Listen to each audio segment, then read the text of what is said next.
Malakas, Pilipinas, malakas kahit anong lane, we become the monsters. Malakas, Pilipinas, malakas face the golden sun and ribbon for the 3 stars. Look at us to the top, no ifs, no buts. Winning in a game, para to sa PANAS. Di mo matikin ang aming boses sa new level. Nasa kalye man o mobile, you know I become a legend. Open fire, we unite, we winners. Built with pressure, like diamonds are made of. Switch na lane na parang gera, HP racing, may reset up. Built agad ang buhat ni Hilda, full load SS parang Lyra. Susundan ko ang iyong bakas, kasama patas, tagumpay natin to dahil tayo'y malakas. Para sa Pinas, nasa amin ang alas, hindi tuwa atras, kinikilala sa taas kasi kami ang malakas. Para sa Pinas, nasa amin ang alas, hindi tuwa atras, kinikilala sa taas, ganito kami sa Pinas. Wow! Hold on. Yeah, wala kasang Pinas. We are laging every beat, no surrender, no retreat. Pag nagsama-sama, just imagine what we can achieve. Lacking every beat, no surrender, no retreat. Giving 100 all my all, cause we just cannot be defeated. We are unstoppable, immune and invulnerable. Ready ang equipment, lahat frozen, malang crowd control. Pakita ko na jab like pow, east to the southeast. Taas sa matawa, proud and loud, cause every enemy we devour. Susundan ko ang iyong bakas, kasama patas, tagumpay natin to dahil tayo'y malakas. Para sa Pinas, nasa amin ang alas, hindi tuwa atras, kinikilala sa taas kasi kami ang malakas. Para sa Pinas, nasa amin ang alas, hindi tuwa atras, kinikilala sa taas, ganito kami sa Pinas. Wow!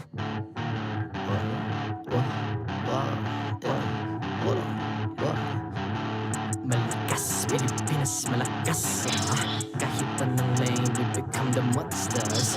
Malakas, Pilipinas, malakas face the golden sun and weapon for the 3 stars.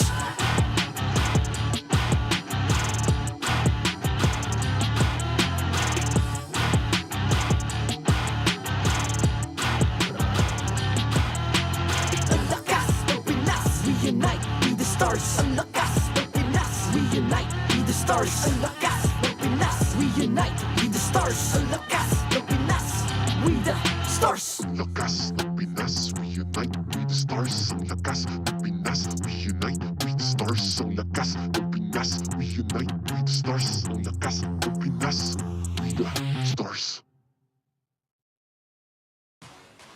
The 14th season of MPL Philippines is brought to you by the following sponsors. Smart, the official telco partner of MPL Philippines Season 14. The official tournament phone of MPL Philippines, Infinix GT20 Pro.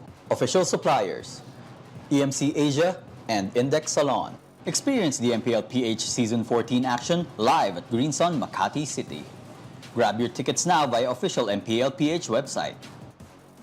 Don't miss any MPL action by following our official Facebook and subscribing to our YouTube channel. Follow MPLPH on TikTok for more content. And to ensure the equality and fairness of our games, MPL Philippines is also monitored and supervised by the Games and Amusements Board.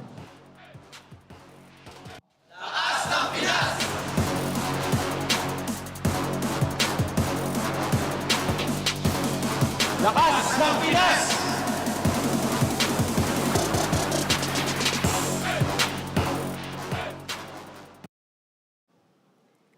Whenever I see boys and girls watching MPL with me, I remember the time when teams clash out in glee. The first day of September bringing 2 gifts in the form of 2 matches. Kaya ano pang hinihintay natin? Let's start the Burr months with a festive bang bang. I'm Mara Aquino and this is MPL Philippines Season 14. Panel, Pasok!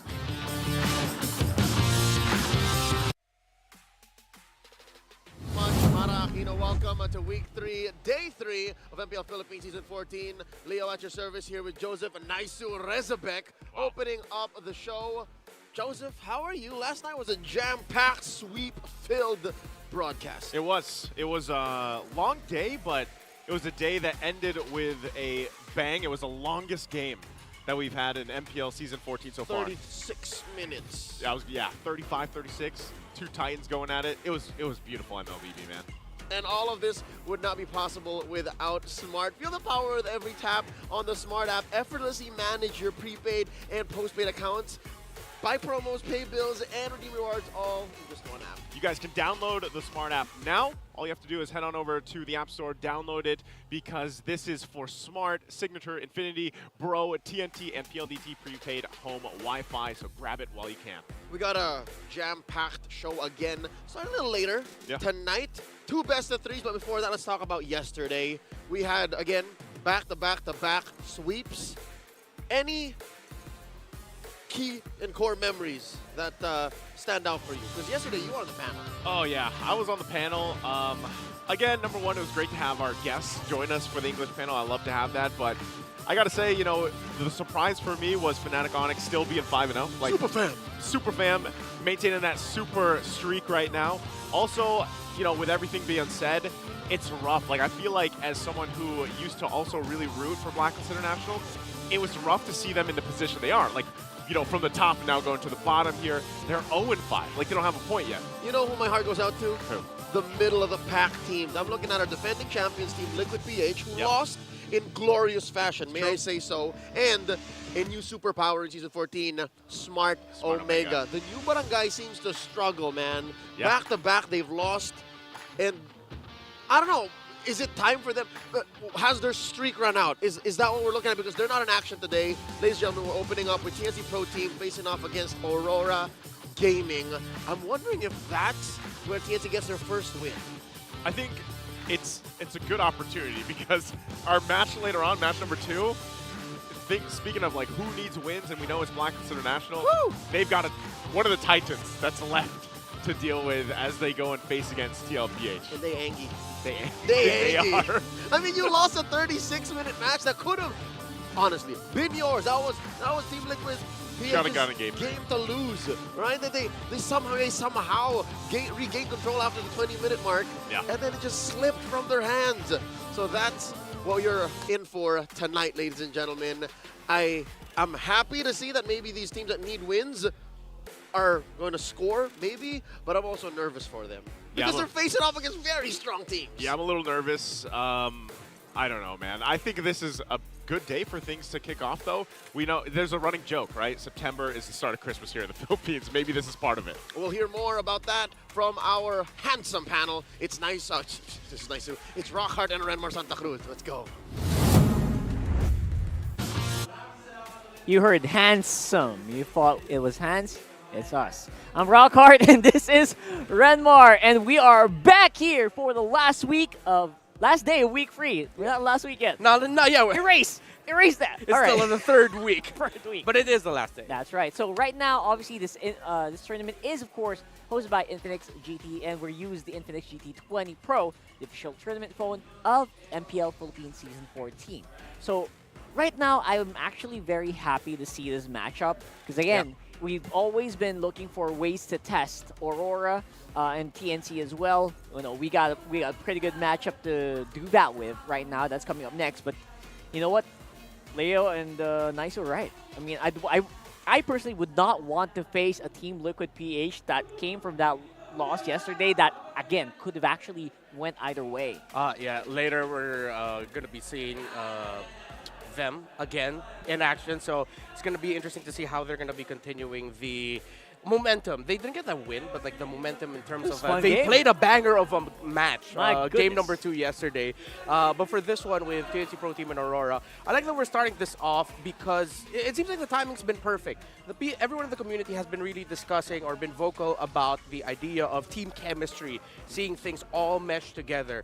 And on one side, you have RORA, who are a relatively new team in terms of like the organization itself, but they already have built-in chemistry from the players that they have that have played together for a long time. While TNC Pro Team, I feel like out of all the teams that we have, they're really one of the freshest alongside Blacklist International, another team struggling this season. It's actually a really neat trick they got. They did, they try to get the people that meshed very well together in these teams and then put them together. And you know what? They say they feel like the new team. They feel like they're all rookies, but you know what? They play exactly how we expect them to be. And the difference between these two is quite staggering if you talk about numbers. Yeah, it has been difficult for TNC Pro Team, and this lineup, or the components of their lineup, have played together since MPL Philippines Season 10. So we're looking at TNC Pro Team's Lancy and Kaizen. So following their journey from the old Minana Evos now to TNC Pro Team, they are put into a position of importance here with this meta, really putting a lot of pressure onto the mid lane rotations, the junglers, the mid, and the roams. While for Aurora, they got the key former figures of Blacklist International in Yue and Edward.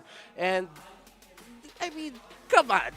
We gotta admit, they've had the better time around the past couple of years. No doubt. While Kaizen and Lancy have just struggled, yet they've continued to shine, even in those moments where they struggled. I remember there were seasons, just a few seasons ago, where we were saying, yo, Kaizen, Lancy, potential, potential. We always just said that, potential and potential. Yeah, and again, it's just, you're right. Despite the losses, TNC's actually been getting pretty positive reception from people like, you know what, they play well in the early. Again, it's all about closing, which again, every team should be able to do. And right now, that's exactly what TNC are working on. And of course, TNC's coach Wolf also talked about his struggles so far as a coach. So he shared how he has maintained his composure, despite the results, and how he often reminds his team about, like you mentioned, potential, right? Yeah. So for Coach Wolf, I understand what he means. Coaches have been really present about this, wherein out of everyone, the coach really has to be the most level head. Yes. Rare are the times where a coach will allow themselves to really show their emotions. Well, we'll have to wait and see what he has to say, as we do have a video for Wolf right about this exact topic. So let's see that. Yung tinrabaho ng isang linggo, tas parang ganun yung magiging outcome. Diba? Sobrang nakakapagod siya, pero kailangan mag-step up as a coach. Sila na yung malungkot, dapat ako hindi ako madamay doon sa ganung vibe. So kailangan may magbago at may mag-solve agad ng problems. Yun yung tough doon na parang kailangan guarded yung emotions ko personally para hindi sila madama. When it comes to motivation, sinasabi ko lang sa kanila talaga na kaya naman talaga at nire-remind ko sila doon sa mga magandang nagagawa namin. At yun lang, nire-remind ko din sila doon sa parang potential namin. Wow, that was pretty heavy, right? Because it's the reality of a lot of teams here in the MPL. These are things that you guys don't actually see a lot. And in fairness, when I hear from scrims, you know what, TNC has been doing pretty good. And I guess that's what Wolf says. You have to remind these guys, you know how to play well. You just have to remember. Yeah, and it's a great approach. So we got a better understanding of how Coach Wolf operates, wherein there are coaches with a different coaching style who would say, hey, focus on improving this, work on this. Yeah.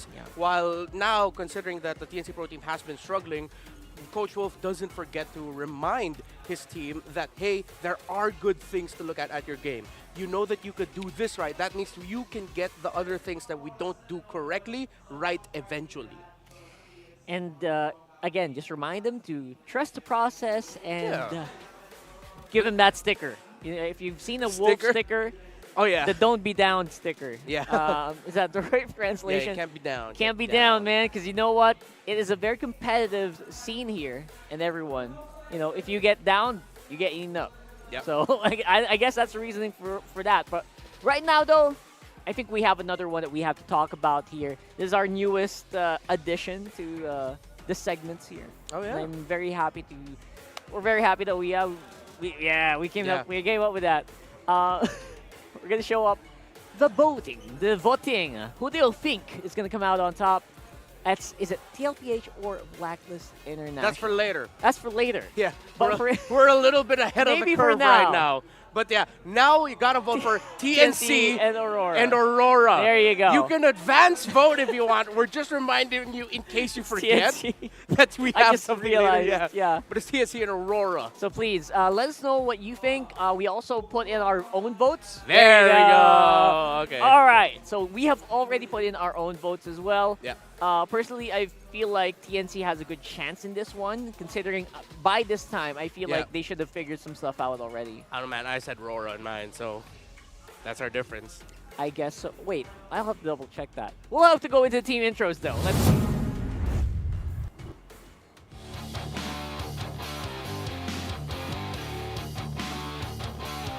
For this first matchup of the day, please welcome our marshals, Jeff, Chico, Pat, and Wilburn.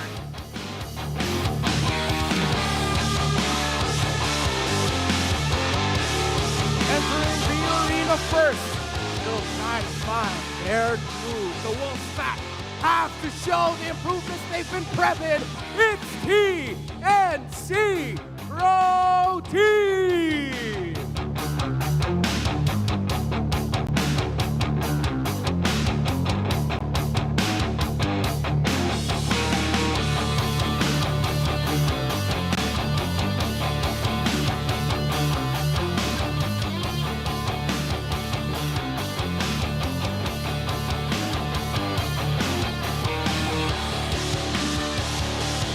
Already hear them, the cheers of the crowd is the drive they need to end the week with a bright outcome.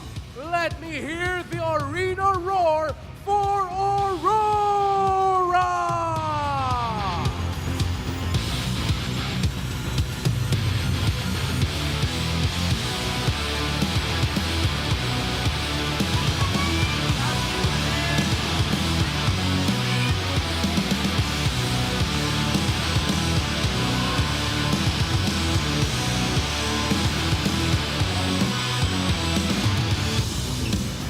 Masterminds for each squad for TNC Pro Team, it's Coach Wolf. And for Aurora, it's Coach Master the Basics.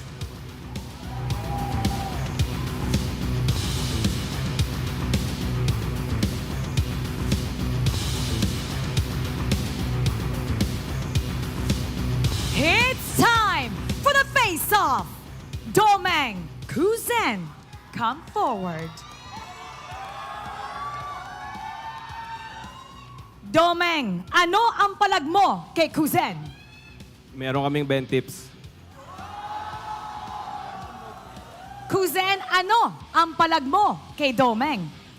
Wait lang, tingnan ko lang sarili kong Rolex. Fully paid ni Boss D. Palag kung palag, fist bump. The first match of September. Let's not keep the fans waiting any longer. Panel, paso.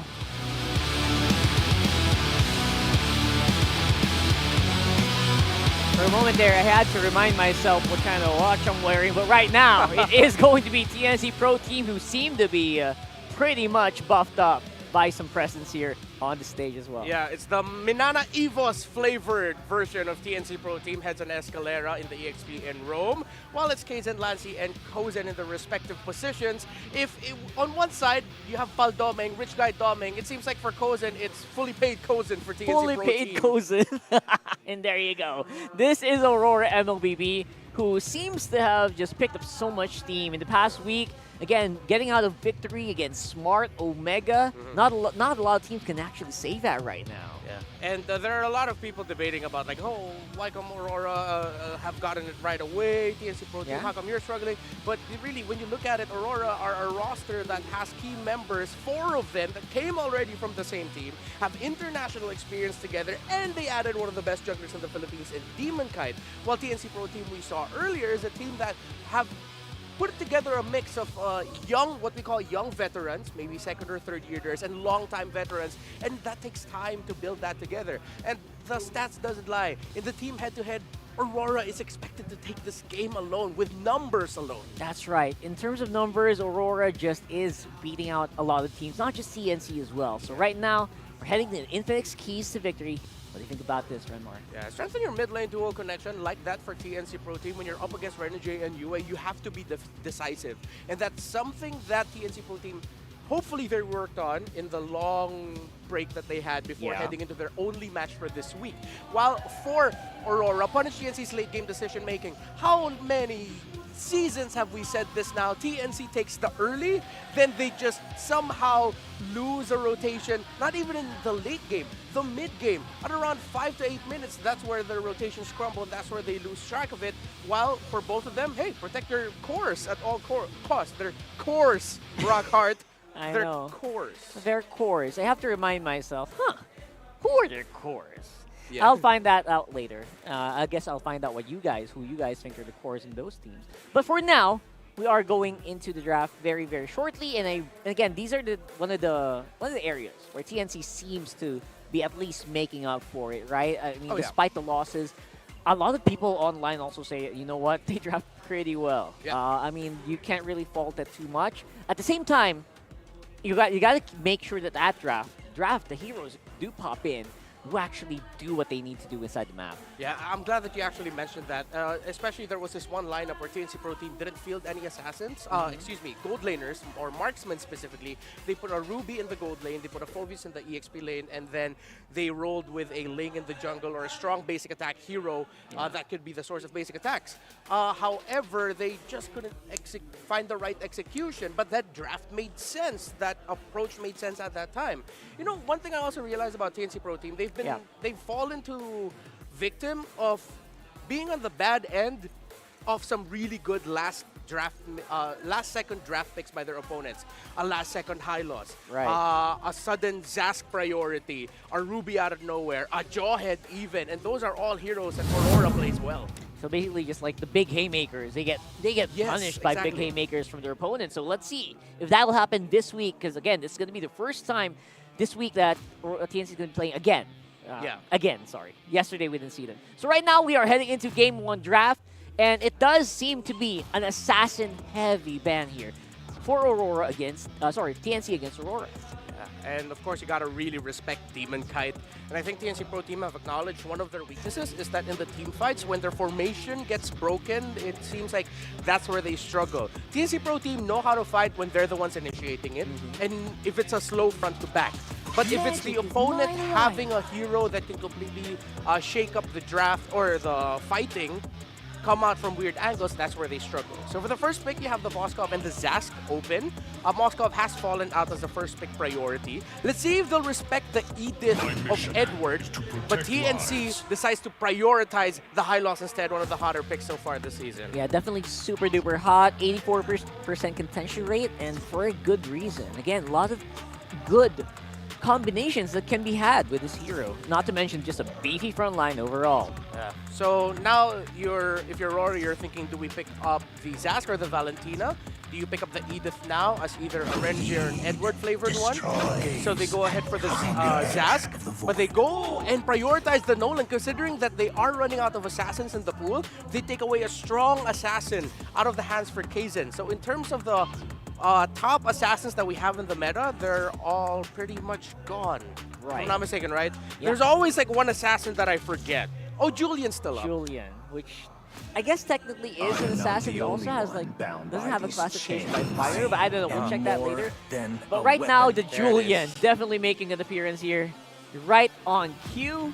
And I also love the pickup of the Nolan here for Aurora, because Nolan is actually one of those heroes that is used a lot against heroes like the Zask. You know, hit that Nightmare spawn with the Rifts. Yeah, take it It out. takes it out so quickly. So love that combo by Aurora. But yes, we are seeing the Phoveus back in action alongside the Julian. So that Julian is going to be going to the jungle. We're still waiting on the mid lane hero for Lancey. Lancey, if I'm not mistaken, correct me if I'm wrong, he's more of a backline mage, Super right? backline. He loves Yeah. Eves Waiting for way too back long. then. So that's his style. Oh yeah, the man's a nuker. So Yeah. let's see if that's the type of hero that he'll end up with. In terms with the bans here, you already know the Phoveus is most likely going into the EXP lane, unless TNC swerves again and puts it into the gold lane in the hands of Kozen. And they're considering that, because in terms of the picks, what Aurora sees is that Kozen was the one that locked the Phoveus for TNC Pro Team. So now they're going to be playing into that flex idea. I love it. I love that right now. And again, the Julian also very much flexible, can go mid, can also go jungle depending on the play. Yes. But again, depending on based on the like past heroes or like the preferences probably of Lancy, it's probably gonna go jungle. So that's what I think. That's also what they're thinking as well with that Valentina ban. Yeah, so they're taking away one of the automatic responses if you are a Zast to pick up the Valentina. The Jushin is still open, so let's see if that's going to be a prio ban there for Aurora, because the Jushin and the high loss together can be an annoying combo to deal with in the mid. I mean, Zushin on its own is annoying as heck. And imagine having a high loss stun there. Yeah, I know what you mean. It's like, how do I get away from this? I'm constantly slowed. Yeah. Stop! Get away from me! It's going to be That's way too usually difficult. the cries of heroes in the mid lane, in case you guys are wondering. That's an official voice That's an line. official voice line. But yes, definitely those are the things that you have to think about. The combos can be set here. Obviously, Jawhead and the Zushin, great potent combo. Obviously not going to make an appearance here. Probably, right? I guess that depends on how they go. But the Faramis, I love it. I love the Faramis. Master the Basics has been watching. Faramis comboed with the high loss is insane. The high loss just doesn't want to die. Yeah. Especially with that elegant gem add-on. Yeah, for sure. So that makes sense. So they're willing to give the Jushin. They're not going to pick it up themselves. What they can do is if they're going to be giving the Jushin, they already have the burst, the true damage. I think they're going to take away a Terizla from Heads. That's one of his most consistently picked EXP laners. Because again, you might just want to whittle down the potential flex options of TNC Pro Team, because the high loss and the Fovies are already very flexible right now. And that's the strength that Coach Wolf has decided to go with alongside Coach Tito Max into the second phase. That flexibility, they're keeping Aurora on their toes. Yeah, and Coach Master the Basics, if he's as experienced as we see him to be. Oh wow, export ban? Interesting. I think he would like to target ban Heads, right? He's definitely one of the vulnerable points probably for TNC. But looks like they're gonna go straight for the Edith, most likely on their own here for Aurora. I wonder, do they have room to surprise and go, no, they can't go Lolita Hanabi. They have to put the Phobius in the mid lane for that. Yeah, that's a bit too much, right? Yeah. But we've seen some crazy stuff all through the years. I think, you know, it could be a small chance maybe. Somewhere. Yeah, but right now, TNC Pro Team will need a little bit more burst in the mid. If that's the case, then yeah, it looks like this Phobius might be going into the gold lane. What's their source of basic attacks? No, they need a marksman. Oh, even the flexibility right now of TNC Pro Team is throwing me off. It's insane. Yeah, and Edward's undefeated on this Edith, by the way, so they have to respect that. Loyi and the Bruno. Okay. All right. Every time there's a Coach Ito Max behind the team, you expect that Loyi to come out for some reason. Yeah. Every team he's in. I love it. I just love it. I just noticed that.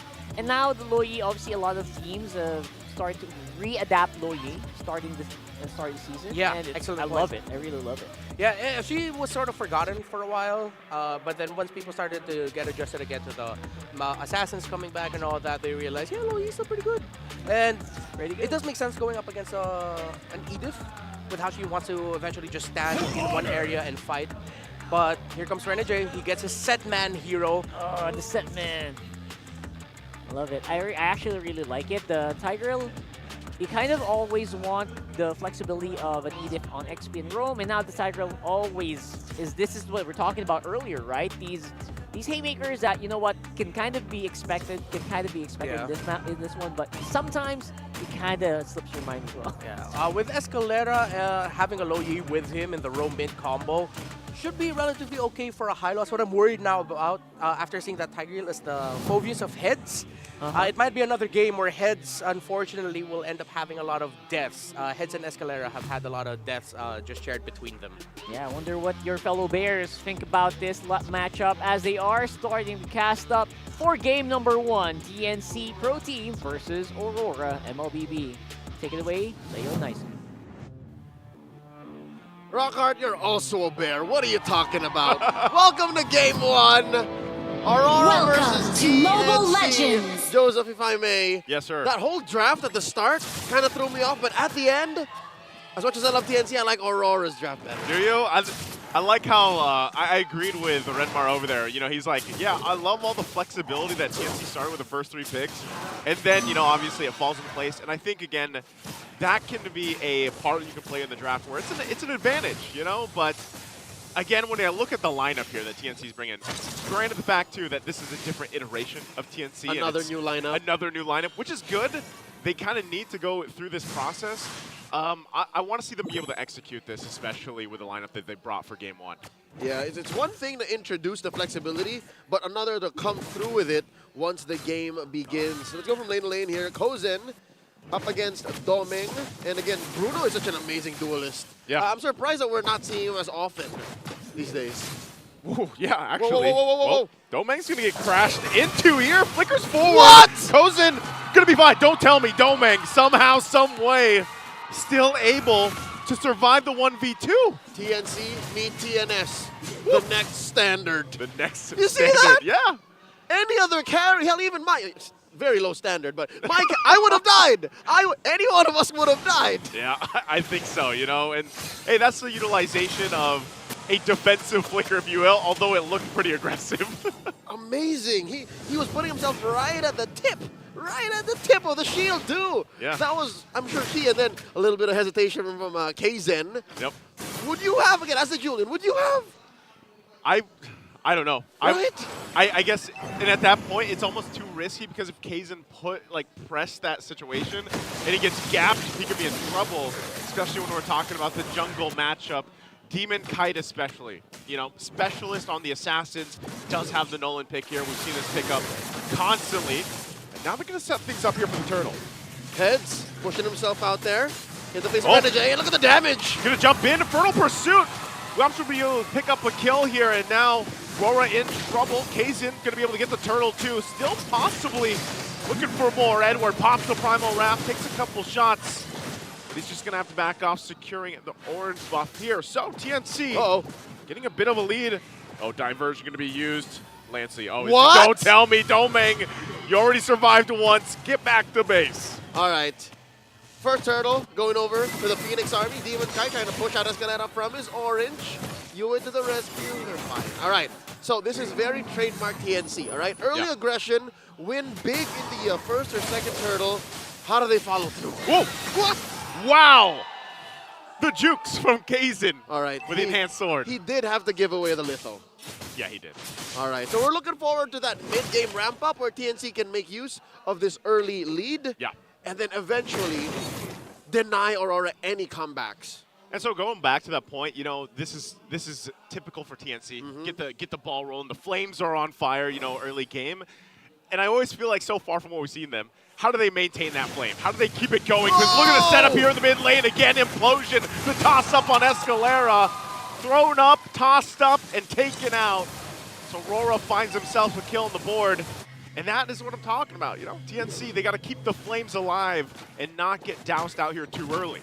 That's just Hitman things. And now, speaking of Hitman things, right in Kozen's face. Again, we were singing Domeng's praise, but how about Kozen? He's pretty independent. He is actually, you know, going with the whole gold lane experience, trying to keep it together the best he can. And that's honestly, with a Bruno, you can do that. Like, he's gonna, you mentioned this earlier, 1v1 for a lot of the gold laners. He's gonna be fine. Flicker gonna be used. There's the Earth Shatter too. Kzen's gonna be in trouble now this time. Goes with enhanced sword again. And there's the return as Demon Kite's gonna fall down. And now looking for possibly another set here. They can't get anything yet, but UA's taking some damage. Should be able to just walk back to the turret. He's fine for now, but hey, back and forth here. TNC getting a lead. Kzen, amazing footwork, turning that little juke into a major objective again. Turtle 1, Turtle 2, TNC, early game, all of them. Demon Kai's not having a great game. Talking about this forward flicker! All right. Kozen. That was backwards. Domeng now using it defensively for sure. Hey, even earlier, it was a little defensive. It was forward under the turret. It was like a forward defensive maneuver. A forward defensive, yeah, it's an FDM. It's FDM at that point. So, but it's still the same story here, Leo. Like, you know, the gold laners are just going at it 1v1, duking it out, trying to get a lead on each other. And look at the gold lead, actually, coming out from Kozen here. That's huge, 1,000 about? Yeah. That's a massive lead already, you know, just going one-on-one for the most part. He does have the hot spot, so he's able to kind of, you know, obviously he takes a couple shots. Yep. he just life steals him back up. No kills. That was all just farming. That was all just presence of mind. Taking care of your waves, taking care of your minions. That explains the Rolex. You got that Rolly. The Rolly buff. That's what it is at this point. Slowly but surely, TNC, I think this is one of the key ways they can ramp up into a solid mid-game chokehold into the late. They attack Aurora on many different fronts. Look at that. The push by Kaizen up top, and then the threat on the Demon Kite's Purple, who, by the way, needs it dearly. He does. Definitely on the Nolan. And this is interesting, man. Like, this is... Would you say this is a different TNC than what we've seen for the past 3 weeks? Like, I know it is a lineup. Like, that's the apparent Obviously. thing. But is it the synergy that they have, you know, even in the past that's working out here? The Minana DNA. Exactly. It's in their genes. They're used to hearing each other's voices in their heads and knowing what the other's going to do. Again, that's what synergy is. That's what chemistry was. Talking about it yesterday. Coach Arcadia. When we heard from Coach Arcadia. Exactly. Michael Angelo Bocado knows what's up. Yeah. Boracay hits now. Going in the mid-game spike. They're skipping the laning phase now. We're into the final turtle rotation. Movements across the map. And look, both roamers are just crossing the board. It's like Renegade down there. Yep. And then look at where Escalera is constantly. Pretty much trying to do the same thing here. Oh, there it is! Renegade Oh, again! God! They'll get the Purify out. They drop down the Glorious Pathway, and Kaizen is taken out of the picture. They're going to lose their jungler, and here's the response, though. TNC looking for blood. Edward going to be able to get out with the Flicker, the Primal Raft, too. Turtle still for the taking here, though, so RORA will go ahead, pull it up. Demon Kite knows no opposing jungler across from him, but Renegade takes a couple shots and will go down. But it was all for that objective. RORA secures the turtle. All right, 2-1. TNC did not expect for Aurora to throw that much at Kaizen. He's been getting away with way too much in the first 6 minutes. Yeah, yes, and again, going back to it, TNC still holding, you know, at least control. But how long can they keep their control going? And when you're watching these skirmishes, these team fights happen before the objectives, it's so much on Edward and Renegade. And so you have to constantly play against that. How do you avoid the implosions? How do you avoid the flicker setups coming out from Edward, even with the onward Earth Shatter combo? So as long as TNC stays, you know, locked in and their heads on a swivel, as I like to say it, then they can avoid those and hopefully get a favorable team fight. And I think that's what makes Edward maybe top 3 Edith in all of MPL Philippines, which basically means top 3 Edith in all the world. He's able to use it defensively and offensively. Yeah. And look at this, see?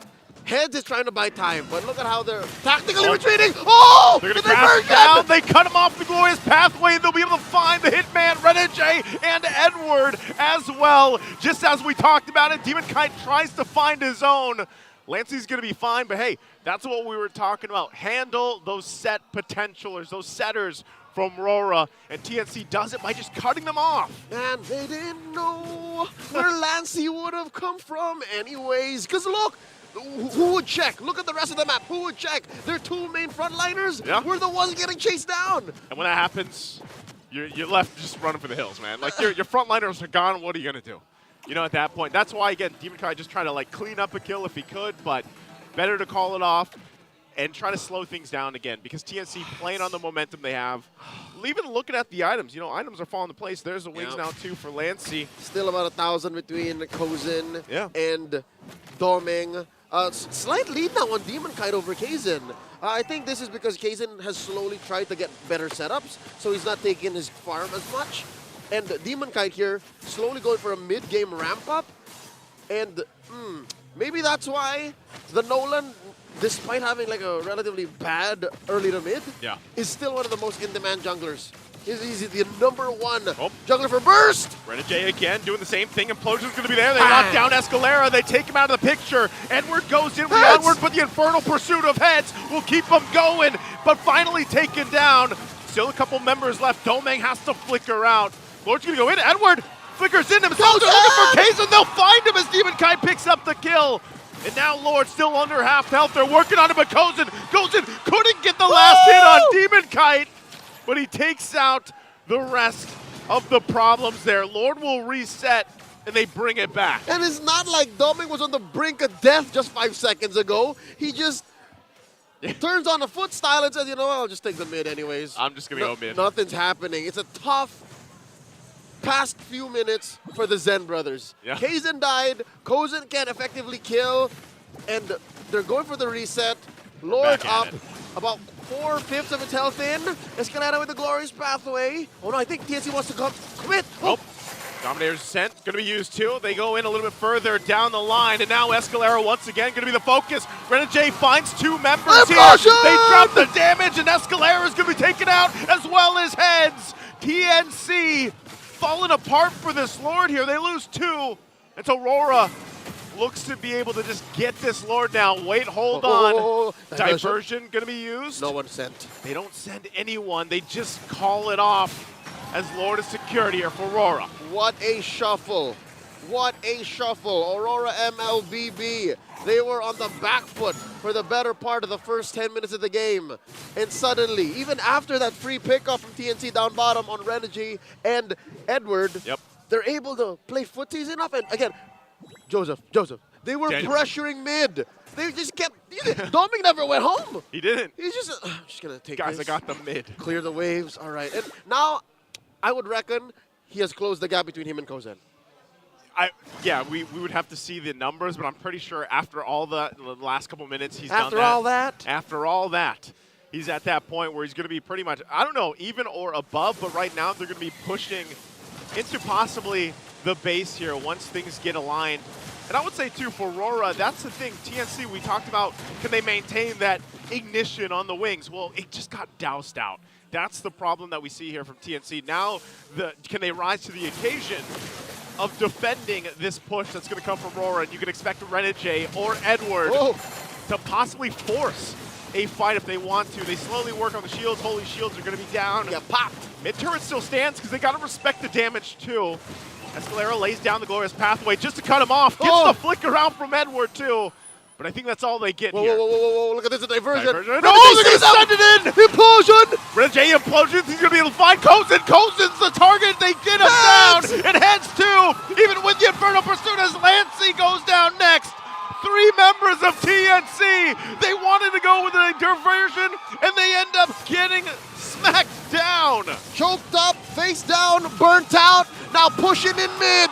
Just Kaizen left to defend. Only Kaizen left. No minion waves, though, just yet to push in further. They're forcing it. They'll rely on the Nightmaric spawn. They want the turret, they get it. Hard fought 3 seconds, just keep going. Just hold on, Nightmaric spawn. All right, a minute until the next Lord. Aurora have hit Supernova, approaching 5,000 gold in 13 minutes. Joseph, I think TNC have got to come up with new tricks. Luckily, their lineup is very much capable, right? Yeah. You can find more angles through Lancey's diversion. Maybe... Just not like that. Not like the last one. Not like that. Don't send Kozen. Kozen was right there. Yeah. He needs a little space. He's more like a midfielder. Yeah. He's not a striker. Maybe... I don't know if Heads is fully built. Maybe Heads can be a little chunkier. Yeah. Think about how you can use him to force out a response from Aurora. And then Escalera. I think that's one huge point that we can use. Escalera has been using maybe the Glorious Pathway 3 out of 5 times in the past 13, 14 minutes. Yep. Like a barrier. Yeah, it's like a cutoff. Like, yeah. Don't touch this lob. Yeah, maybe rotate it 90 degrees and then use it to where the fight should happen. Yeah. I mean, I know that's easier said than done, but that's an option. That's a theory. Whoa! Whoa, diversion, Kaizen! I don't know if that was planned or that clearly had to be a mistake. I mean, blindly setting your jungler over there. Would like to see what Kaizen looks like right now on the player cams. Whoa. All right, well, Lord secured for Aurora on a huge mistake from TNC. Nonchalant? Was that a miscom? Was that a communication breakdown? That had to be. I just don't see in a world where the call would have been, Kaizen, I'm going to send you up to the Lord. I don't think he was HOTTO. He wasn't ready, man. Yeah, he was not ready. What? And that could be a dire mistake, just that play alone. As we were talking about TNC, what could they do to turn this game around? And now they're forced to just kind of defend at the base here. Aurora, massive lead. Lord pushing in the mid. They only have 1 base turret left. Oh no, and there's an enhanced Lord marching through mid. Fat waves through top and bottom. Let's see, Kaizen already respawned. You are picking up the HC. Crashing up top first. Yep, couple shots on Renegade. He's at half health. Lord's still going to be worked on here. Demon Kite puts some pressure on Heads. Edwards will be stymied as well. Of course, Pathway's going to come down, Bang. but Renegade will be solved. They're still going to be fighting through. Lord has to be taken care of. Escalera's out of the picture. Finally, the Lord goes down, holding on to half the base health here. Lancey! Two-way flickers out, but Lancey will be taken down. And now they just look to lock on the base as RORA takes game number 1.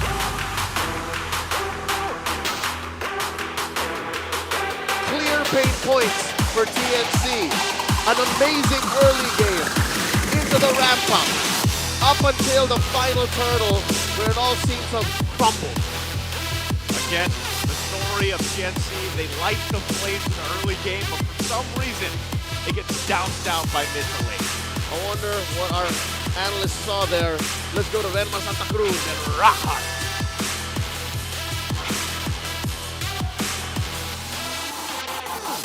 Very accurately, I feel like that's exactly what happened, right? We got a fire burning, we got a fire going for TNC, and they got doused out in the middle of the game. You know, it reminds me of one of my favorite Disney songs of all time. It's Tale of Soul this time. It's mid-game TNC. Again! Again. Mid to late game. Something always happens. It's something inexplicable. Like, we have to always ask ourselves, right? Was that this or was that that? Was that... It's a tale as old as time. It's been like this since season 11. It feels like there's a curse over the entire organization now. And we're going to have to break that down one by one, step by step, because a lot of those obviously still was the excellence of Aurora when it comes to team fighting, when it comes to getting those sets, and capitalizing on those sets as well. Yeah, I'm trying to imagine who the MVP here is. My personal MVP is honestly Yue. There was a play that he did in the first Lord of the second team fight of the first Lord, because there were 2 team fights for that Lord. But alongside Yue, you also have the Hitman. You got Renegade showing off his watch this time. We got lots of watch. And we know how rich Renegade is. His watch is probably worth just a little bit more.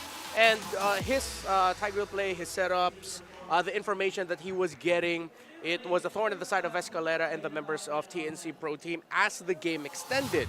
Because Rockhart, in the first 5 minutes of the game, he was actually the one getting just covered by TNC Pro Team. Lancey, around the first wave, there was this one play where Renegade was trying to get into position, and then Lancey popped up a no sticker after he stopped Renegade from doing that. And when I observed how TNC were playing, they just tried to stop Renegade over and over again from getting into position, and that's one of the reasons why they won the early game. Yeah, in fairness, these are one of the times where Renegade was, you know, some games Renegade just goes unchecked. This time, in the early game, there was some feeling that, you know, Renegade was trying to do some stuff, but TNC was pushing him back. So that's at least a positive we can look for TNC. But for the rest of the game, after that few-minute mark, man, he was unleashed. Yeah, this was a great initiation early on from Aurora by Renegade that would eventually get soft countered by TNC Pro Team. I believe this is the first team fight for the first Lord, and Renegade was able to control right in time. The second fight, though, Yue was the one who was able to single-handedly stop the members of TNC Pro Team and delay them from helping out Heads and Escalera. And again, this is one of the issues that I've had with TNC Pro Team. Heads and Escalera together, they need to work a little bit more on the responsibility of who and when they're actually going to go into the back line to really push forward and initiate something. Because Yue was left unchecked. He was able to zone out the backline of TNC Pro Team, meaning that Heads and Escalera couldn't get their help. That's right. Again, sometimes it's also about like keeping your distance, where I think I noticed that a lot with like teams like AP Brands, BLCK. You know what? They don't always have to like front. Sometimes you just have to make yourself known or make yourself seen, and sometimes that's usually enough. And that's something I didn't really see as much here. TNC was more hands-on, right straight in your face, trying to get stuff done. And I guess the stats reflect that as well. Unique item build path here for Heads on the Phobius. Decided to prioritize the Thunderbelt earlier, and he went for components. So he went for the Silent Robe and then eventually the Steel Leg Plates. And then the next full build item he got actually was the Winter Crown. So it's a unique approach by the Phobius. But one of the issues as well that we saw on the side of RORA in terms of their item building, not really an issue, but one of the good things, is that the priority of the Thunderbolt for Edward meant that the early poke damage and then the stacks that you could get from that made the Edith a much more difficult hero to take down as the game went on. Yeah, this Edith actually was a big playmaking potential as well, because it was so hard to stop whenever you wanted to get going. So the times when Renegade would actually falter a little bit, you know what? Edward was so ready to take up the mantle. It felt really easy for Aurora to actually get these fights going. Exactly. I'm glad that you mentioned that. That, again, now is the counter to my little problem for TNC. Heads and Escalera, you got to work out on their distribution of responsibility, who sets and who feels a little better, because now you're up against Renegade and Edward, who do that so well. If Renegade can set, as you mentioned, Edward will. If Edward sets, Renegade's ready for the late implosion to make TNC surprise and think, wait, there's still another set of ultimate from Aurora? Yeah, it's late, but you know what? It still hits the mark. It still makes the crowd go wild, and so do we. We just say wow every time that happens, and we just, we're standing on our feet, right? So when that happens, you just have a good time. But who doesn't have a good time, it's TNC, who did absorb a lot of that. Some plays as well that was also questioned by our casters. I feel like sending Kaizen out on the field in that specific moment. What do you think about that? Questionable. I really thought that in that last moment where they sent Kaizen alone as with the diversion, I thought that Escalera and Heads would go with him, because the last vision that we got was, all right, the ultimate of the Loyi was brought down by Lancy, and it looked like the Julian, the Phobius, and the High Loss were going into it. Right. Go join it, and then maybe the mid laner and the gold laner is the one that's going to stay behind so that the frontliners can check, and if ever, delay it, buy time, and then wait for the gold and mid laner to join. Again, similar to what Nice and Leo said, don't know if that was a breakdown in communication. Don't know if Kaizen accidentally stepped into the zone of the Loyi ultimate, but that was just incredibly unfortunate. Yeah, either way, it did result to a pretty negative effect, and you know what? Because of that, it was just non-stop for Aurora after that. So that's a fire headline, by the way. That's a really fire headline. Misdiversion. Misdiversion. Plays. Oh my gosh. Big yikes. Whoever came up with that, good job.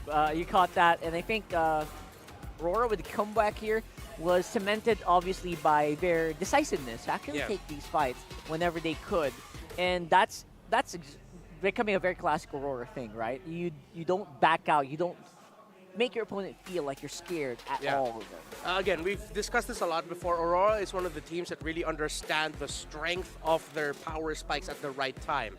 They'll be aggressive when it's needed, and they will wait for their mid-game power spike when it's needed. TNC Pro Team seems like, yes, they understand how to take control of the early game, or maybe even the early mid-game from 1 to the 8th minute, but then they forget, or it seems like they don't acknowledge as much the power spike of their own opponents. Power spike, man. Gotta keep it in mind. Yeah, power spike timing. Yo, come on, Kozen, if you're gonna show off the Rolex, TNC Pro Team, you gotta show off like your power zone timing understanding. Come on. Yeah, that's a great point. Power I feel spike. like get your spikes, know your heroes, guys, especially for you guys on ranked games. You don't always go for the fights, right? You always keep in mind, when am I gonna make the most impact at which specific time? Yep. So, you know what? They have stuff to keep time checked, so let's see if they're gonna use that later on. But we do have another video, and this time around, it's from the other side. It's from Aurora. It's from Doming. I think he has a few stuff to say about us. I really wonder what that's about. Parang hindi ko pa siya may-claim na gold standard eh. Parang marami pa akong kailangan na patunayan para makarugtong sa next ni Kelra. So parang this season talagang papatunayan ko na the next gold standard. All right. Humble Interesting. Yeah. Interesting. Yeah, it's the little thing that we've been having recently about how little by little Doming's trying to prove himself as the next standard. Of course, the comparison to Kelra's gold standard. And it's good to know that the man has his eyes set on changing that. But if ever he will become the next gold standard, Dominic is a very different kind of gold laner. If Kelra's like a duelist and really knows how to bully you in lane, the lane psychology, up until now the professionals say that Kelra does it best.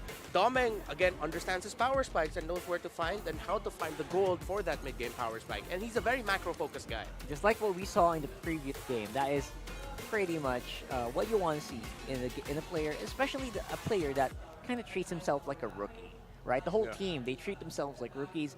And right there, and even in our VTRs and our videos, it does show.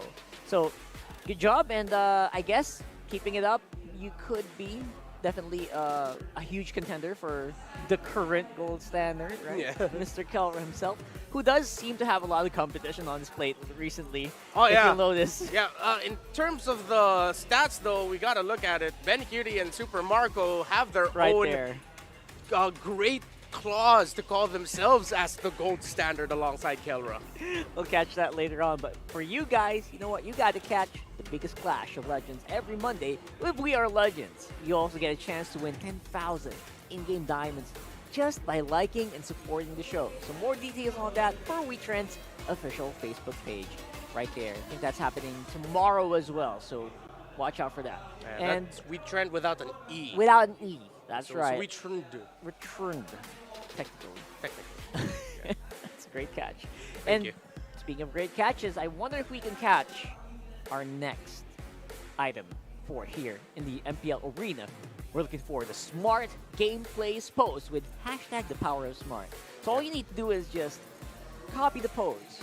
What kind of poses are we looking for today? Do we have a victory pose or like something like that? Hopefully one of these days we get to see the defeat poses. Yeah, they all have that. Team Liquid Philippines is sync, they're all that. Oh, no. All right. Got Kozen shooting up the ace. Okay, it's a pretty easy A. It's a pretty easy A, but I guess you can also have to... Excuse me, sir, not completely accurate in that photo. Don't Kozen smile too yeah, much. Kozen isn't smiling, folks. Yeah, exactly. Sorry, I had to do that. You're right, because you have to do it the exact same way, but you know what? The camera just keeps panning back to this guy. Yeah. And if you get the face of the guy that he was... Oh, there, that's close. That guy kind of looks like Kozen. Go nonchalant, go nonchalant. You gotta be nonchalant. You're doing it too much, but he wins it. He wins it. He should have the nonchalantness of the guy in glasses next to him. Exactly, man. If you just swap out their faces. I know I'm being a bit too technical for a quick little fan segment, but it's irking me. It's Congratulations. If you have OCD, you'll know. It's not completely accurate. But yeah, just get Congrats. swap out face. You know the face swap thing, where you can people do that. Just do it, Yeah, guys. that could work. That could work. Do it for us, right? And he probably has that in the bag. So I think that guy wins a lot of stuff in game diamonds. I think so. Good job. But for now, all the shenanigans aside, as the kids say, the shenanigans. I think we have to go into the draft for game number 2. And it's pretty serious here. For TNC, again, still looking for their first victory of the season. Oh, yeah. In the 3rd week right now. It's not an easy thing to say, honestly. Yeah, it's tough. I believe, yeah, they've been swept in all of their matches. They have yet to find even a game number 3. So, and they've had a good amount of time to really prepare for this. They even fielded like a very Manana Evos flavored lineup. So now they're going to be on the red side, which again, very disadvantageous.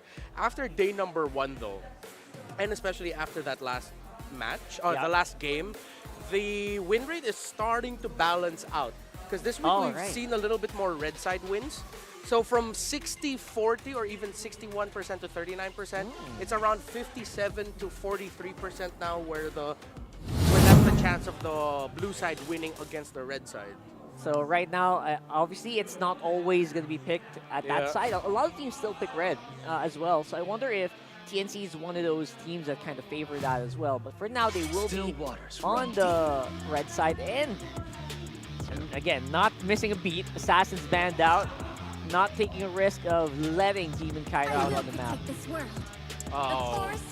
Yeah, go ahead, prioritize that. It's a rush. And you know that's going to most likely go into the hands of Edward. It's now, if I'm not mistaken, 5-0 after the result of the last game.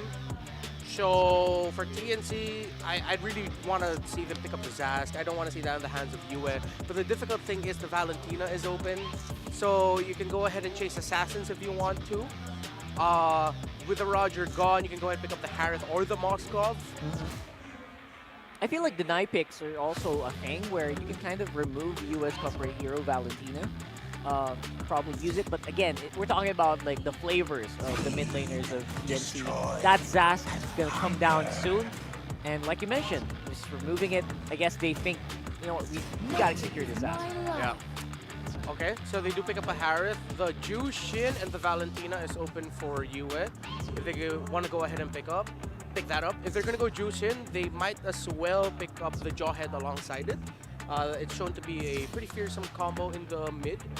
Aurora can also go ahead and pick up their gold laner now, so they don't have to worry about it getting banned out later. Maybe a Claude for Doming if they're okay with going for the mid-game power spike. If they want to rush it a little bit more, just... I don't want to suggest the Moskov, because the Moskov has been like somewhat cursed for Aurora. I can't believe you picked that up. Yeah. Very early on, though, it does seem like they don't need to prioritize it. They do go for the Valentina like we kind of expected for Yue. And I guess that's a very classic mid lane matchup at this point. Both are open. But then again, there's no need to ban the Zushin. Interestingly enough, both teams kind of just straying away from that. Yeah, and what hurts now is this Valentina pickup. It makes TNC Pro Team think twice about... Oh, excuse me, I was about to suggest a highlights, but it was banned at the first phase. So the roll for Escal... Ooh, they go ahead for the Hayabusa. Very early Hayabusa. Love it. At the same time, again, comfort heroes are a thing. Seen case and played out. They needed to. They do need that, right? They need that amount of physical damage because they can itemize pretty easily if you go for another route. Yeah, and most importantly, they would have gone into the second phase with the Roger, Fanny, and the Ling already taken out. So it was just a necessity that they locked in the Hayabusa now. In terms of the bans, you will want to take out Roamers for Renegade. The Edith going to the EXP lane isn't completely a sure thing, yes. But if you want to just go ahead and make sure that you control the roam mid, then you want to take out the roamers. Now they take away the Lunox, which was shown yesterday as TLPH. We discussed this during day number 1, Brigadier and I, that Lunox might actually make an appearance during that day, but hey, it showed up this week. Banned 3 times in day 2? Yeah, banned 3 times in day 2. So gold lane Lunox is a rising possibility. Oh, wow. You got a lot of people in the house today. I didn't notice that as much. I guess they just came in and yeah, we got some pretty familiar faces, some old teammates as well. And I like what I'm seeing. So right now, in terms of the draft, we are looking at ban on the Argon. So they're probably still attacking that XP and roam side here. Yeah. I guess Tigreal would not be out of the question, I guess, for this one. Minotaur does seem to make a bit of a sense as well. Ooh, Minotaur. In terms of the damage, if TNC decide to go into the Minotaur, might be tough. Minotaur for RORA would be good. But as a TNC pickup against a Nolan, the Valentina, and even an Edith that will rotate more often, the Minotaur might have a difficult time. Terizla still open for TNC Pro Team, and they might go for the Heads Classic. The classic Heads pick. And then banning out the Tigreal makes me think that they might actually go for the Terizla now. For the 4th pick for TNC Pro Team. Yeah, Terizla's still a very powerful pick in the XP lane. Again, pretty surprised that it's becoming like a last phase priority right now. Yep. In the first week, I feel like we've been seeing it in the first priority for most part. But yeah, I love the Terizla right now. Still pretty much very difficult to find a counter against it. No straight counters. Sometimes you just have to... It all depends on the flavor of the XP laner in that day, to be honest. There's only like one main matchup ready for the Terizla. It's the X-Board. X-Board, yeah. So ban out the Jawhead, so they take away a strong formation breaker. Jawhead and the Zaz together would have been difficult to deal with in terms of if you want to have a set formation in the team fight, it will just destroy that. So if it's not the Terizla here, go ahead and pick up your Roamer for Escalera. To be okay. All right. Do you want to give the Grok though? It sounds like a great idea, but it has failed in the past as well. Okay, there's Terizla. There is the Terizla. All right, great pickup. Now on the other side, are we gonna go for the likes of a Matilda here? Oh, for Mr. Renegade, you know he has so many faces right now. You can never really tell what's coming out in that game. Trying to look at the lineup of Aurora and thinking what their gold leader might be for Doming. I think Claude might be the save, or Bruno Matilda. Yeah. But you know, knowing Doming, there it is. Yeah, it is the Claude. I was gonna say maybe a Moscow, but there's a Claude. Pretty safe picks. It's gonna be Aurora. Sorry, not Aurora. The Matilda. Yeah. They're both I mean, that's true. Yeah, so right now, it's gonna be up to Renegades flavor. And they pick up, they're the ones who pick up the Grok. Yep. Somehow, I kind of like that better. Yeah, I agree with you. Go ahead, pick up the Grok. You take it away from Escalera. So in terms of the high invade roamers, they're pretty much gone. So it's going to be hard for TNC Pro Team to track the rotations of Demon Tide unless Escalera is just forced to go into the Cho. Nice pick as well, right? I love it against Escalera. So it could be a Cho. Kaja seems bleak to me right now. I'm really looking at Cho because it allows you to get information and get the pick off. There's a Cho. Woo! Perfectly called there. Mr. Renmar. We're on fire, man. We on fire today. Yeah. Hey, and now picks are locked in.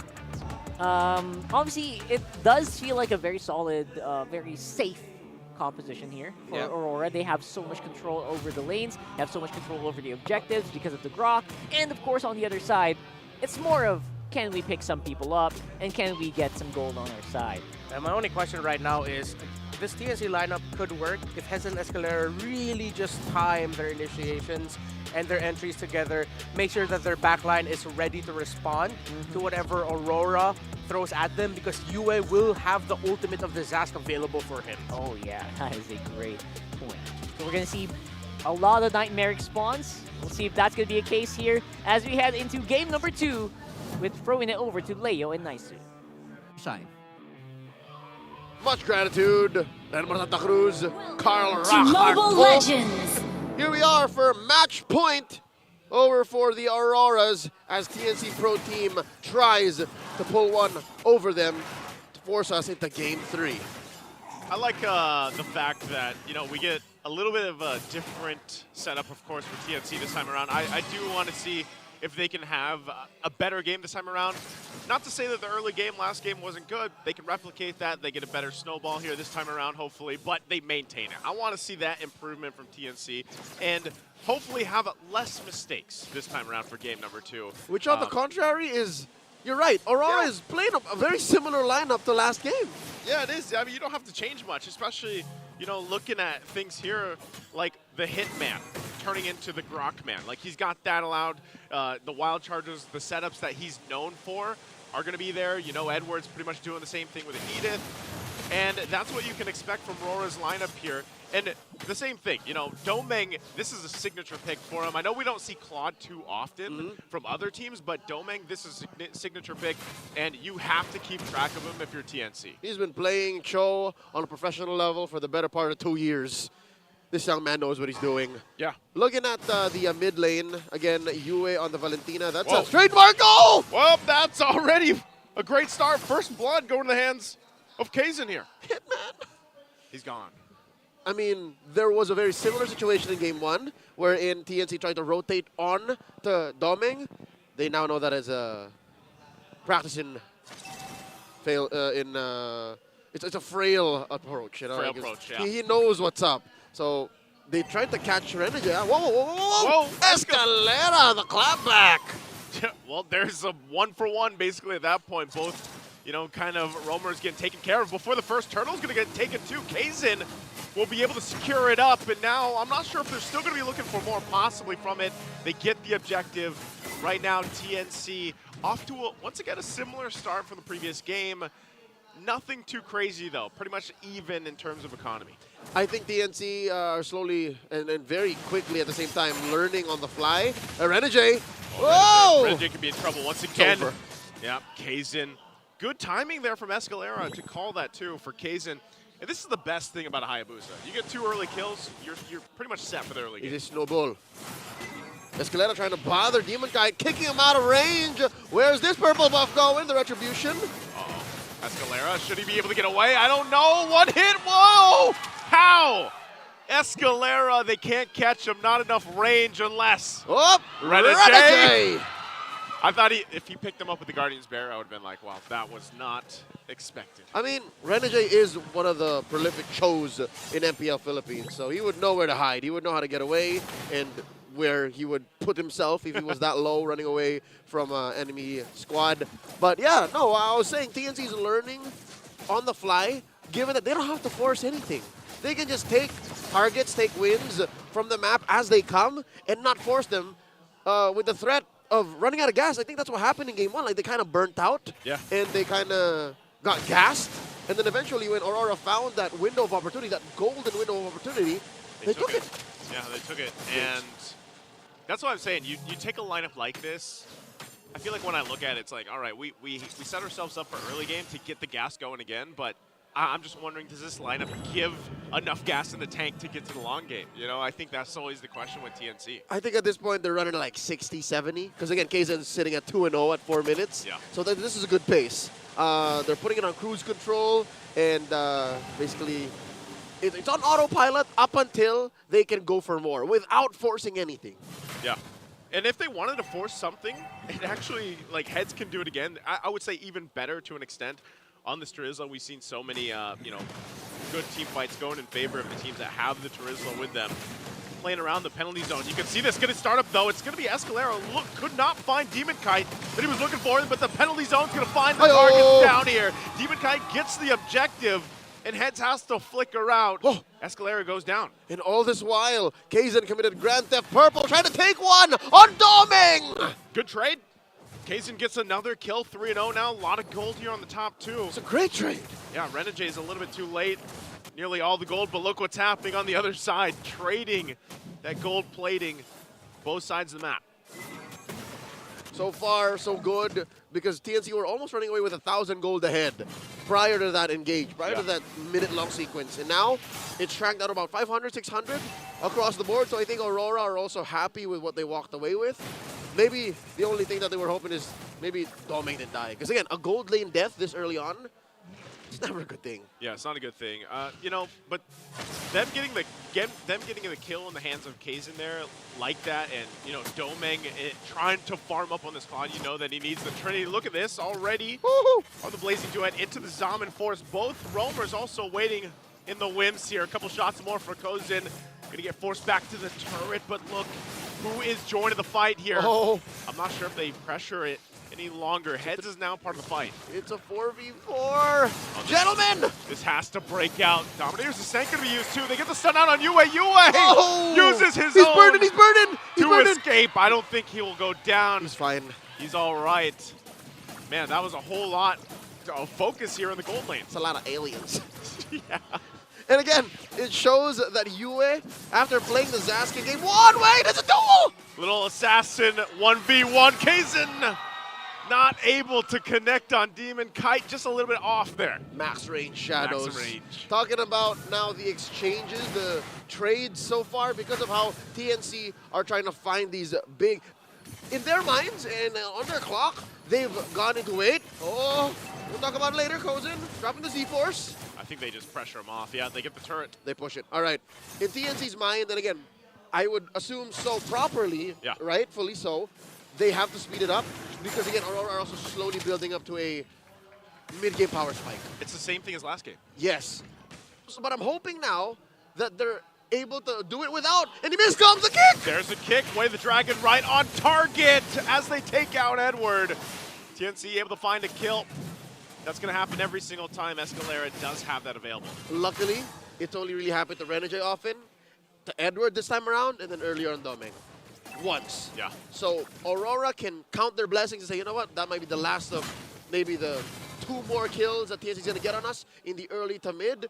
As for TNC, again, they're not crossing the river as much, not until there's like 3 or 4 members ready. Oh. And wait, whoa! Renegade was waiting in the bush for that purple take from Kazin. Wild charges, and then look who's there to clean it up. Demon Kite! He'll be able to escape after assassinating Kazin. All right. What are you to do if you don't even really cross the river and your opponents are waiting there? That is Hitman things. That is. See, he was waiting in the corner, and he knows his contract. He knows the target was Kazin. That's a shutdown. I was just about to wonder how many stacks on that Sky Piercer. Does he even have the Sky Piercer? No, he just picked it up before that. So, like, he had the Sky Piercer a little bit before getting assassinated, which is tough, right? That resets it then. Yeah. Sadly, and look at that cross map. The reward for Aurora, a push by Doming. The TNC will equalize, though, and take down this Tier 1 in bot. All right, trades here happening, and you know, going back to it, this is what you're talking about. RORA looking to swing things here at the 8.5-minute mark, getting a little bit of a favor in terms of gold. Nothing too crazy, but TNC, how do they stop this from swinging too out of control? You know, they've been relying on Escalera to get these picks off with the way a Dragon kicks, combination with the flicker, but leading into this Lord, this is where it's really crucial. Maybe that's one of the keys to TNC's mid-game regaining of control. Don't rely just clearly on Escalera. I think Aurora knows that TNC wants to do that. So maybe try to get Heads involved. Look, Heads hasn't really been a part of much of these fights. Yeah. He's always like, I'll hold the bush, I'll hold the bush. All right, maybe not. Looking for the flicker. Penalty zone, looking for the conceal off cam kill on Doming. What? Oh, Doming, Escalera taking a brunt of the damage from Demon Kite. Kicks him away defensively. Now he doesn't have that ability available for this Lord dance. A couple members low also from RORA. Right now, TNC trying to set up this front side. Oh! Kaizen not going to go in, doesn't have the shadow kill available. Kaizen's very vindictive right now. He did not expect to die earlier on right after he picked up Sky Piercer. Yeah. So now he got one of the best prizes an assassin could get in any game of MLBB. Killing the gold laner. Yeah. All by his lonesome. All by his lonesome. Escalera. Uh-oh. Trying to keep Renegade in check here. Heads down, joining the fight too. There's the kick, the way of the dragon. Looking for the follow-up. Penalty zone going to be dropped down as well. Renegade taken out of the picture. Down a roamer for RORA. And now Demon Kite waiting in the whims, looking for Lancey. Dominator's Ascent can save him, and now Demon Kite's in trouble as Lancey will punish him. Meanwhile, in the mid lane, a flicker comes out. Edward tries to pick up a kill and will get punished as well. Kaizen picks up a kill and makes his way for the Lord. A clear sign for TNC. God, what have you done? You fell for the Cho, and now TNC has the Lord. It started with Escalera, fancy footwork. Yep. All right, look at this, and then off camera, it was first Doming taken down, and then eventually DK said, you know what, we need to get something back. I'm gonna burst down Lancey, and then Lancey kills him, and then next thing you know, Edward is overextending, and then it led to that free pick-off one more time. What was that, a minute-long sequence that led to TNC's clean Lord take? It was a good overlapping of the utility that they brought to the fight. You mentioned this even before it broke down, man.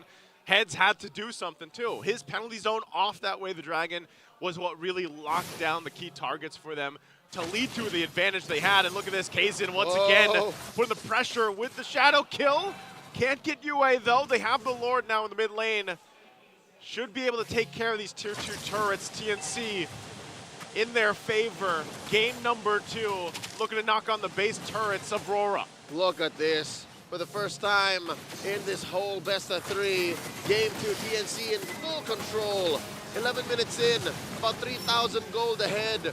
They're forcing Aurora to try and punish them for pushing in deep. TNC gonna hold their ground, maintain control, and see, I think that they understood that, all right, around this time in the game, around this pace, Aurora's going to try to look for the same conceal play, the clapback. Yeah. This is what happened in game 1. TNC's like, no, we won't. Learning from game number 1, I'd say, you know, for the most part. They're so fast on the pickup. Yeah, the way that they're playing this one. Looking for it once again. Double trouble here under the tier 2 as Demon Kite goes down. Escalera trying to escape. He's going to get away with his life somehow. Into the penalty zone they go, forcing him down. Renegade's gone, and TNC comes striking back as UA's in trouble as well. 4 down for RORA. It's only Domeng versus the full force of the Phoenix. TNC takes out the turret, and now they get primed and ready to lock down the base. TNC will get game number 2 and take it to game 3. The Phoenix Army in the MPL arena erupt in the blink of an eye, Joseph. A spark. TNC take it. The Embers. They've got the Embers. They're ignited. TNC needed this. It looked a little dicey like game number 1 was going to happen, but they turned it around. One hell of a recovery. Look at the smile on all these young men's faces. Let's throw it over to the Infinix in the bio. Rockhart and Lemar Santa Cruz. I mean, I would smile. I would smile that way if I got that W. That was a very decisive win there from TNC this time around, where we saw a lineup that had many points of possible failure rates, like a missed kick on a CC immune Grok, and a lot of stuff like that, but they still pulled it off. That's why, chat, trust me. All right, please trust me when I say that there's a chance that this lineup could really take control and win the game. They just have to get a key component right. Just time Escalera and Heads well with their entries, then they're good. Why? Because they have a Zask with them and they have a Hayabusa. The MVP of the game is Kaizen, 9-1-4, aggressive at the right time. One of the key themes for the story of this game so far has been timing, and Kaizen, peak great timing for this game number 2. I mean, if you can pull off a one-man shadow kill, I mean, you definitely have something going for you in terms of timing, and he pulled that off beautifully. And again, it was behind pretty good sets, and especially against an Edward that, like you mentioned, was already undefeated on that Edith. They were the first ones to give it to him.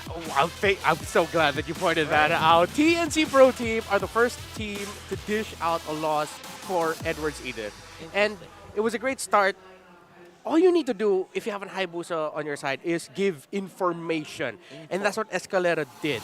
We were talking about this behind the scenes, Rockhart, that Cho is a high invade, high aggression, but low protect type of hero. He can give information, be aggressive, and temper the rotation of the opposing team, but he cannot protect, which is good that we're actually highlighting Kaizen here, because there were times where he was getting invaded. His purple buff was getting taken away, his jungle was getting pressured, but no, TNC Pro Team responded to it well, and this was key. Lancy getting away and Kaizen coming in for the shadow kill. Fast hands by Lancy as well in this game as that Zask. Yeah, and there were so many times where, you know what, Escalera looked like he was going to mess up a little bit, but he didn't. Yeah. That is key. He did not die in those split seconds. Again, denying further gold and denying further momentum for Aurora in this matchup. And now going this one, you know what, the stats are pretty one-sided this time around. Yeah, good rush with the main damage items here for Lancy. He went for the 2-1s, Glowing and Genius, and then would go on into the DG as well. So really just never letting go of the power spike of that Zask. Heads decided to go for the War Axe priority, build components before he prioritized going into the Dominance Ice. This has been a unique thing about Heads, where in game number 1, we saw that little different item build that he did. Build components first before building a full-on second item. And of course, Escalera, he rushed the anti-Karas and then would go into the Athena shield as well. The little shield that he would get from that alleviated the burst that could be dished out on him. Yeah, the little shield. I was wondering, he's like, what did you say? Oh, the little shield, yeah. And of course, the little shield that he gets as well from the Shrimpo. And all that just compounded into, again, kills against a team that usually is very good in skirmishing. That's Aurora. And they were able to get away with it. You know what? There were also some early kills that could have happened for TNC, but again, people just keep getting out of harm's way by the skin of their teeth. Yeah. But somehow, some way, at the mid-game, finally, their discipline paid off. And they got the kills they needed to get that ball rolling. Yeah, discipline, a little bit of luck, and that added up to fully paid Kozen being able to farm up 839 GPM. He is the rich guy. Of course, we saw Kaizen carry, and with Heads getting the best wingman here, it made a lot of sense. Because, again, beside Escalera, as long as they get their timing right, this lineup would have really worked. And it did. Because, as you mentioned, for this lineup of TNC Pro Team, there's a lot of room for error. There's a lot of times where you could go, if you don't get this right, you will mess up. But they responded to that well, and with what you mentioned, with them getting away by the skin of their teeth with just a little bit of HP, that allowed them to counter what Aurora was doing to them. Yeah, so many things could have actually gone wrong. A wrong kick in the wrong direction. Yeah. A shadow kill that didn't go to the right target. Happens a lot. And again, a Charizla that might miss because people always expect it, right? So with the penalty zone. So right now, everything just aligned. The stars aligned, even though they didn't use a Zodiac skin. Yeah. And it really is. I don't know why. It's such a good skin. For this one, though, I feel like what's CNC going to come up after this, though? I think that's the next big question. How do you actually compound the win or secure the win after this? One of the things I would say is if they could just rush the Zask, make sure that ends up in the hands of Lancy. Because we were talking earlier about how Lancy is a backline type of mage, right? He's what we call an artillery mage. He does really well with the Eves, the Novaria. But there's another great frontline mage, a little bit closer to the team fighting that he does well with, which is the Pyramid. Now, him ending up with a Zask, I know it's not like a Faramis, but Faramis can make a play on his own in a way, in terms of just like, I'll go forward, Ghost Bursters, I'll deal the damage, I'll use my Netherrealm, come join me. The Zask is that way in the sense that, all right, I'll just Dominator's Descent in here, I'll damage, push them back, Escalera heads where you at, join me. Kaizen where you at, go in with a Shadow Kill. So it allows Lassie to play the type of mid laner he is, which is whether it be from the back or from the front, he can make plays on his own. And we do see the Faramis kind of get banned out earlier. So I think that's in the minds of both of our coaches right now. And I would not be surprised if it does make an appearance later on. And again, compounding heroes like maybe the Jawhead or the Hylos. These are things that you really have to watch out for. And again, apparently, the whole world found out, you know what, Kaizen's Hayabusa is someone you got to watch out for. He's 9-1 in that game. Yeah, and Kaizen made a name for himself with the rising stock of Manana Evos last season as a great retribution jungler, great utility jungler as well. It's good to see that he has an opportunity to shine with something like a Hayabusa. Now I'm thinking that it's not too crazy of an idea that maybe down the line, if not in the next game, maybe in the next series of TNC Pro Team, the one after that, we might see TNC draft a little bit more like RSG and pick up a Lancelot for Kaizen. And again, historically, a very, very good hero for Kaizen, aside from the picks, the Roger picks that, you know, usually are forced by teams like Minana before. You know what? Why not? I feel like the Lancelot, I don't know if you guys agree, but the Lancelot can kind of make a resurgence. Erad, the mechanic, the Mad Rad, the Eradicator. The Mad Rad. I like that. Did you just come up with that? Yesterday. The Mad Rad? He's a Mad Rad. I like that. He's a Mad Lad and a Mad Rad. So I wonder if, you know, other teams like TNC can emulate that, because I feel like the Lancelot is a little bit underrated right now. Yeah, and there's a lot of room for error right now for a Lancelot, mainly because of we saw the building of more Thunderbelts for that. So you get to deal that true damage, of course, but then at the same time, you get the stacking defensive bonuses that you get from the Thunderbelt. So it sort of brings back the idea of that tank lance. Semi-Tank-Salot. Semi-Tank-Salot, which again was started by TNC Pro Team back in MPL Philippines Season 9 with the whole full build tank Lancelot idea. Unsurprising, right? I would not be surprised to see it again. Yeah. But then again, that's still a lot of, you know, teams still have to figure it out in scrims. So they won't just use it right away on the stage. It has to come out somewhere. And usually that's the scrims where, obviously, we don't know as well. We don't watch them. We can't. I would if I could, but I can't, so I shan't.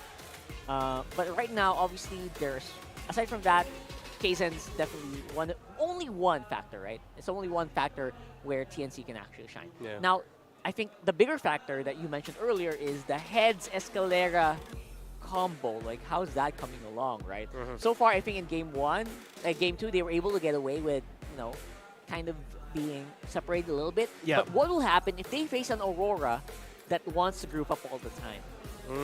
That's a good question. Because earlier they couldn't group up as much because Doming was always farming. He had to come in later, so their fight was around 13 minutes, 14 minutes, 15 minutes. Yeah, exactly. Aurora, TNC Pro Team understood that this window for them, the first 8-9 minutes of the game, is when they have to be aggressive and continue doing that. So now that we know TNC Pro Team loves that early snowball, right? Yeah. Is it not too far-fetched to think that maybe down the line, TNC Pro Team, if the Cho won't work out for Escalera, will they be willing, as long as maybe the Ruby is on their side, that they play assassin type of roamer similar to Baloyski and Geek Fam? Playing the Hellcurt, even though he's one of a kind. Play the Natalia roam. Lately, we saw Agata Katcha get picked up by Baloyski. And with how Filipino teams are team fighting and drafting, the Agata Katcha might make sense. I wonder. And I wonder if our streamers, our official streamers from Southeast Asia, from MENA, from South Asia and North America, do you guys agree? Do you think Gata Rome could make a comeback here in MPLPH? Let us know. So. And also scan that QR code now if you also want to be a restreamer. Yeah. We're looking for restreamers here. Yeah. You get diamonds. Get some diamonds. Lots and lots of diamonds. It's such a fun time when Too you're much just count. you're just lounging out on your couch and you just Yeah. have a camera on, you're talking about the game. Yeah, I can't lean back too much because if I do, it's like, whoa, he looks like he's part of the couch. No, I mean, so I gotta like go a little bit forward, man. you know, I mean our re-streamers, they're just at home. Oh, you're talking You about the know, re-streamers. All right, They're okay. so fun. You can just watch at home. You talk to your viewers. You know what? Yeah. These guys are pretty fun. Anyway, we're going to the draft, guys. So let's go ahead and watch what's going to happen here in game number 3. Probably not Gatot on Rome, but we're looking for something spicy here. For Aurora, I feel like consistency has always been their key point. Yeah. Right? For Aurora, consider Aurora. Legit. Like, okay, I'm not just saying it for the pun, but with how TNC Pro Team are playing right now, Yeah. an Aurora might actually be good for you.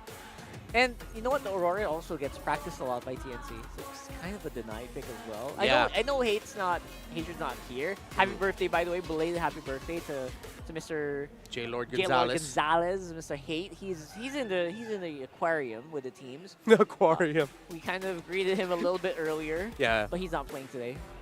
But yeah, happy birthday to that guy. But yes, going back to my point, he does practice that a lot. So I wonder if Lancy also says, you know what, I also have to practice that for the team. Yeah. Because the team might be used to having Aurora in our lineup. Yeah, I can double check that if TNC Pro Team does have already played the Aurora for Lancy. Yeah, Lancy's already had Already one has game one. with the Aurora.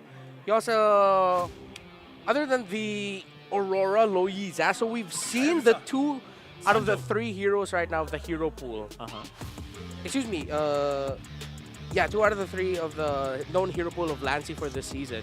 We have yet to see the Aurora. But they're the ones who banned out the Hayabusa for themselves. All right, so we'll see a different flavor of Kaizen this time around. And I guess that's actually a good thing if you think about it. You know what? Just try not to get that thing focus banned out too much. Yeah. Huh. What are they gonna ban out though? Jushin's been snubbed, by the way. Yeah, for sure. So she's not as feared as a pick Interesting. anymore. At least for this series. At least for this series. Because in other series, obviously the Jushin is still first wave priority. First phase, rather. First phase priority. Zask, just go ahead, pick it up.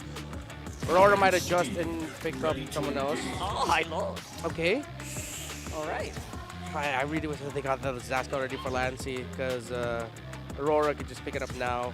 I mean, I understand picking up the high loss, it makes your opponents think twice about picking up the Zask. Oh, yeah. But Aurora showed in game number 1, they don't really care. They'll still just go ahead and pick it. Yeah, and at this point, if someone goes for the Zask, someone's definitely going to go for an Eve. Sorry, a Valentina, rather. Yeah. Sorry, this is Eve, what the heck. So, yeah, either way, you're going to have a Dominator's Ascent for either side, and sometimes it's not always the case. Edith, I think. Good. Oh, okay. No, they go Phobius Zask. They cover out dashes. I would like a go ahead and pick up a Jawhead right now for Escalera. The problem with that is the Ruby's still open, so maybe not. Oh, it's the Faramis! Hey, we were talking about this earlier. Right. The Faramis Hylos, the powerful combination, Oh, right, yeah. unkillable. So, wait, no, if that's the case, then this is going to be a Roam high loss, not an EXP high loss. That's correct, most likely. So Right. I don't think they're gonna flex that. Might be a little bit too early, though. Go ahead and pick out the Claude, Aurora. It's okay. Or XP Hylos, Roam Faramis, mid Julian. Again, just permutations that you can think of. Unlikely, it's unlikely, I know, Yeah. but it can. If Wolf gets a little, Okay, well, we'll make things spicy. Yeah, today. we'll put a pin on that. It's been a while since the Roam Faramis has worked, but we'll put a pin on that. Huh? Okay, yeah, they go for the Nolan. Well, of course, yeah. It's just the typical Nolan-Julian trade when all the other assassins are gone. Don't think we're going to see any too crazy picks here. Unlikely. It's unlikely. Obviously, the Bruno is becoming a priority apparently for some teams starting yesterday, I think. And I don't blame him. I feel like the Bruno can kind of work around the Zask, has a lot of mobility, and can really dish out some damage against that Nightmare spawn as well. Aurora can first pick the Tigreal if they want to, going up against the Faramis and all that. So they take out the Heads Classic. Sounds like a great combo. You know? That's classic. And of course, Gold keeping lane. doming in mind, as usual. Are they going to take out the Claude too? I think that's probably the next ban for Wolf, right? Yeah. For TNC here. And for Master the Basics, who is he thinking about here? Does he even want to bother with the gold lane ban? For the gold lane, oh, they're starting to take stuff out. That's a lot of stuff out, actually. Yeah, and right now, I don't think TNC Pro Team can afford to go double fighter side lanes. So, yeah, maybe take out a gold laner, knowing that you're already the 4th pick. They can consider it. How's the Ruby looking? For which side? For TNC here. Not good. Not good. It might actually be okay for roll. Okay, they take out the carry. So you take out the carry, the Claude will be left open. If you take out the Claude, they're gonna be left with digging deep into the Ixias, the Beatrixes, the Nathans. Although Gold Ruby might actually work for RORA, not gonna lie. For RORA, right. Yeah. And their main DPS. Oh, those are so adorable. I know, right? It's Hatred's birthday, right? There it is. That's Happy so birthday, sweet. Mr. J Lord. Hope you're having fun right there in the back. Obviously celebrating with the rest of the team for their first game victory. Yeah. Then again, job's not done. I feel like Hatred would want a series win for the team as a birthday gift. That would be something. That would be something. Oh, see, they take on the Nathan. Sun's out. The Claw's gonna get insta-locked here, 100% or 55%. Yeah. Not actually sure. But it could be a pretty good one. Again, dealing with the Nether Realm. That's always the thing that you always have to think about. Yeah. Go later, later. Pick up the Tigreal now. Or yeah, You Tigreal desperately need a roamer. That can't be a Matilda. Again, if it's not the Claude, it's the Tig. It is the Claude. It's the Claude. Easiest Claude pickup of all time. Yeah, they didn't even think about Now it. Now they can honestly go Tigreal. Oh, is it Bruno Matilda for them? Shouted Bruno. Yeah, that was midnight. That was midnight. Okay. Who is it? Oh, Edith is still open, by the way. For XP? This could be No, in general, for both. Because Renegade both. could go Edith or Tig. It can go Edith EXP for heads. Uh-huh. Roam the High Loss, paired up with the Faramis, as you mentioned. In terms of the matchup, though... Oh, yeah, you'll have the crowd control to be a good stopper. I think they're trying to pick for Escalera. What? Is it a... Oh, it is a Tig. So they take it away from Renegade. All right, so XP High Loss is in, right? So doesn't necessarily have to go with the Faramis, apparently. They can't go Jawhead because they're lacking the front. They can't go Matilda. It's a little bit too squishy. They're stuck with a Grok. They can consider the Matilda, but it's difficult, man. Or the Minotaur. Oh, yes, the Minotaur would be good. Who's that? It's an Edith, Yeah, bro. it's the Edith that All we right, so mentioned, they're okay. still sticking with your front line, and they also kind of need damage as well in the mid game, right? They're thinking about that mid game damage that the Edith can actually output as well. Yeah, you have the early burst from the Nolan, late game sustained damage from the Claude. You have the Edith, Phoveus, and Zaz to be your bridge into the late game. TNC Pro Team have the Julian, the Faramis together, the High Loss to control from the EXP, as it is a roam Tig. Then the Bruno. All bases are covered for both teams. Right, I don't see anyone actually coming out on top here. Yeah, it might boil down to if Aurora or to which team can play the map better. Because Aurora might actually be able to run circles on TNC Pro Team in terms of the macro map control. Right, and for TNC, they have the wombo combo. Again, pretty easy to Yes. mess up. If they do mess it up, it's going to be critical. But if they do make it work, it could be the thing. So what do Leo and Naisu think about that, though, as we head to the Land of Dawn? Welcome to Mobile Legends! I personally think it's very rare that a team gets caught out in the last phase. That was obviously TNC just baiting out the Claude. Yeah. I think Rockhart even mentioned it. You know, he went from 100% to 50% on the Claude. Like, wait. But it does make sense. I mean, at the same time, Domeng, maybe it's also like, you know, he wants to have it. Obviously, the last game, Game 2, he wasn't able to utilize the Claude as probably he wanted to. So Game 3, now he gets a chance to do it again, and maybe better this time around. Because this lineup that we see from TNC, man, they want to fight just around everything that they can, the Faramis especially for Lancey. Yep, they have such early presence. Like, 1 or 2 skills is enough. And look at that, they just outnumber Aurora, and they just dominate and take the Little Wonder. Like, there's nothing Aurora could do. Yeah, this is, and like not only that, but I think Kozin so far, picking up this Bruno again, like we saw previously. Brunar. He's going to have a great time, you know, going 1v1 against Domeng, at least for now. I think that'll change, especially if we get to that late game and then the Claude is online, has that Trinity, and they can work through that. But right now, it's going to be up to this. Both roamers. Look at Escalera. DK. A couple shots. Gets the flicker defensively.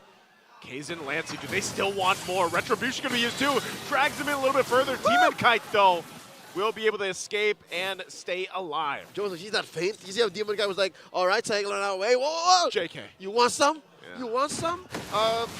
I'm happy to see that Aurora do not want to take this lying down, but this is the first time we've seen TNC actually get some momentum series-wide.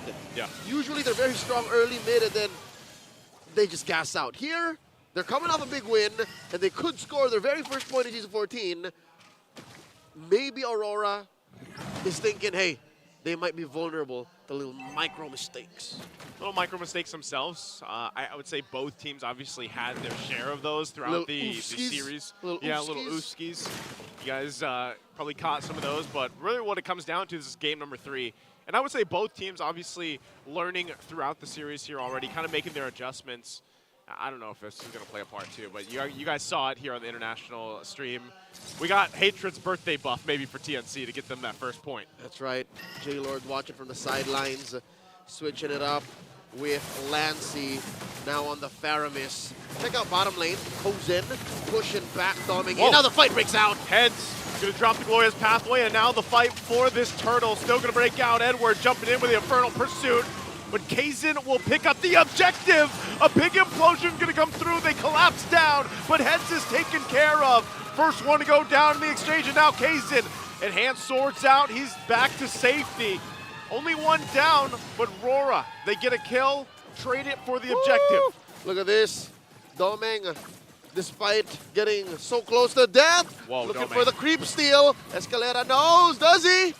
Oh, you know, he's okay. He did all those shots not to get it. Not to get it. I mean, he was going to freeze the lane anyways. Yeah.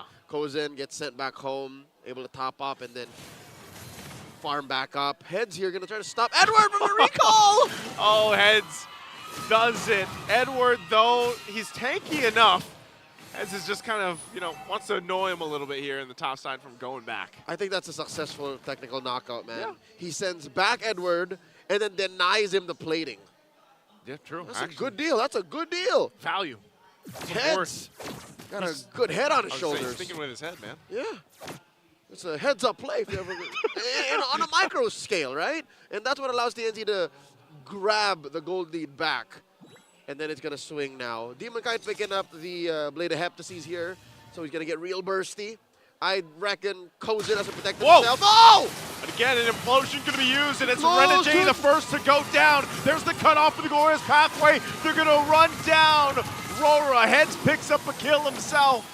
And TNC, a decisive play, ends up coming out on top. Still looking for more, though, possibly the pressure down on this bottom side. Wow. Yeah, Domeng's like, nope, I just saw that, I'm out of here. Did you see that? Again, 2 genius plays back to back. Number 1, such an early ube from TNC. Who would have thought that there would be 5 members of TNC in that bush and in that river at 4 minutes? That's what caught him off guard. And then eventually, again, kudos to Domeng. He could have hidden in the tier 1 and 2 sandwich bush, but he hid in the far bush down bottom. Yeah. It was first checked in the back, but eventually Aurora knew the call. Domeng, hide here. TNC couldn't find him.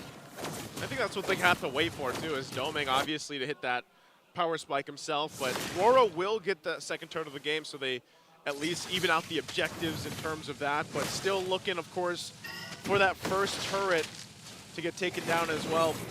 Both teams here, though, you know, relatively even. I think it's all going to come down to this point where it's like, which roamer is going to find that setup first. A lot of the times, Escalera's been doing a fantastic job. Heads has been just the cutoff, but this is where we have to see Renegade with the Edith. It's so much easier for TNC. They have so many layers of CC and even health that the margin of error is so big that they're allowed to make mistakes. They're allowed to force Aurora to make errors themselves and not get punished. Looking at the item game here again, there's about 1,000 between Demon Kite and Kaizen. Kaizen on his way to a Feather of Heaven. And then looking at Kozin and Doming. How big was that gold lead? I was looking at the gold lane. Clause, yeah. For the gold lane, it's not too much of a lead. Like this time around, Doming's done a better job at keeping the gold closer. Farming it up, yeah. Just getting there. Part of that too is just because, you know, if he has to, like if he's in danger, he can just blazing do it the wave. Obviously, right, Renegade gonna make the decisive play on Kozin. Kozin won't be able to escape Demon Kite this time around. And that's just how fast it can happen. At a split second, RORA or TNC can decide to initiate. Conceal going to be used here, but they just want to save the turret from going down. That's why a super fan from 2021 called him the Hitman. The Hitman. It's been 3 years Who since was that name stuck. I don't know. I just heard about it. All right, we got a final turtle spawning upper quarter, about 10 seconds. Aurora holding their ground in a bush for TNC. Kaizen reveals himself, and yeah, already a lane swap by heads. Yeah, going with a swap. Doming's still, you know, the bottom part of the map here. He's probably going to rotate too. You see this turtle's up, third one. RORA's going to start it up, take the positioning. They might just grab this too. They can burst it. Yeah, I don't think anything's going to happen here. TNC decides to not go for it, pay attention elsewhere. So little by little, RORA has found themselves in a better position to go toe-to-toe against TNC. That's right. Aurora used their rotational speed. Because again, look at Doming, look at Demon Kite. They are much, much faster on the pickup. They can just go from lane to lane, and TNC have to check in. TNC have to know that, all right, they're not here. We're a half a step behind. And then look, they're able to push. Bottom lane, though, still standing, tier 1. Great man-to-man defense by heads. But again, Doming a half step ahead, able to take advantage of top. And this is the hard part here for TNC is also trying to keep tabs on Doming, because if you just let him do this on Claude, you know that at some point he's going to be locked in.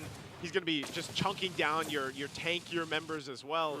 And it's tough to catch him. So TNC, they're kind of forced to just kind of stay together, have their own form of this Ube strategy in a way where they got to play around Lancy. They got to play around Escalera. Worse, you're going to get those implosions. But hopefully, Kozin can shine on the Bruno, because still, great damage there, especially in the mid-game. And that's what makes TNC's game plan so simple. Beautiful. Whoa, whoa, whoa, whoa, whoa. Again, Heads trying to get out of here, but he can't take any pathway through that. RORA finding a good pickup here. Heads is rolling. I wonder what the play there was. The rest of TNC were very far off. He pressed the Revitalize, so something tells me he was calling for an actual fight. Yeah, I guess so. Unless they were buying time elsewhere, but Aurora have those lanes locked down. Yeah, every lane is just, in favor of Aurora right now, so not sure on that either. And you got 20 seconds for this Lord to be up. RORA definitely, managing the waves they need to. They might still put some pressure in the mid lane, or just kind of let that tier 1 stand. But you can see them already centering up around the objective here. So TNC, with the lineup they have, they got to go in full bore, full swing, and Kozin, especially Kozin here, he's got to keep track of the positioning. That's the only thing that's worrying here for TNC's gold laner is positioning. If it's out of place, his flicker's down, then he doesn't have the slide, he's going to be in trouble. Even Edward can catch him off guard. Demon Guy can burst him. He definitely needs to protect himself. Luckily, there is a Faramis, a Netherrealm to get him top, ready to reposition. Lord Shuffle already commenced. Approaching half health. Look at how fast Dominator dealing damage. Roar's pathway by Heads. Drop down, looking for UA. UA goes in with a Dominator's Descent. Now fires back on Heads. Heads in trouble this time. The Demon Kite goes in, and an Implosion's going to find multiple members. But it's not enough as Escalera's taken out of the picture. Doming fires back in the backside and takes out Kaizen. Now Renegade goes down and extends, but there's the blazing duet from Doming as Kozin holds down the mid lane. Joseph, you talked about it. The positioning of Kozin might be key. The fragility of one Bruno compromised TNC's damage output, which led to a winning trade for Aurora. 3-2. Make it 4-2. Lancy just respawned. Oh man, I gotta throw it out there. I wish I had a soundboard every time I played Claude and Blazing Do It. For that sound. Don't you put up the isn't that the in-game sound? That was the in-game sound. That was the in-game sound, okay. What are you talking about? I guess playing with the wrong voice back. Let's get back to the Lord shuffle. Edward and Escalera on Lord duty. Pulling them back and forth, back and forth. And again, look at the long lane control, Joseph. So good. Look at Domeng. He's playing with some of the architects of the Lord Dance, evolved through 2021, 2022, 2023. Mastered the basics. Dexter, Edward, even Ewan knows what to do in a Lord fight. Again, the focus on heads. They want to take him out quickly, and Implosion's going to be able to find multiple. Renegade taken out of the picture for now when Edward jumps in the backside. He's taken out. Kozin trying to fire back. Still trying to stay alive, but they're pushed off the fight. Domeng goes down, though, so we're back possibly to the stalemate. Demonkite and Yue left alive. They underestimated the AOE from TNC. Two keys. Number one, they didn't take Kaizen first. In the past team fights, it was Kaizen who was taken down like maybe first or second. Yeah. So that's what allowed Aurora to lean hard on those fights then. But now look at that. Like a trampoline. Multiple knockups, multiple damages sources, both magic and physical. Uh-oh. And again, Kozin was able to kick that ball freely. The fight for the Lord. Kaizen takes a ton of damage. Yue somehow secures the Lord, and now Escalera forces the fight, finds Demonkite. Will be able to take him down, but RORA gets the objective. Yue's out of there, and there's the chase from Edward. He wants more. With the Infernal Pursuit, goes in with a wave 2 and fights under the tier 2 turret. Renegade will go in, gets the knockup, and now Heads is rolling again on the floor as the tier 2 goes down. It's only Kozin left alive to defend. It's just the Zens. The first Lord scored by Aurora. Marching down bottom. Big fat waves ushering in from top and mid. Aurora in just in a single moment. It didn't have to be Kaizen or Kozin first. It was just their front lines taken down, and suddenly TNC couldn't clap back. They will take care of the Lord, but they lose that base turret down bottom side. Hey, we've seen this time and time. The pendulum. This hurts extra for TNC. Yeah. The long lane is the penetrated lane, and they're facing off against a Claude. A Claude. And you know, when you were talking about wave management, trying to keep this together, a Claude is like the biggest problem you can have in that case. The only thing that's worse is a Fanny or a Ling. Or a Chip. There's long lane control. Yeah. TNC have to macro out of their minds. I'd sprinkle a Moskov in there too. That too, yeah, Just, exactly. you know, Exactly, that too. SOD up to the fight. Yeah. But at this point, TNC backs against the wall. You know, you can see how far this pendulum has swung. Now, you mentioned this earlier, Leo, is as long as Kaizen isn't the first to go down, or at least, you know, their front line stays healthy enough to get those ultimates placed correctly. Checklist. The checklist is there. They can still win a team fight. For sure. Because even looking at the items, like, they're in fighting form. They are able to fight off. The only thing is Kozin, you know, he doesn't have that defensive item advantage that Domeng has. He has the wind of nature. He doesn't have room to build it. Exactly. He doesn't have room to build it. He literally there he is. He a just got glass cannon. There it is. All right. So that's his only defensive item. He can defend himself from Demonkite and Domeng, but he can't against Yue. Okay. I don't think he can even defend himself against Edward. Oh. Conceal! They want to fight this. Conceal can be used with the Glorious Pathway, and Edward jumping in again with the Infernal Pursuit. Whoa! They're going to get a huge knockup here. The Winter's Crown's going to be used as well, and Domeng fires off the backside of the Blazing Duet, pops the Wind of Nature, and focuses on Heads. Lancy and Kozin running to base. The full force of RORA still alive. That was team fighting excellence. Renegade finding the back angle, making the most of that full combo, taking down 3, and it's free. Aurora in the base. Only 2 left, waiting for the rest of the team. Deleted off the map here, and RORA will take this series in a 2-1 fashion. It's lights out for TNC as the Northern Lights take the series 2-1. Oh, RORA swinging the pendulum ever in their favor here. And TNC wanted that fight. They forced that fight. And they got punished there for RORA to take game 3. If you have a rover with killer instincts like Renegade does, you keep that rover. Yeah. You hold him down. You sign him for 6 years, and you never let him go. Amazing work by Aurora. My heart goes out to TNC because in a fair fight, Joseph, in a fair fight, they would have won 9 times out of 10. They would have one. It's just, I don't know, again, like even looking at this version of TNC, it looks better. There's improvement. That's promise. It has promise, it has hope, but still, in some of those, moments in this game 3 even, it's like, man, what are they looking for here in some of these instances? I can count in one hand over all 3 games the key things they could work on. Yeah. Things they could have done better. And folks watching at home, you know what I'm talking about, right? You know those diversion plays in game 1. You know those odd engages in game 3. GGO played. The Phoenix Army appreciating their squad, walking out of the arena. Great work by both teams. But first off, we're going to talk to Aurora on stage with Mara Aquino.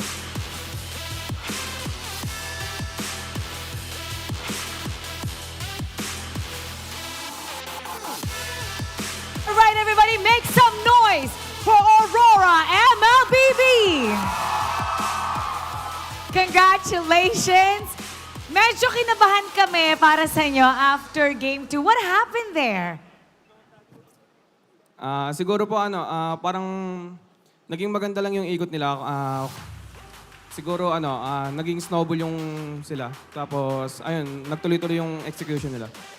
But you've made your fans very proud with this win. Actually, gusto kong balikan yung video mo kanina. Napanood mo ba yung video mo? Nasabi mo, malayo ka pa para sa next standard. Kasi yun ang bansag sa'yo ngayon, the next standard. But you said, you're gonna do everything you can para maging deserving. So sa tingin mo, ano ba yung mga kailangan mong gawin para you feel you deserve that moniker, the next standard? Siguro more grind and champion. Mag-champion. All right. Let's see about that. And you guys have a great chance this season. Rana J, ang ating MVP nung Game 1, they were all screaming out your name. Actually, pansin namin, kahit nung mga previous series, pag ikaw ang nagta-tie grill, palaging pang My Day, pang highlights. So sa lahat ng mga nagta-tie grill dyan, ano nga ba yung mga tips mo para sa kanila? Hintayin nyo lang mauna yung kalaban. Hindi, unahan nyo lang yung mga walang purify para pag nahuli mo, patay na agad yun. Yun nga, alam mo, sabi kanina, naririnig ako, naka-flicker si Renny J. Ito naman, yung next nyo, maybe will be your biggest match yet. This is against FCAP. So, TLPH. TLPH, sorry, against TLPH. So, meron ka bang, alam mo sa sobrang palaging grand finals ng dalawa na may mix-up ko sila eh. So, against TLPH. So, ano nga ba prediction mo sa magaganap sa next matchup nyo? Try namin 2-0 kasi sila lang yung pag-aandaan namin this week eh. Sila lang yung kalaban namin, so try namin 2-0. Sige nga, ano ang palag mo sa buong TLPH? Hindi na nagpapahinga si Demon Kite. And now, i-announce natin ang ating MVP of Game 3. Let me hear you say it. Sino sa tingin niyo ang MVP?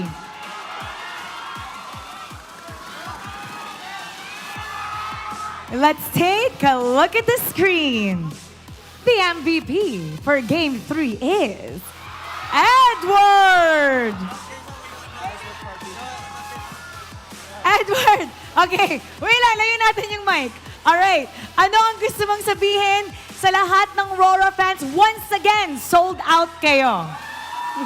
Ayun. I-follow nyo rin yung Aurora page namin tsaka subaybayan nyo yung watch party ng Aurora. Congratulations! Ito naman, we're gonna announce the winner, our lucky fan that will get 3,000 diamonds. Come on up! Hello! Wow, with merch and everything. Come right here. Dito ka. Ganda naman nito. Nakuha mo sa labas? Yes po, naku. Pakita mo yung face mo. Ayan, oh. Ayan. What's your name? Maverick po. Maverick. Katapat mo, I can guess, your favorite team. Nandyan sa face. Sino favorite player mo dito? Siyempre, si Demon Kite. Demon Kite! Demon Kite, lapit ka. Bakit si Demon Kite? Kasi since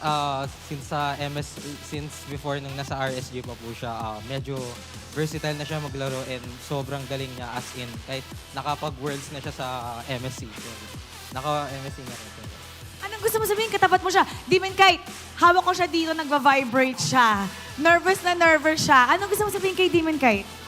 Sana syempre sa bagong team, sana mag-champion kayo and sana makapag-M6 rin kayo this year. You know, pumipiyok pa. Thank you. Anong gusto mo sabihin sa kanya? Salamat sa pagsuporta palagi yan. Lagi kong bibigay yung best ko kada game. Pwede po, hug po. Hug. Hug daw. Gusto daw niya mag-request. Pwede daw ba? Hug? Kiss to victory. Ayan. Kiss to victory. Kiss to victory. Congratulations! At magbow ka with the team, all right? You may now take your bow. And take your walk of victory. Congratulations to Aurora MLBB. Pagkatapos ng Game 2, sinigurado na nila that they're gonna close out strong with game number 3, and we're gonna break it down for you. So we're gonna go back to our panel. Pasok. And there you have it, another victory under the belt for Aurora MLBB.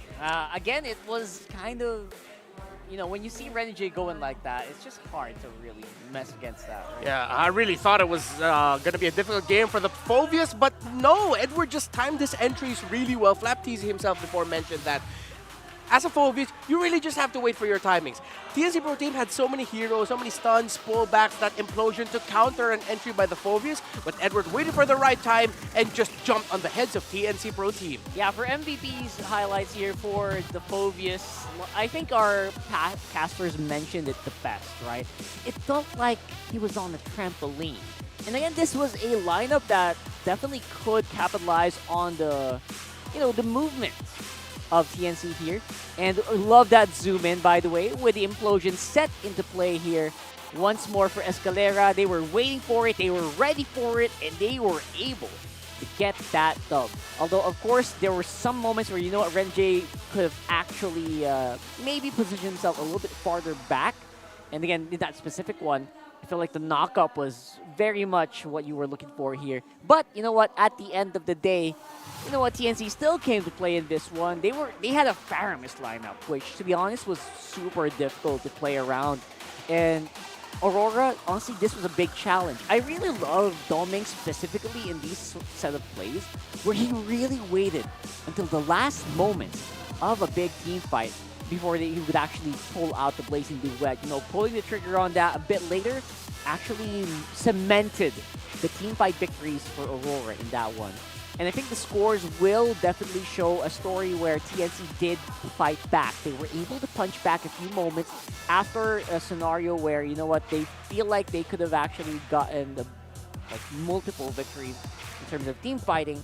There were still a lot of moments, obviously, for improvement, but TNC probably is on the way there as well. I feel like there was a few moments where the Zask was definitely unleashed. Yue in that one was phenomenal, and in the sense where it was surprising that he actually got the Lord Steel earlier as well. So looking forward to more of that one. And again, the bounce back from TNC, where they did look like they could have taken the fight in a lot of these scenarios. But again, once more, RORA just knew how to handle it, and you always want to look for that win condition if you do have this lineup for TNC. So for TNC, obviously, they did have heads take a breath of damage, but Doming really shown it, keeping up with the moniker Pal Doming, keeping that GPM above 800 in a lot of these games. I think even in game 2. Yeah, sorry, Rockhard. Thanks for taking over for that, because I had to pick up a friend. Yeah. I'm gonna show you later who I picked up. You picked up someone, Yeah, right? I picked up someone here who's gonna help us understand this game a little bit better. And yeah, for TNC Pro Team, it was also just really unfortunate that in that Lord attempt that they went for, Yue was able to get that stun off. And the snipe. And the kill there onto Kaizen. That was they were in a good position to be able to take it for themselves, but it was just countered. And after that, it was just like over and over again. Aurora were feeling the groove. Renegade and Edward, again, we were talking about the timings of the roamer and the EXP laner, when you enter, when you decide to pull the trigger. He had 3 predicted Earth Shatter knockups.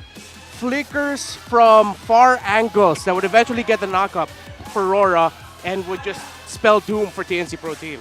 Yeah, a lot of times those were the moments where it actually, this whole game, this game number 3, it boiled down to those moments where it was a question of who went first. I think Renny J also said it on stage. Yeah. I think his mind is still, you know what, I gotta go first. I gotta go first. That's why he blurted it out on interview as well. Then Yeah. Mara kind of asked him to elaborate and said, yeah, you have to like get to the target first, not necessarily pull the trigger first, and then just force him to make some plays, force out the purifies as well, and then try to get the victory from there. But then again, this whole game really was on a coin flip. Yeah. Aurora also had some good rotational adjustments too to shut down heads. Seems like there was a moment where when TNC Pro Team would be thinking, okay, I think they're going to be going here. They're going to push the top tower instead. Heads is in the bottom lane. He's just managing waves. But then your TNC Pro Team's like, what the hell? How come there are 4 members or 3 members of RORA here just trying to take down our high loss? They take down the high loss. And then it's little things like that, the slight readjustments by RORA to pull out different rotations and decisions that most teams would consider. It's just one of the reasons why they were able to take the W in this game.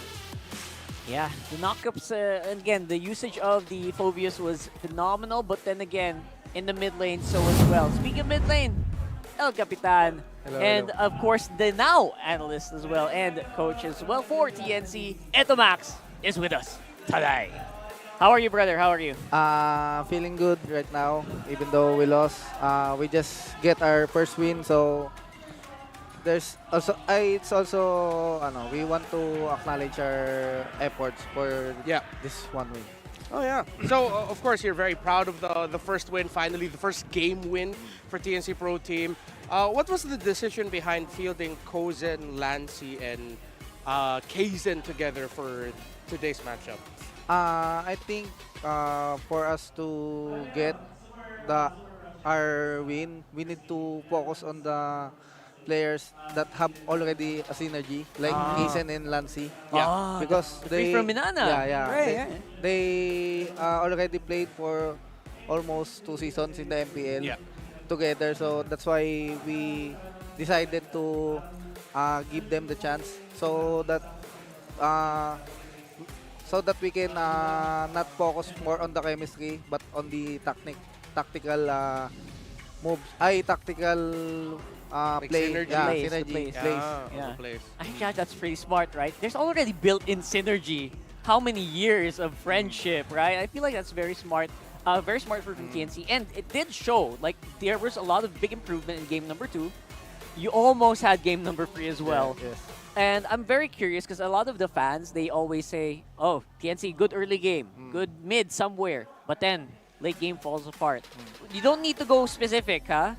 Just let me know, what's your drills? Like, do you have drills for our players to improve the late game? Actually, for the late game, we always give them. Especially for me, I have a lot of experience how to manage late game decisions. I think Omega, 38 minutes. I think the main problem was the pressure that comes when the game was on the late game side.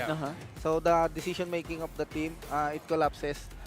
Number 1 problem is the synergy because they have different approach how to manage late game decisions. Oh. Okay, so the players. Yeah.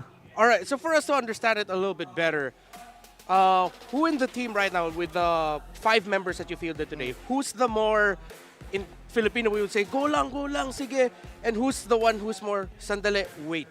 I think all of them 5 because we said that to them like to play not to be scared because be aggressive. Yeah, be aggressive because that's the way of MLA. Yeah. Who gives the movement first, they will parang set the tempo of the game. That's why we want to always give the first move. We want to make a move, always be ahead of the decisions that we will make. That's why I think TNC always have a good start because that's the mentality. We just need to manage how to handle proper decisions in the late game. There you go. So I guess that's the goal, right? For point for improvement, fix the late game and make it better. So we have something here interesting for you. Poll results. We asked the viewers to vote, obviously, for the engagement, and you got that vote. What do you think? Well, how does TNC handle this kind of like perception about your team? What do you guys think about this? We always entered this stage with not focusing on other people's comment about us because we just want to play our game. We just want to prove our worth here in the MPL. So we don't focus on the comments. We don't read them. We just wanna hear our management, and also we focus on the team. Or not on the others. Because you can't control the comments. You can't control what people think about you. Just control what you can do. Exactly. And again, just you have people, you have mentors that you listen to, and those are the opinions you usually listen to. I think real quickly, we should get, do you have a quick message for the fans of TNC Pro Team? Because you also have a few international fans here and there supporting and rooting for you. Thank you so much for the supporters of TNC, even though we having really a hard time right now, but we promise that for our next games, we will try our best to get wins. There you go. The W mindset. And I think that's a great way to end that. Thank you so much, Itomax and Renmar. I'm Rockhart. We'll catch you guys after the break for match number 2.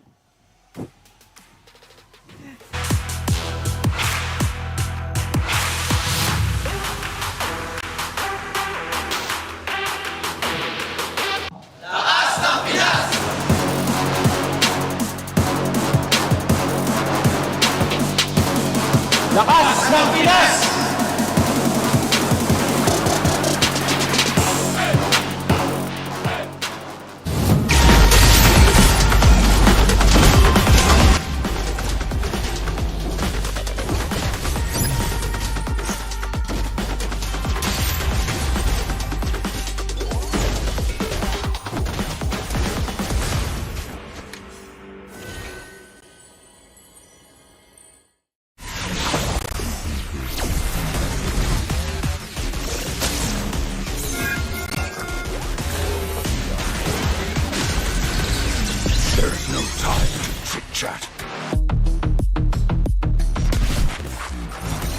You will never learn.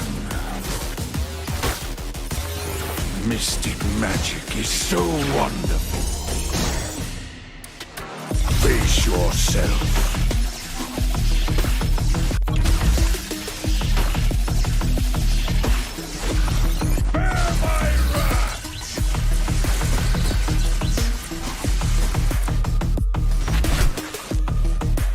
Imagination is the driving force of the energy. I'm not a monster. I'm a demon.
3 stars. Look at us to the top, no ifs, no buts. Winning any game, para to sa PIN na yes.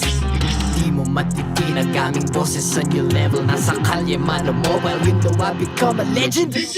Open fire, reunite with winners. Built with pressure, like diamonds are made of. Switch na lane na parang gera, HP racing may reset up. Built na katang buhat, we hear that full load SS parang Lyra.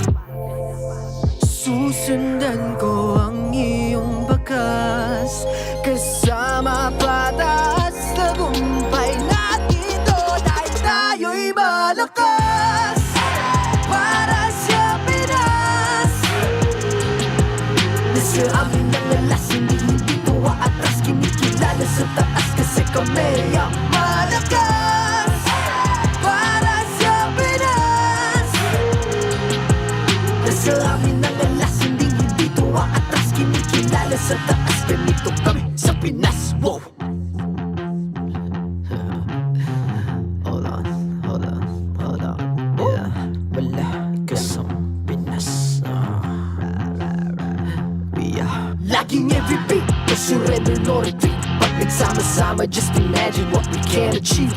Laging MVP, no surrender, no retreat. Giving 100 all my all, cause we just cannot be defeated. We are unstoppable, immune and invulnerable. Ready ang equipment, lahat frozen, malang crowd control. Pakita ko na jab like pow, east to the southeast. Taas sa watawat, proud and loud, cause every enemy we devour.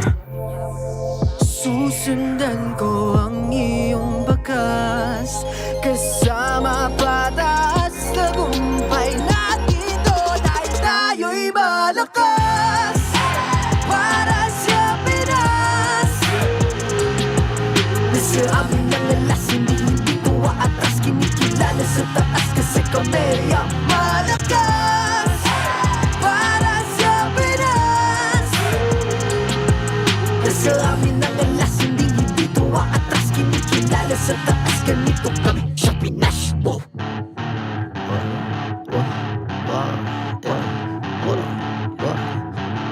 Malakas, Pilipinas, malakas. Kahit anong lane, we become the monsters. Malakas, Pilipinas, malakas. Face the golden sun and repping for the 3 stars.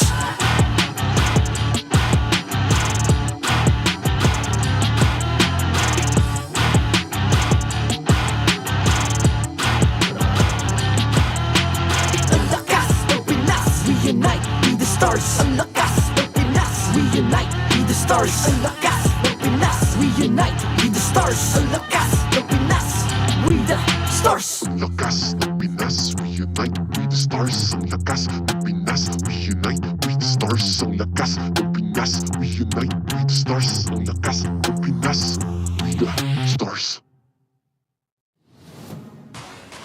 The 14th season of MPL Philippines is brought to you by the following sponsors. Smart, the official telco partner of MPL Philippines Season 14. The official tournament phone of MPL Philippines, Infinix GT20 Pro. Official suppliers, EMC Asia and Index Salon. Experience the TLPH Season 14 action live at Green Sun, Makati City. Grab your tickets now via official MPLPH website. Don't miss any MPL action by following our official Facebook and subscribing to our YouTube channel. Follow MPLPH on TikTok for more content. And to ensure the equality and fairness of our games, MPL Philippines is also monitored and supervised by the Games and Amusements Board.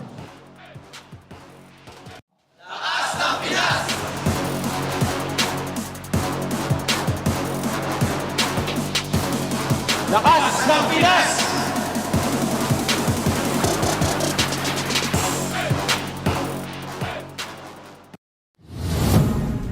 Welcome back to MPL Philippines Season 14. The second match of the day. Another best of 3 at your service. My name is Leo, here with Naisu. Yes, sir. And Joseph, it's down to the last match of the week. Yep. But real quick, let's talk about what just transpired. TNC scoring their first game win, but Aurora at the end still takes a dub.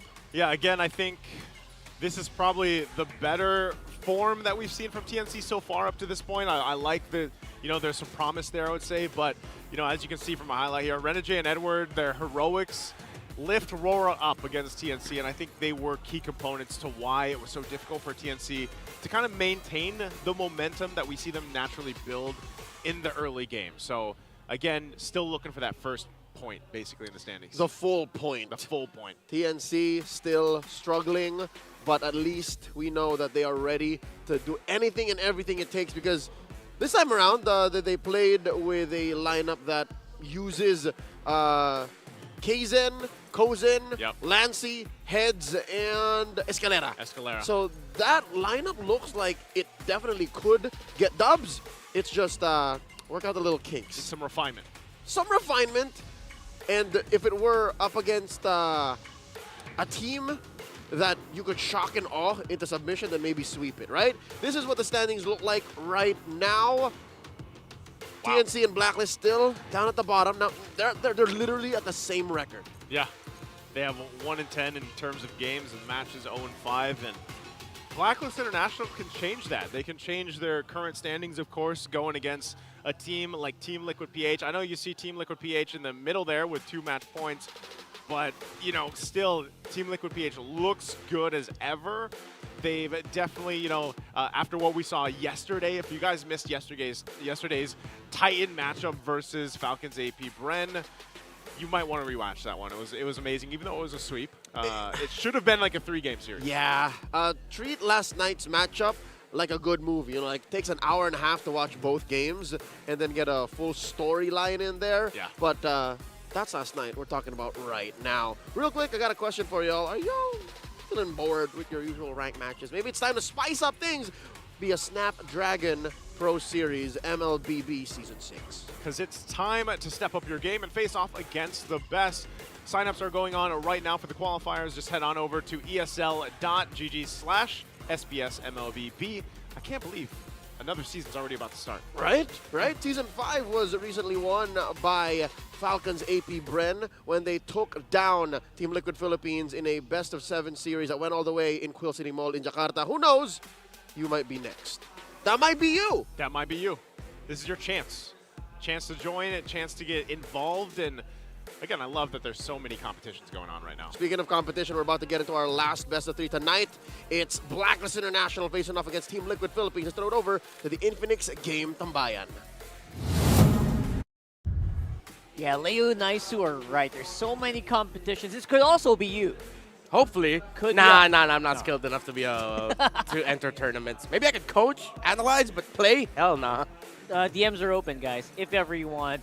It's Rockhart and Renmar back at it again for the panel here in our very own English Test panel. I can't believe I'm still saying that. Yeah, R&R here at the Infinix Game Tambayan. Gotta say it with a twang because it's the English broadcast. Is that a rule right now? I think no, it's not. It's just me wanting to, you know, summon the cringe lords. Because we haven't had enough today. But right now, match number 1. Man, that was interesting, right? I feel like Renegade and Edward just cemented themselves in their specific roles, and like you mentioned, I think Yue also deserves a bit of a spotlight there. Oh, yeah. Doming, I think he just does what Doming does. I feel like he just does it so consistently that people barely notice, but he's also really good. Yeah, he finds the right timing. It's perfect because like going now into Series 2, it's 2 teams trying to find the right timing, or specifically one trying to find the right mix, and another that is just trying to find consistency with win streaks. That's right. A brewing storm right now challenges the Filipino sniper in, of course, the entirety of their MPLPH careers. I'm going to give you guys a little bit of a surprise here, because we found something out interesting earlier. I didn't notice this, but Oheb apparently has the upper hand in terms of stats against BennyQT. When? Like this season or? The entirety of their season. Oh, the entirety of their career. Okay. Yes, and although, again, that doesn't seem to be the case as they go up against each other in this matchup, considering, obviously, Blacklist has very glaring chemistry issues. Yeah, despite painting BennyQT as the bigger and better gold laner this season compared to Oheb, it can't be denied how TLPH is also experiencing some struggles. They are on a 2-match losing streak from Fnatic Onyx Philippines and Falcons AP Bren, which are the top 2 teams in the league right now. Now they've gone up against each other. BennyQT has defeated Oheb in 4 matches. Oheb has won way more matches compared to BennyQT. Games as well. And if you look at the most used heroes of these two, of course they have some shared hero pools there with the Beatrix. And surprisingly, because of the era and generation that BennyQT started playing a lot more and made a name for himself back in Season 6 with Execration, man, he played a lot of Cho. Gold lane Cho. So surprising. And again, it surprises me that 4 out of 16 matches won. That's basically like 25%. While for Oheb, he's closer to 30+% win rate. So that's a stat I was telling you guys about. His win rate is higher, despite Blacklist just losing a lot more so far in the season. Yeah, but again, these stats are for all time, their entire careers. And one of the things that stands out for me, it's surprising that Oheb actually has more Nathan games. Because when you think about in recent history, the more iconic Nathan user right now, sometimes if it looks like it's a good pick and is respected, it's BennyQT's Nathan. Exactly. But then I remember when Nathan started popping up more, it was actually Oheb and Blacklist International who was spamming that hero a lot in the lead up to M5 World Championship back in Season 12. That's right. And this is the most recent, right? This is for this season right now, where you have obviously less games this time around for Oheb, and obviously the KDA and every single stat line does scream BennyQT is superior. Right? Yeah. Well, only thing that the little edge, literally 7, the number 7 is the edge of Oheb when it comes to the average damage dealt.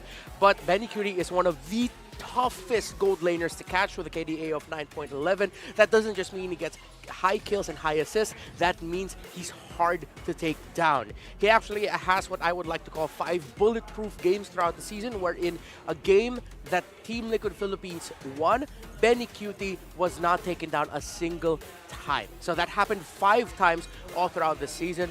It's also glaring, the difference in GPM. This takes into account the per minute. So if you add up, that difference between 712 and around 670 is big. The numbers have spoken. The numbers have spoken, It does seem to be the case, but right now, it is still Blacklist who seem to be struggling. Again, we've been talking about chemistry so much, I feel like we're in class. And I feel like we should also just address, like, what's Blacklist doing to fix that? And right now, in terms of lineups, it does seem to be that they're sticking with Lord JM. I think later on we'll find that out. And I wonder if you guys think that's the wisest decision. And I also want to know what you guys think is going to come out on top for this one. Is it TLPH or is it Blacklist International? Show your support. You don't just need to comment, right? There's an actual poll down there somewhere. Yeah. Whether you're on whatever platform you're on. Yeah. Hopefully the mods are keeping that up on track. And then again, we'll try to tally that later on, and then we'll find out who you guys think is going to come out on top. I am assuming TLPH is going to get a majority vote here. I mean, it's so hard to bet against it right now. I think for both of us as well. I think we're both predicting Team Liquid Philippines. So just in terms of what we saw yesterday from Team Liquid, yes, they are coming from a sweep against Falcons AP Bren.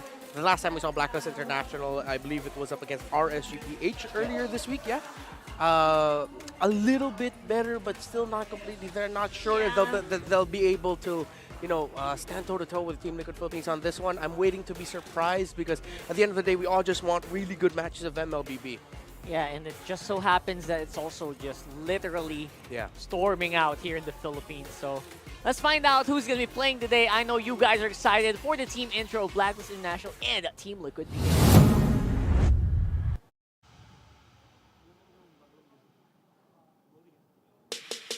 MPL Arena, let's welcome our marshals, Ems, Wilbert, Pat, and JJ.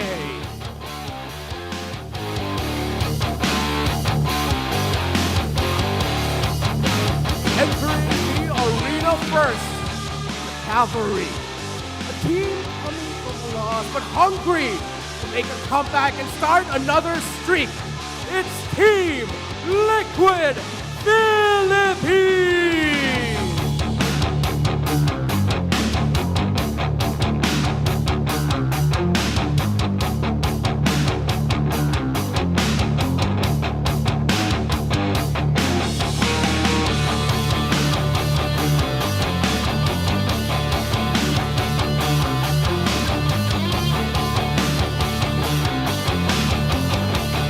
going up against one of the titans of MLBB.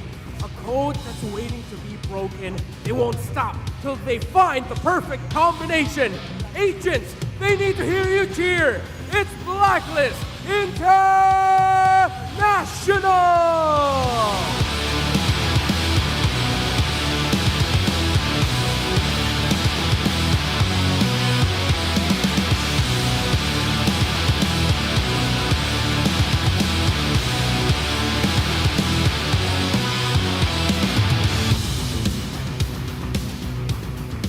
Tacticians for both sides. For Team Liquid Philippines, it's Coach Hitak.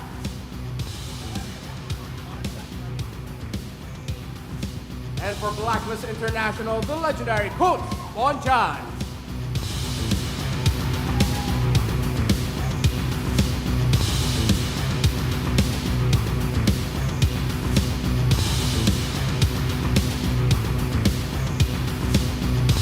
It's time for the face-off. Oheb, BennyQT, step forward.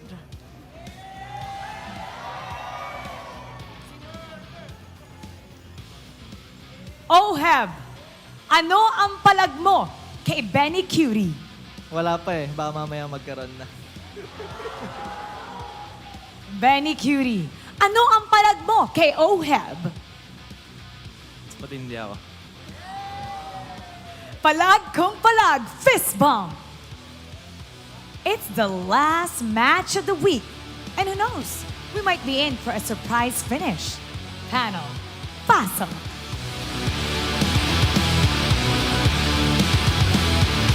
In fairness, I don't doubt that BennyQT is more intense. I guess that's the proper translation of that. Yeah. Matinda is like intense. And again, considering the weather today, it is Team Liquid PH who does seem like they are on track to just sweep Blacklist right now, unless Blacklist can do something about it. Yeah, because this lineup is intense. JP, Sanji together alongside Carl, TZ make a devastating roam trio. Sanford has been a little humble boy this season, but he's still one of the top EXP laners in the world. While this is the lineup they're sticking with, you teased it a little bit earlier, they are sticking with this variant with Lord JM in the XP, Oheb in the gold, Exort in the mid alongside Haji roaming, and MP the King jungling. This is a team that has been trying their very best to just play around MP the King so far, who has individually, honestly, the mechanics on this guy, you can't deny. He's got some moves. He got the skills. Right now, the rest of the team does seem to be having some trouble dancing around to the same tune. Yeah, if you look at the stats, again, the numbers don't lie. Average KDA, damage dealt per game, the turret damage per game.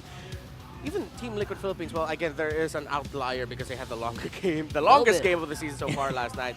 And you can see here, the stat I want to point out is the unique heroes used. Blacklist International with 30, Team Liquid Philippines with 23.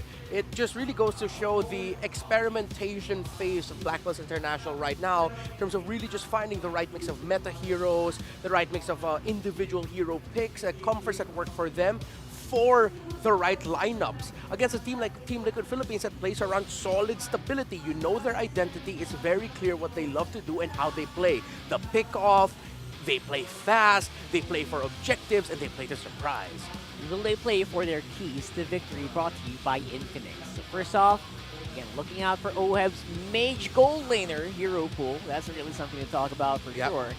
There's a history of the Alice for Oheb, the Lunox for Oheb, but I think the Lunox is the one that we really have to watch out for here. Yeah, you know it. It was used by BennyQT last night, and this was contested yesterday. Speaking of, Blacklist needs to slow down BennyQT's snowballing tendencies, because he is one of the few gold laners who would just say, yeah, I'll first build Skypiercer and a Roger, and I will not die. It happened.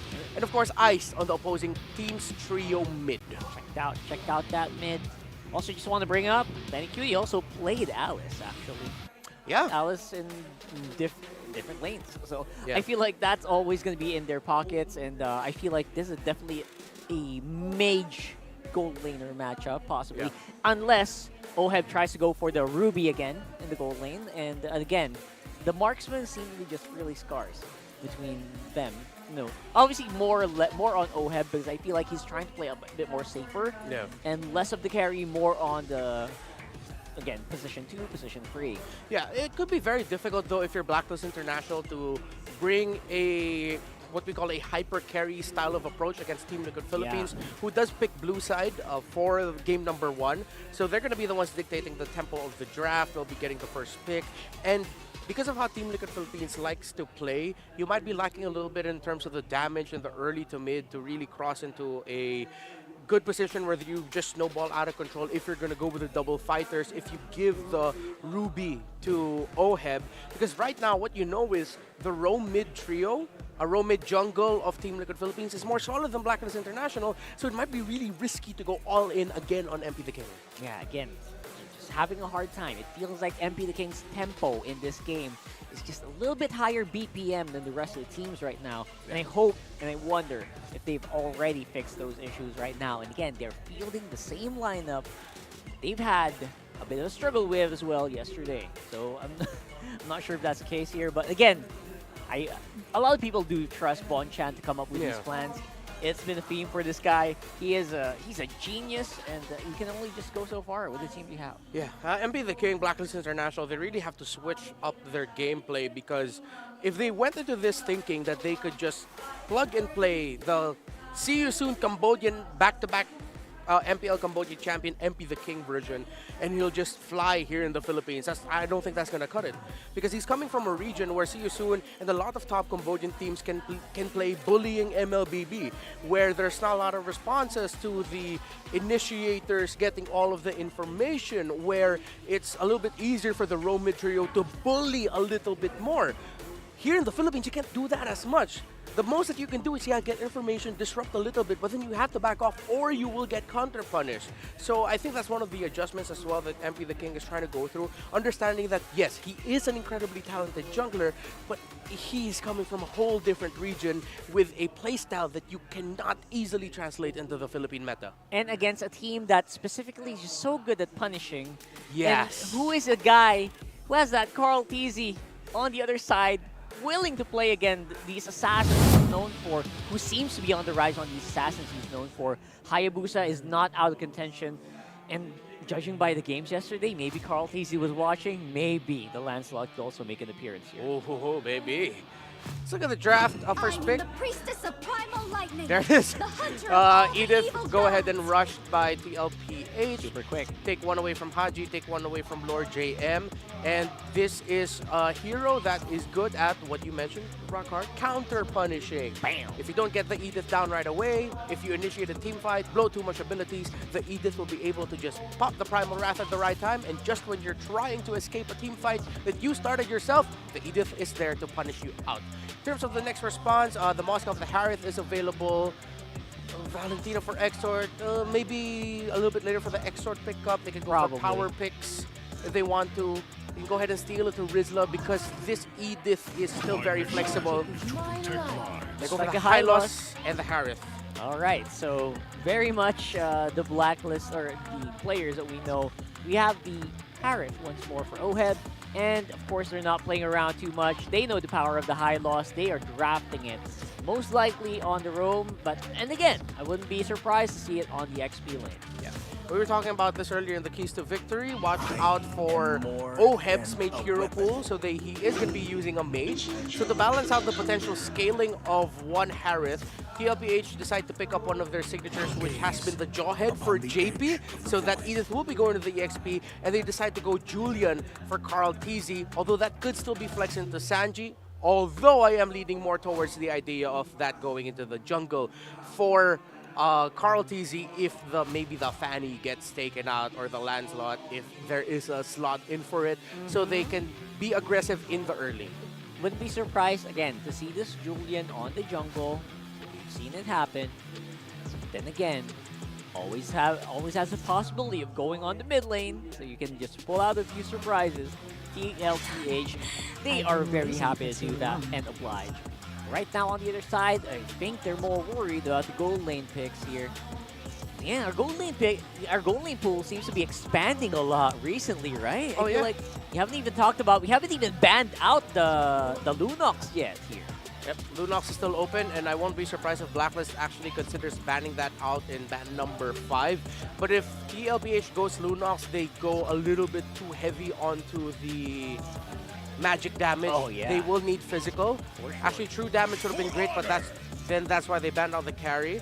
So they pick up the Tigreal because TLPH right now showing 2 major components in the Julian and Jawhead that are dive heavy. So they're just playing it for safety, and they know that Tigreal is one of those heroes that can actually punish a Jawhead relatively well. So they take it out for safety in case that high loss is being considered by Blacklist International to go into the roam instead. And that's why I think more of, you know what, they are going to go magic heavy, maybe have someone on the jungle that might be an assassin who can dish out the physical damage. Yeah. You know, you're going to try to squeeze that in there. You really want to see the Lancelot, I don't really you? want to see the Lancelot. That's why. I mean, I'm trying to rationalize it. I just really want to see that Lance. Or maybe a Haya. You know, you just miss those stuff. But yeah, you're right. Carl TZ probably going to pick up the Julian. Faramis, though, I think can be a pretty good ban here against Blacklist International. I wouldn't put it past Bonchan to draft it out. Oh, yeah. Faramis, yeah. I see that too. Although if they ban off the Faramis, they will still have to go up against the Vexana. They go ahead and play safe and they take out the Ruby EXP lane for Lord JM. The Terizla will still be open for him. And in terms of the heroes of Lord JM, he actually has quite a lot. Although, right now we actually don't see if CC might fit well into this lineup. I think it'll be a little bit safer to put the Hylos just into the EXP lane. Hylos in XP, yeah. And then maybe just try to converge later on for a team fight and maximize them. Yeah. Right now, though, Vexana. Talked about the Vexana. It's right there on the docket. Great wombo combos incoming for sure here, coming in from Blacklist. Lunox would be way too risky, man. Unless they put the Julian in the mid and go for a high damage dealing assassin into the jungle.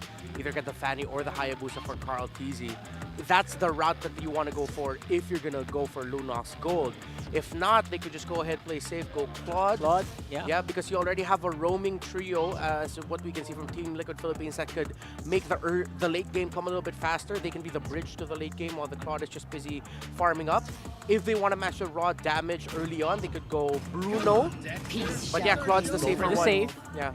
And there it is. Loyi. A little bit surprised, at the same time, very happy to see the Loyi once more. Again, I think in match number 1 as well. Yeah. We saw Loyi. Saw that in game. Not as clean as you want.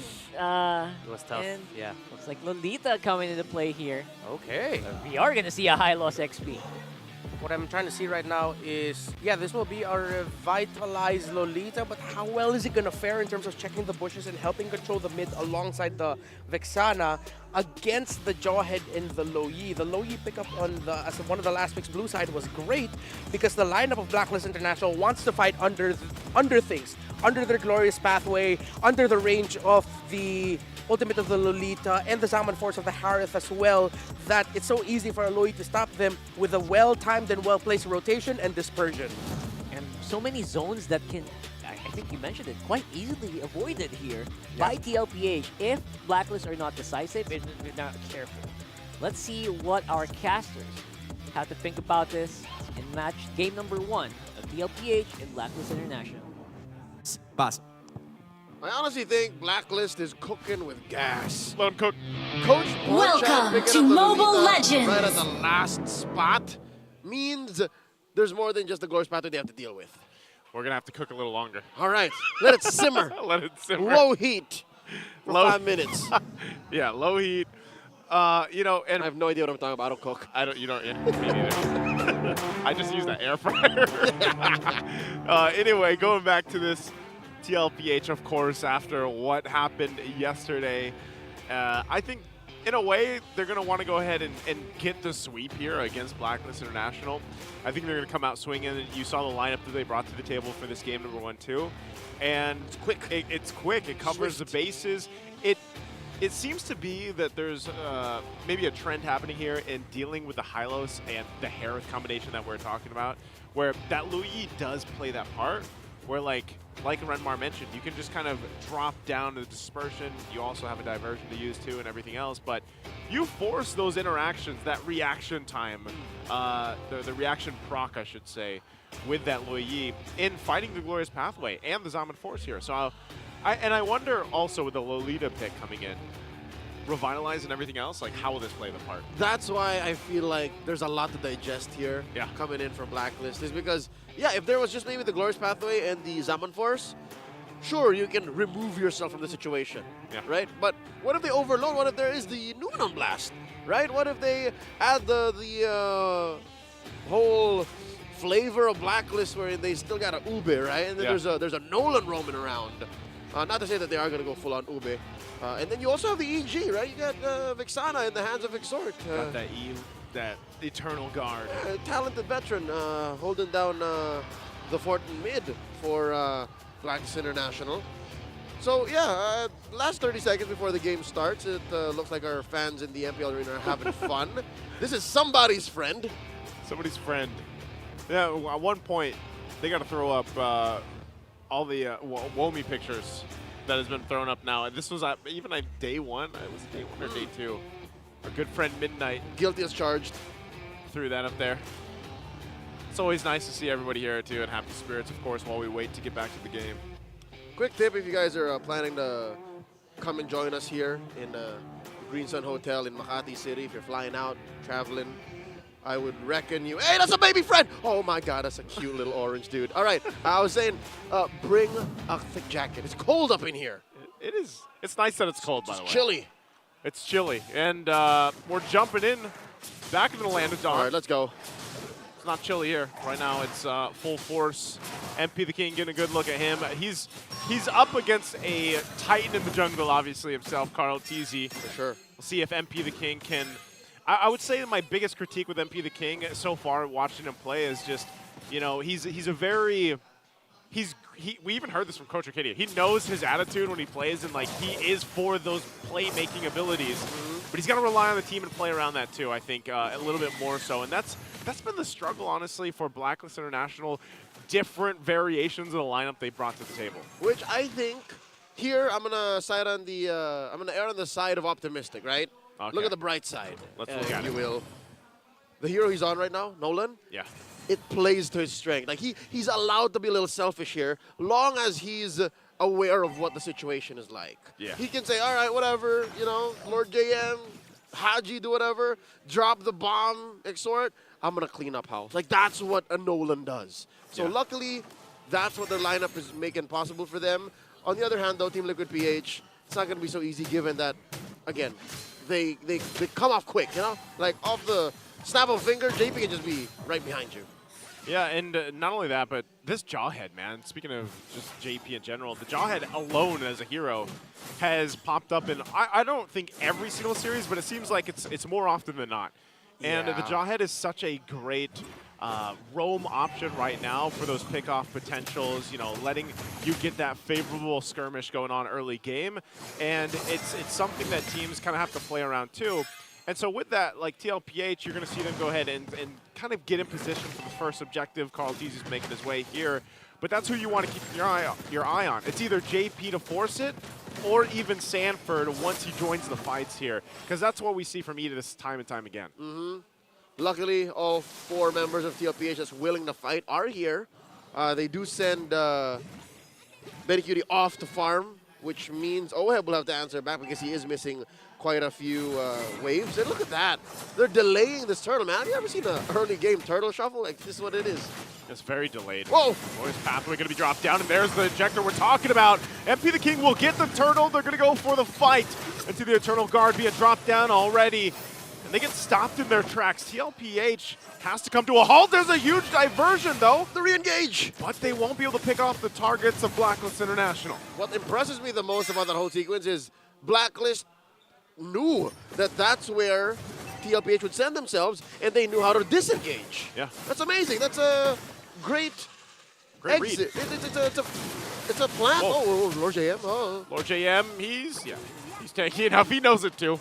All right, he's good. He's fine. What I was saying is it's an Olympic gymnastic landing. You know what I mean? Like, you can get the flips in, but what if you land on your head? they landed on their feet. They did. You know, at this point, you got to land on your feet more often than your head, I would say, right? So JP might get set up here. Already getting that retribution is too much to handle. JP will get picked off here. Blade of Heptacy is also being picked up for MP the King, so it's going to help spike up that damage a little bit more on this Nolan, like we've been talking about. And now they'll focus topside, get a little extra gold in their pockets, about a 1K gold lead now. Blacks International clearly in control, drawing first blood, taking that first turtle. And TLPH are definitely put into the back foot this time around, which sucks for a Jawhead. We were talking about JP and the Jawhead. A Jawhead that's on the defense is not a very happy Jawhead. You know, whether he's happy or not, the thing about Haji, too, I know we didn't get a chance to point this out because Renmar was talking about the revitalized Lolita, but it is the flicker Lolita. It's an old school Lolita. I like that better, man. Oh, really? Yeah, because you get to go for those setups with the Newman on blast that you're used to seeing on Lolitas. Because they already have it from Lord JM, you know?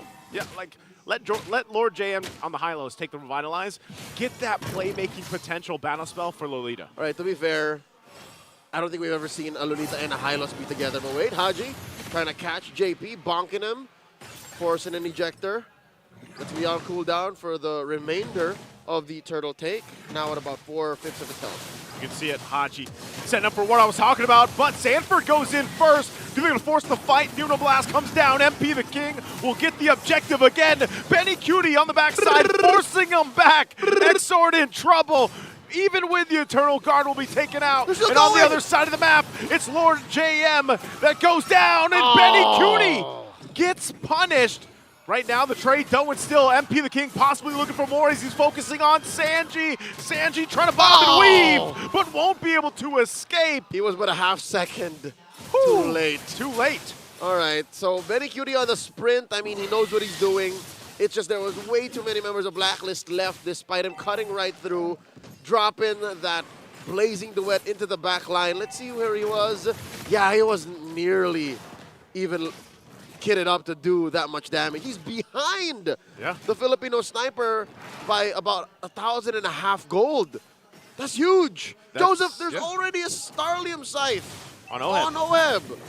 And I don't know, man. BennyQT, I didn't expect him there to be that big of a difference in terms of the gold. I mean, he got a kill, but yeah, you know, there's a kill there, but still, he's gonna have to do some catch up at least for now. And we know this. Like, claw takes a while.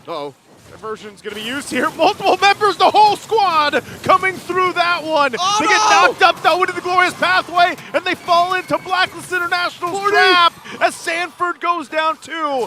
JP and Sanford gone out of the equation. That might be all the Blacklist International gets, but man, did they counter that play.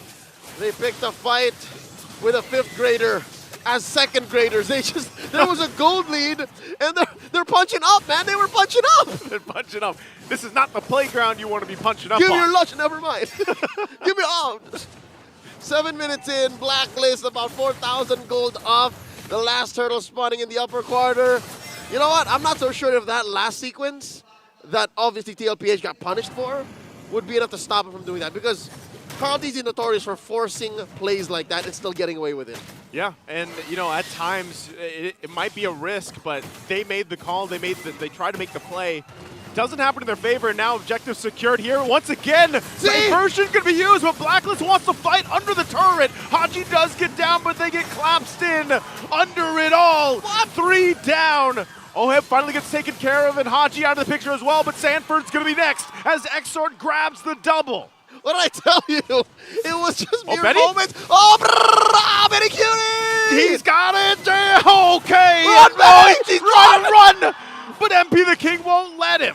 Even on an individual level, Team Liquid PH got that dog in them.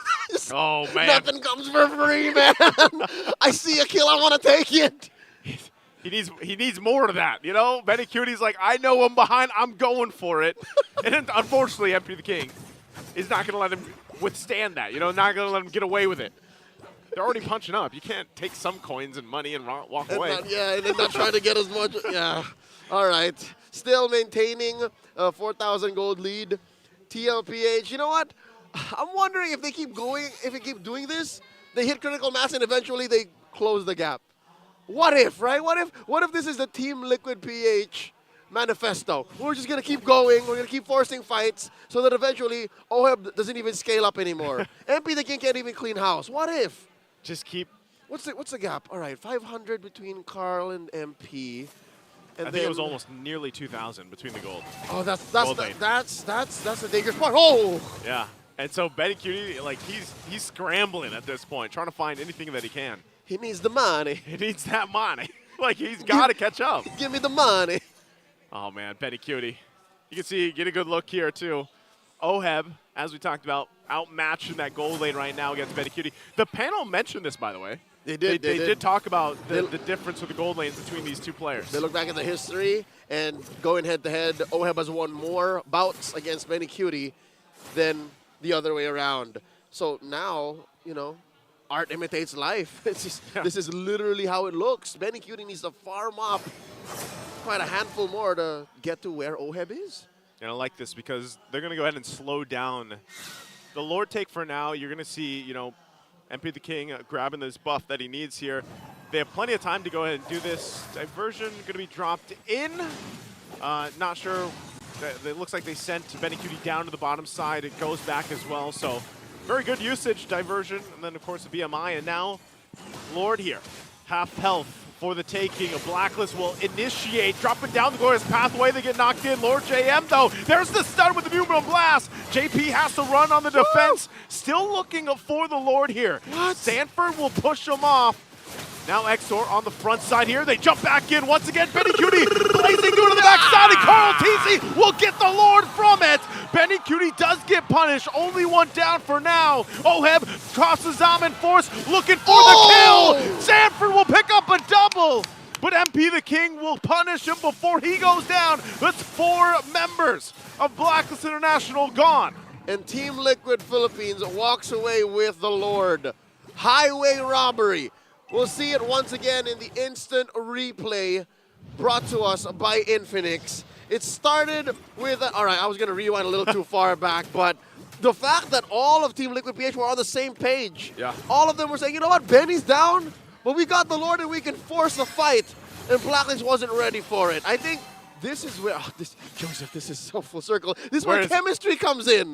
The fact that all of you are aware of how much you're all willing to give. Yeah. For the bigger picture.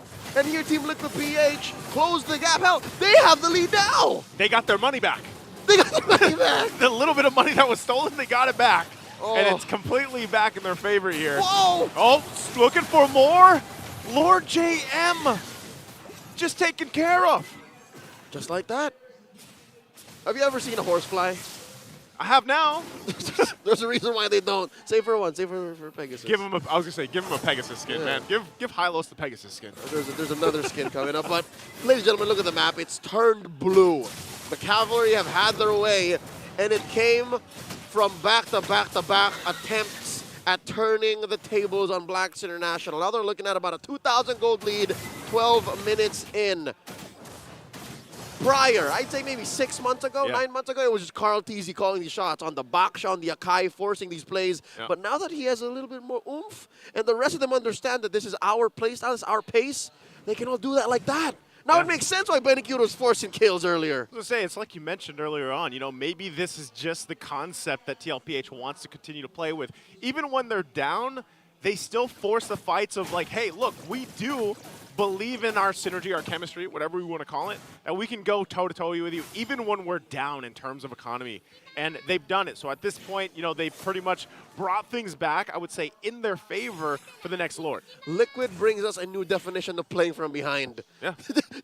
Apparently there's a way to play from behind aggressively and not get punished for it. Hell, find a way to get back into the driver's seat. We're waiting for a Lord here, spawning about half a minute, lower quarter of the map. And look at this. This is just JP holding it, right? This is just JP holding it. Blacklist, they're all afraid. They're old. They even let go of the purple. Yeah, they let go of it. I don't think they want to risk it, you know, even for MP the King here. He's only died once, but if he gets picked off, JP goes for Lord JM again. They're going to fight under the Zaman Force. Glorious pathway, look at the cut off into the Numenal Blast. Benny! It's going to be able to find Benny. Sanji's in trouble. He's out of the picture. So 2 down already, still fighting back. Woo! Blacklist International looking for more. The flicker from Sanford for defense. and BennyQT will be fine, but this could be a lore down favor for Blacklist unless they can stop it. The Cavalry have gotten punished. Overloaded with CC and zoning AoE skills. Let's see if Carl can pull a fast one.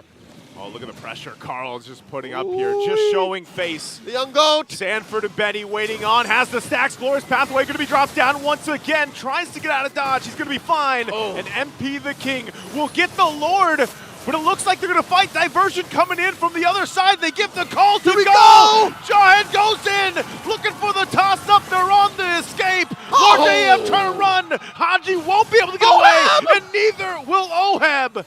So 2 down for Blacklist, but at least they got the Lord. KL1 is down, I repeat, KL1 is down. When they get spread out, scattered, dispersed, Blacklist lose their main advantage. And because of that, this Lord is going to be taken care of in quick fashion by Team Liquid Philippines. MP! So is MP 1v1. I think Carl Teasy had enough practice last night with Kyle Teasy. He brings it to this game. He's all warmed up. He's sitting in the, no, he's not sitting in the same chair, but you know what I mean? Like, this is, oh wow, again, the pendulum hath swingeth. And now, once more, Team Liquid PH back in control. Another purple buff stolen away from MP. All right, Blacklist International, how are you going to adjust from this? All right, Benny and Oheb at deadlock. I mean, they're like their last item pending. And Carl is fully built. That explains that, Joseph. That explains that. He's about 1,000 ahead of MP. And you're looking at the rest of the lineups just slightly ahead for Team Liquid. That's what that 1,000 gold makes. Yeah, it's that, but also I think TLPH is just playing around the fact that they can go for those pickoffs that we mentioned in the beginning of the game. It's either JP on the Jawhead or just utilizing Eva's kit here for Sanford. And that's the problem. Like, Blacklist International every time kind of has to wait for that. Yep. So when they approach the objective areas, you know, that's kind of what they're looking out for. Lord GM, we already saw him. He is the tanky guy alongside Haji. But either of them, if they're thrown behind the team of TLPH in the cutoff, they could potentially get bursted down. Everything just falls apart. Look at this, Team Liquid PH sending 2 up there. This is the longest diversion. It's just a, it's a BMI showcase. And throughout the whole debacle, look at that. We missed the point that Blacklist just lost that inhibitor. So there's permanent damage they have to deal with in the long lane. Claude now, currently, is the 4th most picked hero in the history of MPL Philippines from Season 1 up until today. Picked 549 times in all its time. Oh! Toss up again, and look at Lord JM's health bar. Gets brought to half health, still going to be fighting it out. JP has to flicker out. BennyQT on the backside already. A couple shots. Pops the blazing duet, takes the return damage and has to back off. BMI's out. A whole lot of ultimates expended. Touche. And a whole lot of battle spells as well. Exort's Flicker, Lord JM's Revitalize, JP's Conceal, and his Flicker. But Sanford and Sanji, the Sansan duo, hold on to theirs. So that could definitely be up. All right, why don't we just BMI you out, clear the wave, come right back. The Lord is still standing. Despite everything that happened, that mini heart attack of the sequence, the Lord still stands. And now suddenly, another shuffle. And because, oh man, because of the Loyi and Claude, it's so hard for Blacklist to respond. Yeah, it's such an advantage to work around on a macro level here. A boon, if you will. Yeah, with the Claude and the Loyi and the way they're utilizing that combination of the diversion. Now the Lord, though. The Lord dance going to be started up here. Oheb will stay up the front side. They got to protect MP the King. They know that setup from JP or Sanford can happen anytime. Look at this deadly bush. Haji trying to find one. There they go. They drop the Eternal Guard plus the Zaman Force. JP swinging on the backside. Who's he going to look for? Lord still being worked on for now, but they just back off. They didn't find the connections they were looking for. Glorious Pathway going to be dropped down. MP comes in, takes the Lord under Carl Teasy, but he will get punished as he goes down. Now BennyQT taking a couple shots at Lord JM. He has no response as he falls. The rest of Blacklist International trying to get back to base. They got the Lord. Good thing for MP the King. But at what cost, Joseph? They lost 2 on the way out.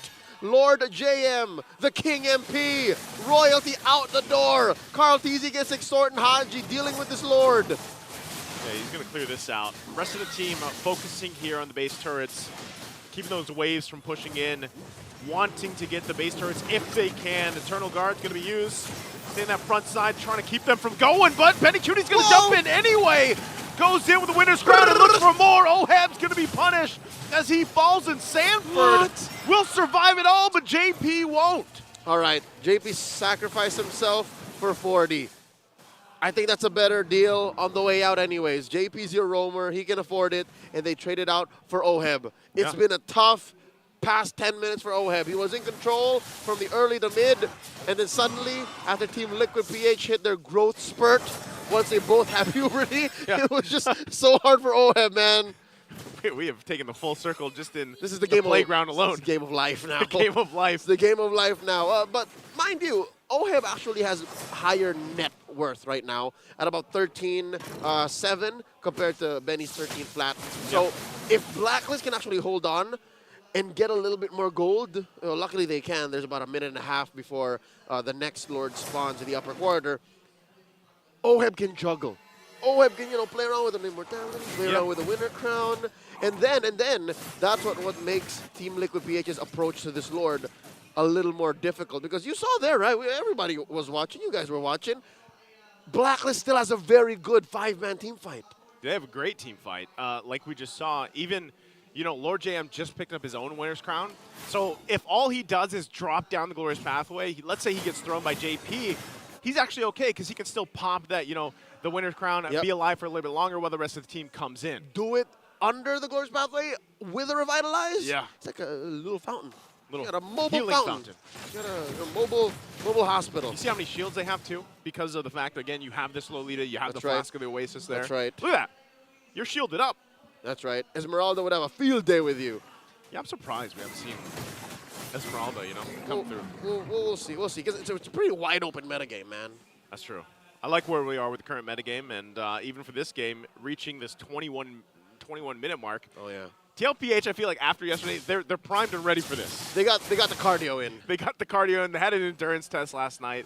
So it's up to Blacklist International here to rise to the occasion, I think. Which is an amazing laud for Blacklist. This means TLPH are giving the same respect to Blacklist as they do to their co-titans of MLBB, to Falcons, AP, Brent. Now another Lord Shuffle awaiting. It's at about half health, keeping it under control. Sanford and Carl TZ, Lord JM dancing around. Oh, they're waiting for Exort. I don't think Blacklist can take this without Exort. Yeah, they're going to have to wait. He's got to go clear that wave too, and they know it. Also keeping an eye on where possibly that diversion play is going to go. JP shows face, has the conceal, throws Lord JM, pops the revitalize in the winner's crown already. Haji will go in with a Numnum Blast. Diversion's going to be used to the backside under the bottom turret. Still looking to push the lane. They might just go for a base push here. Oh no! As Blacklist tries to get to the base, but 3 members of the cavalry are there. Oh! And that was the plan all along as they take game 1. Damn you, Benny! Damn you! Blacklist International had it. It was their Lord. It was their fight. And with the help of Sanji and Sanford, the San duo, Liquid Philippines walks away with a win. Always, always, always. How many times has BennyQT been a part of that master plan, especially with the claws?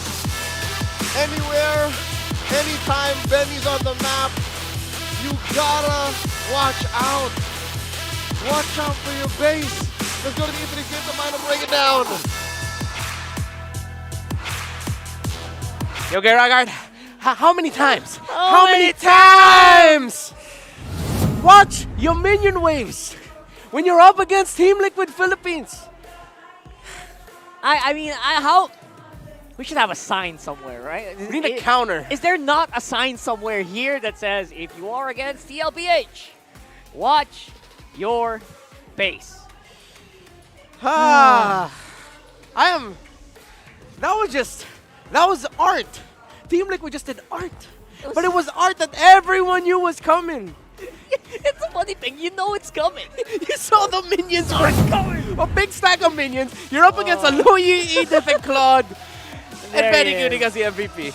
Of course. BennyQT, I mean, kidding aside, obviously it takes a lot of setup for stuff like that to actually happen. And to dupe your opponent into thinking you're actually going for a team fight, but no, you're going for the base. No, Claude looks like the most Liquid Echo hero ever, with the blues of Liquid, with the purple of Echo. And is it just me, or are they wearing a new purple variant of their jersey? It does seem to be, right? Yeah. Whatever that is, I want one of that.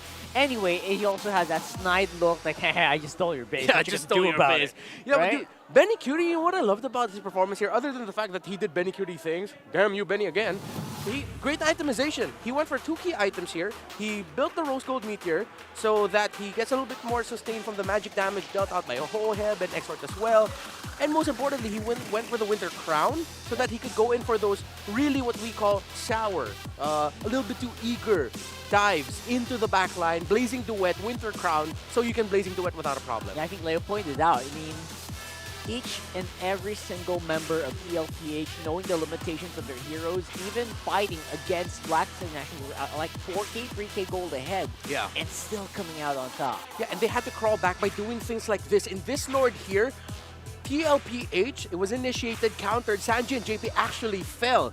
TLPH were able to hold on long enough, BennyQT, Carl TZ, and Sanford, to the point where when Blacklist International won that Lord, JP and Sanji came back so that they could force a fight, which eventually started the TLPH turnaround because Blacklist International couldn't do anything with this Lord. Carl TZ lost some Retribution duels against MP the King in this game, but it seems like for every win Blacklist International got from the mid to the late game, it was countered by something by TLPH until it got to the ultimate counter, which is them just split pushing again. Yeah, things just kept adding up and adding up and adding up until the point where it felt like Blacklist couldn't really fight back anymore. Yeah. We got to a point where, man, what can they do? They're all over the map. BennyQT is everywhere. Yet that's because of the combo with the Loyi of Sanji. I feel like it was always used. It was never off cooldown. Yeah, there was actually in the, I believe it was the second Lord of the game, where in Team Liquid, I have to go back and revisit my notes, one of the reasons why Blacklist International couldn't fight well into it was because Lord JM, oh, excuse me, that was Lord 1. In the first Lord, TLPH was able to take that because of Sanji's Loyi zoning out the other members of Blacklist International in the initial engage that they did, until eventually TLPH was able to turn that around and win the Lord for themselves. Yeah, and taking that Lord, it felt like, I don't know, it didn't feel as consequential as usually is, right? Yeah. That fight. It felt like even though, you know, Blacklist could take a Lord, there's always a trade. I think they mentioned it earlier. 2 trades, 2 kills for a Lord in around a bit of a late game scenario doesn't feel as stonks as it should be. Yeah. I like that you mentioned stalls here, because Blacklist International, they were selling early, man. Oh, or yeah. you know what? They were buying early. They was like, oh, it's low Buy, right buy, now. buy, buy, buy. You buy it. You can't get any lower than this. But TLPH were able to buy at the right time, because every time Blacklist International would initiate for advantage in the Lord, they would blow so many abilities. Oh, yeah. The TLPH, again, with an Edith on their side, that's the thing that Edith counts here. How many abilities did their opponent spend, so that by the time Blacklist International has already built their initial advantage by fighting and getting a pick off, the Edith is still alive, so that around Sanford, TLPH would be able to build the trades. Yeah, and they sold.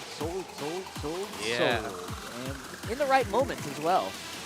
Despite the Lolita being present in this, where it gave me a lot of heart attacks there. Where, bro, he was gonna die to the Guardian's Reflection. Some of these fights, it felt like it was specifically made. It was specifically picked up to counter stuff that BennyQT was gonna do. It did not really have that kind of effect here. Yeah, they couldn't counter the thing that BennyQT ultimately ends up doing a lot, which is split pushing. But you're right, man. Haji's positioning with the Guardian's Reflection meant that BennyQT really had to find the more weirder angles, the difficult angles as a Claude, so that he could Blazing Duet in the backline. Because Haji, with how he built, with more shields for himself, he went with the Flask of the Oasis, even built Oracle as well. So that's not an easy Lolita to take down. It was up to BennyQT to say, oh, I just need to find a way around her. And the rest of the team did help out, right? Yeah, In the of moments that BennyQT couldn't finish it off, there was always someone who was following up. And I like that about TLPH. Like you mentioned, like the casters mentioned, man, it's like so easy for them to just, take out these fights, knowing the limitations of their heroes, and knowing when they could actually push the envelope, which they did at the very end. It made Blacklist forget, you know what, this is what we're known for, this is what we do, this is how we do. Yeah. And for Blacklist International, again, with what they decided to draft here, we talked about the winning conditions earlier, the keys to victory, get the mages for Oheb, the mage gold laners. They built a lineup that would take control of the game fast, which is what Blacklist International do. And you could tell that MP the King was playing a little bit more towards the comfort of his playstyle back in Cambodia when Soon was ruling there, which was to just be aggro, take control. There's no way we're going to let you play because we're just taking you down and building advantage over and over again. But then as the game went on, you realize now, again, why that's so difficult to translate in the Philippine meta as a whole. If the game doesn't end early, you're instantly the bye that you keep doing would eventually just get countered because you're not counting your abilities, right? And the other team is. Yeah, you just can't do that all eyes on me thing that you can do in other regions, right? Yeah. Where, oh, guys, look at me, I'm the carry now. Doesn't work that way. So at the same lane, I feel like Carl TZ definitely growing up to be the opposite lane rather. Carl TZ growing up to be a real team player in these fights, comparatively. You know what I mean? Yeah, he did admit that that's one of the things he wanted to do. He used those exact words. Before it was all about me, but now I just want to be the best for my team.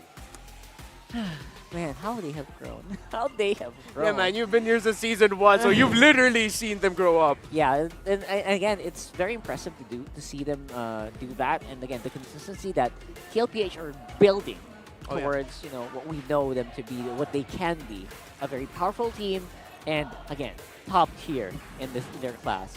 We have a video here from Sanford, I believe. I wonder what he has to say about Team Liquid PH performance. Kahit ilang season na nilipas or ilang season na naglalaro ako is isa pa rin talaga ako sa mga top tier XP lane. Yeah. Actually, I using those exact words. Yeah, I could provide a little bit more context with that. Sanford has said in the past that he still doesn't see himself as one of the top tier EXP laners, even though he is. Even though a lot of people tell him he is. Yeah. And that's why he's still going into the season, and currently right now where they are in the standings, he's still going at it with a mentality of, oh, I still need to do so much to consider myself a top tier EXP laner. Coming from the guy that, if I'm not mistaken, won finals MVP last season. Yes. Cough. Yeah, and I think that's, again, a sign of a team that is still on the rise. I don't think they've really hit their peak yet. Oh, yeah, for there's sure. so much room for improvement and so much room for growth still, despite being on the upper echelon. Like, a lot of the people I've talked to before these matches started, they always go for, like, FCAP and TLPH are on a league of their own. Yeah. They're on a tier of their own. Like, everyone is, like, right now A+. There's an S tier, and then there's S+. That's where they are. Yeah. Well, we'll see what happens, and maybe you will get to find that out for yourself as well. Because you know what, guys? You can watch them live. Because Week 4 tickets are still on sale, but they're running out fast. So please, come on. Get those tickets now. Don't miss out on all the action live here at the MPL Arena. Get them while they're hot. I saw the links there earlier. Go ahead into the MPLPH website. You can get all the info there, as well as to where you can get them tickets. And of course, for this one, we have an MPL Arena activity. Indexalon looking for the freshest faces on site. I wonder who that is going to be. It is the Indexalon beauties that we have here. I don't know if people on phones count. Probably not. No, they gotta be risen. They gotta be risen the camera. You gotta be risen, man. You gotta be risen. Look your best. Risen. Oh, look at that guy. Look at that very dapper boy. Yeah. Yeah, he has a hat and everything. The Luffy hat. Yeah, that Luffy hat. And again, I'm not sure if the people on the phones count. It's okay. If they want to win by showing it to their friends, go ahead. I wonder. Oh, wait, is that her? Is she showing off herself, but she's shy to like show her face? I mean, like, that guy's just showing off his account. Yeah, that's your account. I don't know, but yeah, you know what? Show off your face. If you're too shy, it helps. Like look, this is me. Yeah, it's nice to Right just to the get a- camera. Yeah, it's nice to just get a look, you know. Get a look in. Yeah. And right now, obviously, we are done with the shenanigans, as the kids say. Blacklist on the red side. There you go, man. I feel like the red side is definitely... Some teams really do favor the powerful 2 picks. I personally feel like it's a great side. But at the same time, the existence of heroes like the Link, right? I feel like you don't really want to first pick it right away. And Yeah. I think that's what Blacklist is banking on. Yeah, I think they're going to be looking at the strength of the counter pick and the surprises with the last 2 picks, seeing if they could take away. Usually, teams on the red side, what they do is, of course, you're obligated to ban chip. Yep. And then you change the picture of the draft with your next 2 That's just bans. housekeeping. Either by the Lynx, the Moscovs, the Rubies, the Harris, all of that. Not the Ruby, excuse me, the Roger, the Oh, Harris, yeah. all that. And then whatever the first pick is, you just get the strongest possible 2 for your first 2 picks. And teams are starting to understand how to operate around that one, because before game number 1, all in the first series, all of the games were won by teams on the red side. So there's some stats for you right there. I Yeah. feel that's very easy to just... Red side wins today. Yeah, red side's winning That's today. That's an easy way to put it. Yeah, it's been winning more since yesterday, too. That's right. There you go. Chip banned out as usual for the Reds. Sushin is going to be out as well. No links today, which means high loss is the open pick for here. Or the Edith. Possible first picks here for TLPH. Edith, high loss, Zask is where my eyes will be at right now. So they go for the Edith, as you mentioned. Blacklist International might want to consider taking away the Lo Yi, because that could be a good combo again for TLPH.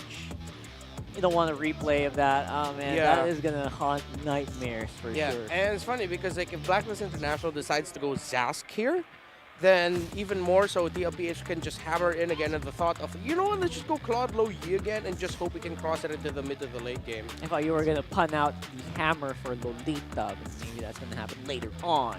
You know, I will not knock that idea because I do really want to see Lolita Hanabi again. Oh, man. Come on. Just once. Before the weekends, right? Before the weekend. Give us another one of those. Give us another one. But yeah, I feel like with marksmen like, you know, the Moskov being banned out, even the Harif being banned out, we're getting closer and closer. Yeah. If the Claude gets banned out later, that's probably the signal. We'll see. Could happen. So they go for the high loss Nolan. So the TLPH probably won't go for that. Yeah, anymore. there's no, you can't do that. And I don't think you can even do it if you're a Blacklist International. So I like the first red side picks Phobius, because then you already know you have advantage in terms of the matchup, and you're forced now to build a better lineup that will respond to the Phobius. As of now, this lineup by TLPH might not be responding to the Phobius exactly well enough, considering that Haji also picked up the Tigreal. So you need a little bit more burst damage from your mid laner, and maybe a gold laner that will shine in longer, extended team fights, not necessarily too ultimate reliant, to just survive the onslaught of the Phobius jumping on you. And the replay of a Claude raising for too still long. very much possible here. Black banned the carry, and that was the hero I had in mind. Are we going to run out of gold laners here? No, we're not. We still have a good amount. Yeah, we do have. We do have the Claude, the Bruno is still out there. Obviously, the Lunox is still a thing. Yeah. Could still make a resurgence here for TLPH. BennyQT, I'm sure, pretty willing to go that route. Oh, for sure. Hearth already taken out. In terms of the gold for Oheb, they can pick it last. They can pick their jungler 4th pick. But if they want to just build the safest possible lineup for their jungler, they can pick it later. However, they're running out because TLPH already secured the Nolan. Wouldn't be surprised if they banned the Nolan or the Fanny. Oh, That's yeah. still available Oh, my for goodness. MP3. Oh, excuse me. Lancelot. Lancelot. Is also still open. Lots of powerful picks in the jungle. I don't think the jungle's going to get banned out anytime soon. Yeah. Especially after the first phase right here, like the way that we have it. But the gold lane does seem to have a vulnerability. Oh, the Bane though. Good read. You're going to see a Faramis on roam or mid. You know Maybe? what? TLPH again, they can go Claude Lo Yi again. Ooh, that's not bad. Oh, The mind games. they take it. But they're ready. Paramis, And you caught the Bruno earlier. All right. So There yeah, you go. they're playing for fast. They want to end this quickly. And they're playing around the team fight. And I think TLPH were already thinking about playing the Faramis because they banned out the Bane. Yep. Here So comes what's the Lance. Here comes the Lance. No? I mean, it's very bad against the Faramis, but here comes the Lance. Or the... No. I was going to say the Joy, but... No, I don't like the Joy. That's Julian. All right. See, Nothing he too was crazy. still up on the board. Nothing too crazy. Nothing too crazy on the drafts. I'm thinking though, this might be a Phovius game for Lord JM. Seems to be. Blacklist International should be able to force game number 3 as long as TLPH just doesn't snowball. Well, Just yeah. stop the snowball of TLPH and get some few early wins, win the first 2 turtles. You could potentially take this game, Blacklist, and secure game 3. And the Phobies will definitely help out with Lord JM, maybe surviving a lot more in these team fights. Yeah. Really like it. So far, so good for both these squads. What do you think? Who do you think came out on top here? Let us know in the comments, and we'll see. And don't forget, there's still a poll running. Who you think is going to win out on this series with TLPH and Blacklist International? Our last match for the week. Let's throw it over to Leo and Naisu. Take on the game in Land of Dawn. You know what, Joseph? I think it was a Welcome good to idea Mobile for Nick to ban that Legends. Bane. Do you actually believe that? No, I am just... Because it's MP the King? Yeah, I'm projecting. All right, I wanted to see the Bane, and I'm pretty sure MP the King was thinking the same because a lot of the jungle picks were blocked out. Henceforth, he just had to bring out the Julian. Yeah. I mean, the Lancelot was still out there, but yeah. That was there. The draft was looking good again. The Bane would have been great against Right, the draft. Solid front line. You had the Phovius. There was a Zask. That's the magic damage source. There was a Claude. That was. The Bane would have been great. I think the Julian, it's like the second best option, and that's why they picked it up. Because, again, with the lineup that you have this for TLPH, man, like they just want to play against the high with the high-lows. They have the Faramis. We've actually seen some pretty crazy combinations with that alone. But then you have the Edith too. So I like what Blacklist International did here with the draft, regardless of if it was a Bane or a Julian. But also on point of that, Renmar pointed things out. They could take this draft and take us to game 3. This guy's mewing. He's looks mewing us. maxing. All right. I think, very similar to game 1. Yeah. Blacklist is cooking with fire, right? They got some gas going.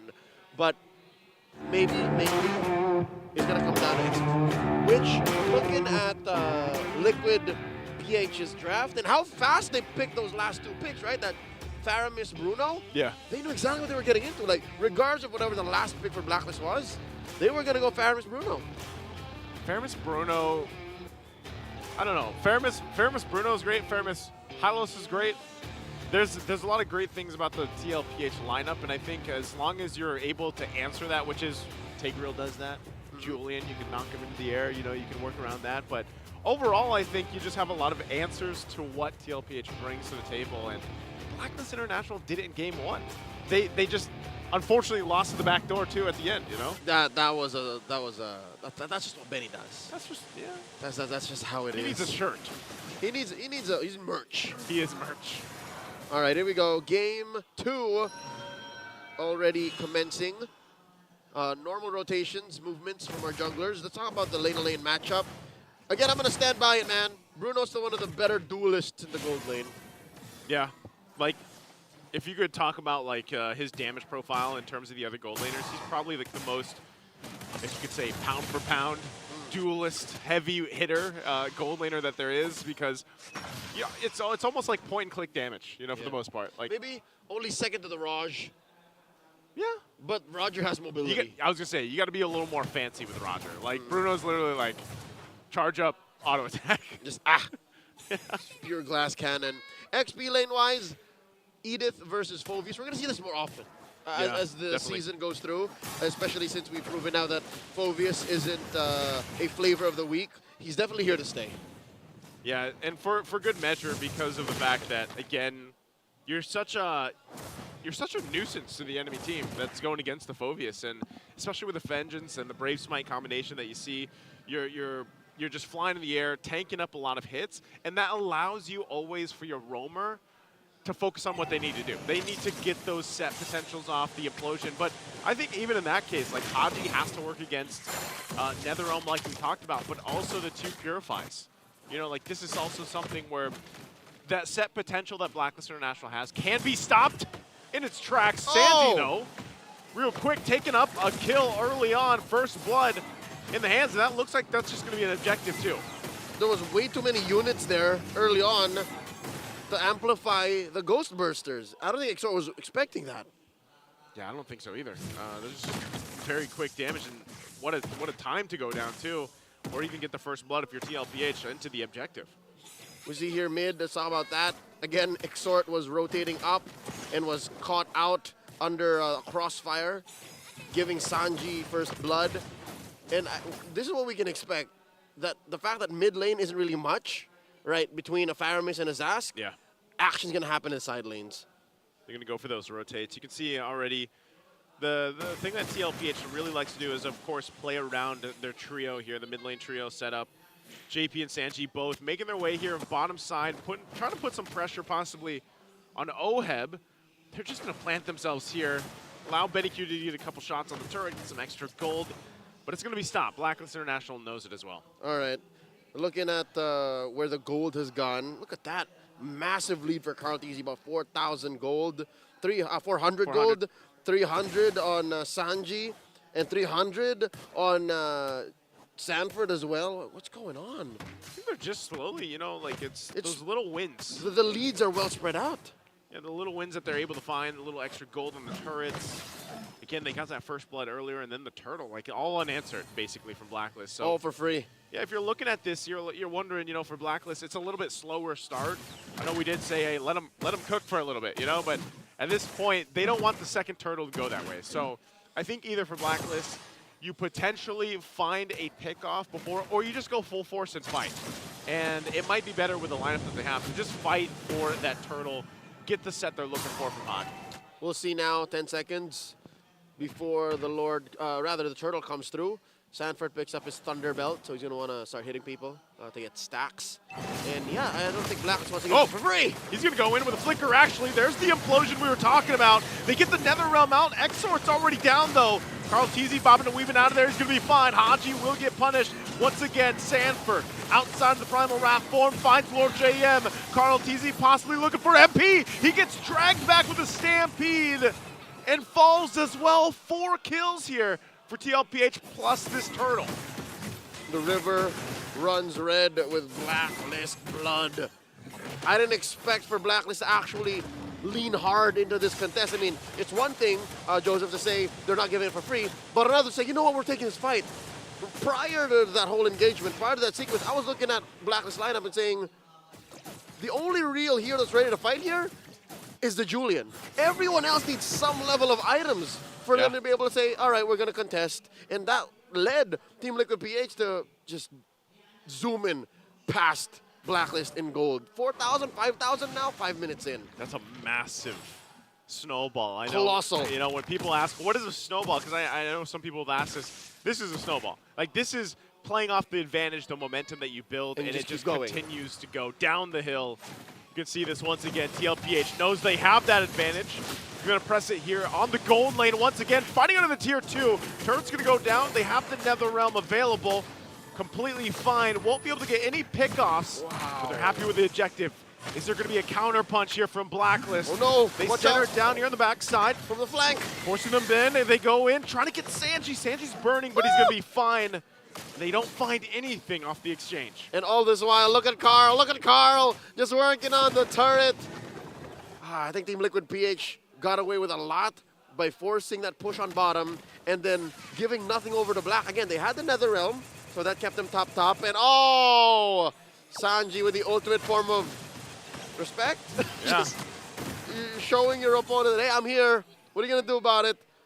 Blacklist just need to farm. I think that's number one. They need to farm, and they can't play the way Team Liquid played in game 1. Like, I don't want to say that they don't have the mechanics to do it. It's just, it takes a lot for a team to be able to do that. And the crazy thing about it is in game 1, it looked a lot more realistic where Blacklist could actually go toe-to-toe through the, the sections of the game from early to late. This one, though, early game's pretty much gone, obviously in favor of TLPH. You're in the mid-game now. That is also, seems to be gone. You're not going to get this turtle at all from TLPH, and you're kind of left scrapping, all right, how do we find our pieces for the late game?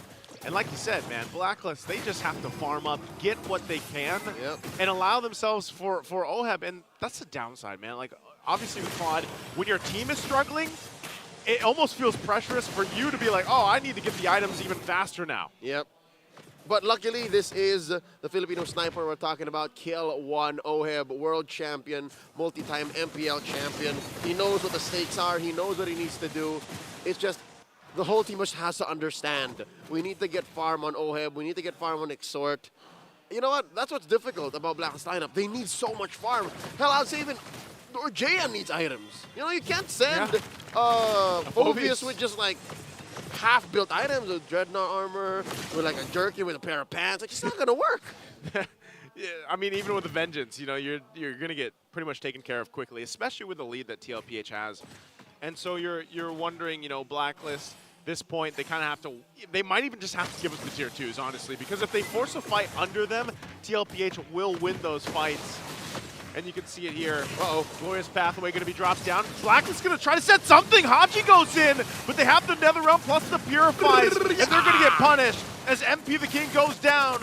Exhort using the Dominator's Descent, holds them at bay. Not enough damage to get a kill, though. For the pull. So Sanji gets a pull on Haji. Haji knows he's tanky enough. He's going to be fine. Goes off, but here comes Carl TZ. Uses the Retribution, and it's enough to get Haji down. Smooth with it for Carl TZ. See, that's what 8,000 gold ahead buys you, Joseph. People watching at home. The only reason why TLPH didn't die is because they had much better items. And even if Blacklist turret there, the mid lane tier 2 had free hits on a majority of Team Liquid PH. Yeah. The kit, literally, the items and the skills that Team Liquid PH are using just kept them unpunished. Look at this. The Infinix is the replay. Look, see? Any lesser team, this is even, you know what, this is even after the Glorious Pathway. And watch Carl TZ's Retribution slow him up just enough to help score the kill. Yeah. That was a Rift explosion, by the way. It was. And off that, they get a Lord. There's no contest here, obviously, for Blacklist. You're massively behind. And at this point, you're in your base. You're in your base. You're on the defense. Back's completely against the wall. You don't have enough damage yet on anybody. I mean, taking a look at this, you can see Oheb's only got 2 items. He's got the DHS. He's got the Golden Staff. Short of Trinity. Short to Trinity. He's a Corrosion Scythe in about a minute, give or take.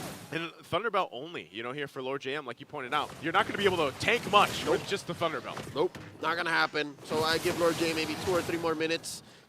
A solid 2 items. Luckily, those are defense items you're needing, right? So those come cheaper, slightly. This is tough, though. Lord making its way here, bottom side. Last Holy Shield, too. Gold is gold. Taking on this turret. They forced it again. Glorious Pathway dropped down into the turret. They get the Nether Realm out. Carl TZ is going to make his way here for the fight. Lord's going to work on the turret. Blacklist just goes back, heals back up. Should be able to clear the Lord out, but they lose the base turret on the bottom, and now the mid's going to be worked on as well. Another one. Finally cleared out. Conceal was used by Haji, but just kind of a check here as that mid turret goes down. MP the King takes a lot of damage. Will get dragged. Where's MP going? Maximum range pull, Joseph. You can hear the cavalry in here. They know this is a dominant game for TLPH. They smell blood in the water. And all through that, right, the debacle from mid to bottom, Holy Shield up top popped as well. Yep. Because Blacklist had to address the siege from Team Liquid PH. They couldn't take care of the minion waves marching through. Oh, Sanford. Look how, this is the thing, man. Sanford doing that right now, popping the Primal Wrath. That's how confident they are with the lead they have. And this has been the case for the entirety. Implosion going to be used, but what can they turn out of it? He just scoots on out through the Glorious Pathway. Haji dealt with, taken out alongside Exhort. And that might have just done it. Punched in the ticket. Woo! TLPH waits for the wave to come in. Full on force with the cavalry will work on the base. And there's nothing Blacklist can do about it, as it's a sweep for Team Liquid PH. That was initially a 2v5, Joseph, inside of Blacklist's base. But Team Liquid, they were up by about 12,000 ahead. Yeah. That's what a Ghost Lead buys you. Enough of a hit to wait for the rest of your squad to come in, punish Blacklist from even thinking they can take you down. You saw it, man. Stanford is so confident that he knows, like, if I get out of form, if I pop my primal wrap, they're gonna come for me. And if they get me, great. But they didn't. And then they just collapsed on, and that just showed how dominant of a lead they have. Show of sportsmanship between these two giants of franchises, both World Championship squads, both MPL Championship squads, but at the end of the day, Team Liquid PH named the victor, and Blaster National had to go back to the drawing board and figure out, is this a lineup we want to work with? Or what we bring to the competition, what we need to do, or is there something else that Bon Chan and the gang have to cook up? Honestly, I think before we see a different Blacklist again. Another new lineup. Well, finally, do we see the MPL rookie, Montezzi, come through?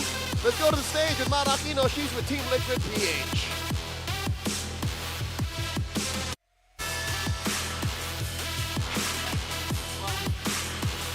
All right, everybody, give it up for TLPH. Nalamig kayo? All I hear Benny says, ang lamig, boss. Congrats! Lapit kayo dito. Very smooth game 2, very smooth sweep. Para balikan natin yung game 1. Another backdoor play mula sa'yo. So who made the call na pumunta sa baba at i-rushing base? Was it you or Sanji? Actually, team decision siya. Since lamang kami sa waves nung game na yun. So, ayun. Para ma-maximize namin yung ulti ni Sanji, yun yung naging play ng team. Pinag-uusapan nga namin nung first time na nag-backdoor ka. Tama ba? Season 5, Cho, fighter ka pa rin nun? We remember! And since then, you've been so good with that. Ato naman kay Carl, since ikaw na ang nasa tabi ko. Okay. Simula, alam nyo, ang galing nyo talaga in terms of nakakakuha kayo ng lamang, even though, like, let's say, behind kayo, nakukuha nyo yung lamang after a Lord fight. So how do you prioritize the trades when it comes to that? Maayos na communication lang po sa team. Tapos, yun nga po yung feeling ko kailangan namin i-workout ngayon kasi di kami lagi nakaka-early eh. So, yun namin execute. So yun ang gusto nyong i-work sa early game? Opo, kasi madalas po talo po kami ng early. Tapos sa late game po parang kaya naman. Pero sa early talaga nadudurog kami lagi. Pero it looks like nag-adjust kayo kaagad sa game 2 because that was so smooth. That was all yours. At ito naman kay Sanford. Hi! Anong kwento niyo dun? Share, Sally. Ano lang po. Hindi, papabukas lang po ako ng candy. Okay. Papabukas ng candy. Okay. Alam mo, sa video kanina pinakita, ikaw yung hinighlight namin sa video. Sabi mo na gusto mong patunayan na you're still top-tier XP laner. Like what we think, you're really up there. One of the top 3s. Para sa'yo, sino nga ba yung top 3? Top 3 ko. Top 1 po si Flop. Top 2, si Edward. Top 3, si Ryota. Top 3 is Ryota. But if you were to insert yourself there, saan ka dun? 1 po sana if pwede. Pwede! Pwede! Ranking mo to eh. So pwede. And now it's time to announce the MVP for Game 2. Let me hear some names. Let's take a look at the screen. MVP is Sanford! Oh, tinuturuan ka na. Okay, hawakan ko to. Tinuturuan ka na ni Carl. Sabi ni Carl, gayaan mo yung mukha. Okay. All right, congratulations. And now it's time to announce our lucky winner. Lucky fan who will get 3,000 diamonds. Congratulations. Come on up. Hello. Hi. What's your name? Aaron. Aaron. How old are you? 9. 9 years old. You play Mobile Legends a lot? Yeah. What's your hero? Noah. Nolan? Okay, sino dito favorite player mo? Like, take a look at all of them. Pili ka ng isa. Sino ang favorite player mo? Si Sanford. Si Sanford! Bakit si Sanford? Why Sanford? Mabugi. Pogi. He's pogi. What else? Swag. Swag! Swag, what else? So good. He's so good. I know he's so good, right? Do you want to say something to Sanford? He's right in front of you. Yeah. What do you want to say to him? I like you. Such a big fan of yours. What do you want to say to RN? Same here. I like it too. Keep playing. Okay, now you get to bow with the team. I'll take this. Is it okay if you hold his hand? All right, you get to bow with them, okay? You may now take your bow and take your walk of victory. Good job, RN. Congratulations once again to TLPH. Sabi nga ni Carl, kailangan nilang i-work ang kanilang early game. But it looks like everything went well dun sa game number 2. So we're gonna break it down for you. We're gonna go back to our panel. Pasok.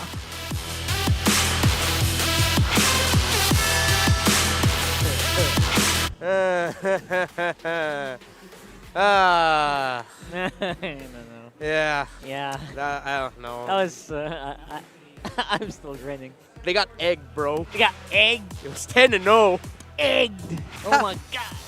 And of course, the MVP there is going to be Sanford, by the way, who is absolutely demolishing that lane so far. And again, just working so well with the team. I mean, no other way to put it other than, hey, welcome to Team Liquid Philippines tutorial of how to play Mobile Legends Bang Bang in the professional level. On today's episode, how to go up against a lineup that supposedly should give you a hard time, but you end up destroying them. No other way to put it.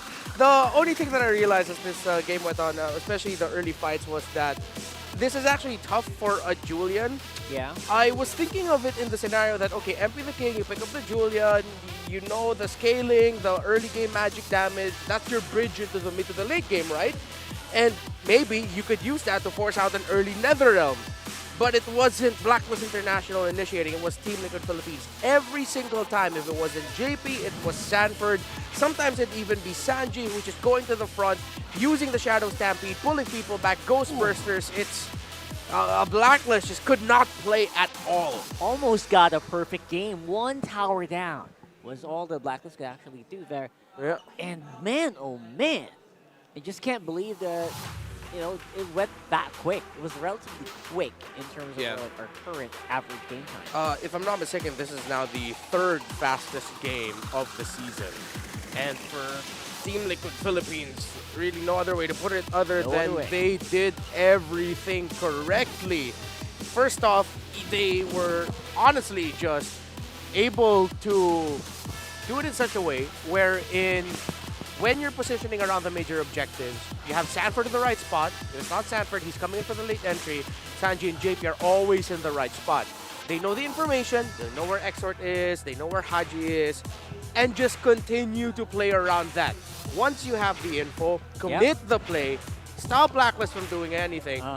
And look, Carl TZ got 933 gold per minute. That's probably the highest GPM I've seen today. One of them. We had a 1 game, if I'm not mistaken. Did we have a 1K today? Almost 1K. Almost 1K. Not, okay, today, yeah, this is the most. Yeah, for today. Yeah. And yesterday, imagine, we got to see a game that had a 14.7K gold lead as the highest. This one was at around 13 point, trying to math here, 4. Around 13.4K. Right. So it was just that level of domination that the Blacklist just couldn't get anything at all. Again, in game number 2, it felt very easy for them, right? In game number 1, though, we did see a few hiccups here and there, and Blacklist did have a pretty good grasp of the early game. Which, again, Carl TZ has already mentioned. We can work on that. We got some time. And so far, the standings are basically on an uptrend once more for TLPH. Yeah, and it should be They showed in game number 1, they can come back from deficits and they know how. They know and understand the trading very well. They'll commit plays when other teams will expect it, even though you'll get the objective, hey, we'll still try to contest and punish you and get kills after that so that your Lord will be useless. And in this game, it was, okay, we'll show you how we'll make it so that you can't do anything. Yeah. We won't let you play. Even there was one sequence there where you could feel that the Phobias could have been a problem, but it didn't get to the point where we got to see that. Yeah, this is the signature of teams like TLPH and FCAP as well. It feels like you can't play the game. It's like, what am I going to do next? It's like you're trying to choke out your options, your possibilities. And I think that's the reason why this went 10-0. Yeah. 10-0 today. This first 10-0 as well stick, right? And you're like, it's just so hard to analyze when you have 0-0-0 on the stat line for tower damage. I feel like literally one tower went down, and that was on the gold lane. And I think it was also like inevitable at that point. But otherwise, could have been a perfect game. Not really much to analyze there. To break down. I love it when games go like this. It really does like show a specific team. It highlights the team's powers in terms of dominance. Yeah. I think we need a little bit more help in terms of like breaking down some specifics there. Understand the mindset of Team Liquid Philippines a little bit better. Let's see if I can work some magic. I'm gonna summon Coach Syria right now. Magic can get a little bit too graphics. Oh, it's Coach Syria! Oh my goodness, that was quick! Sorry, the smoke was there was the smoke effects. Yeah, there was smoke effects. Here you are, Coach. All right. How do you feel about that win? Did you expect Game 2 to be so dominating? Yes, I expect it because we got a lot of counter hero for their composition. For example, Shaz, we got Nolan to farm his yung mga alaga niya. Yeah.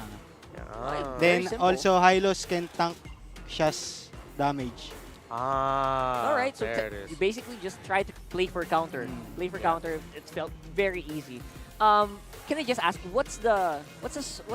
I don't want to go into specific strategies, but what's the general rule of why do you think you're able to pull off backdoors like this and other teams can't?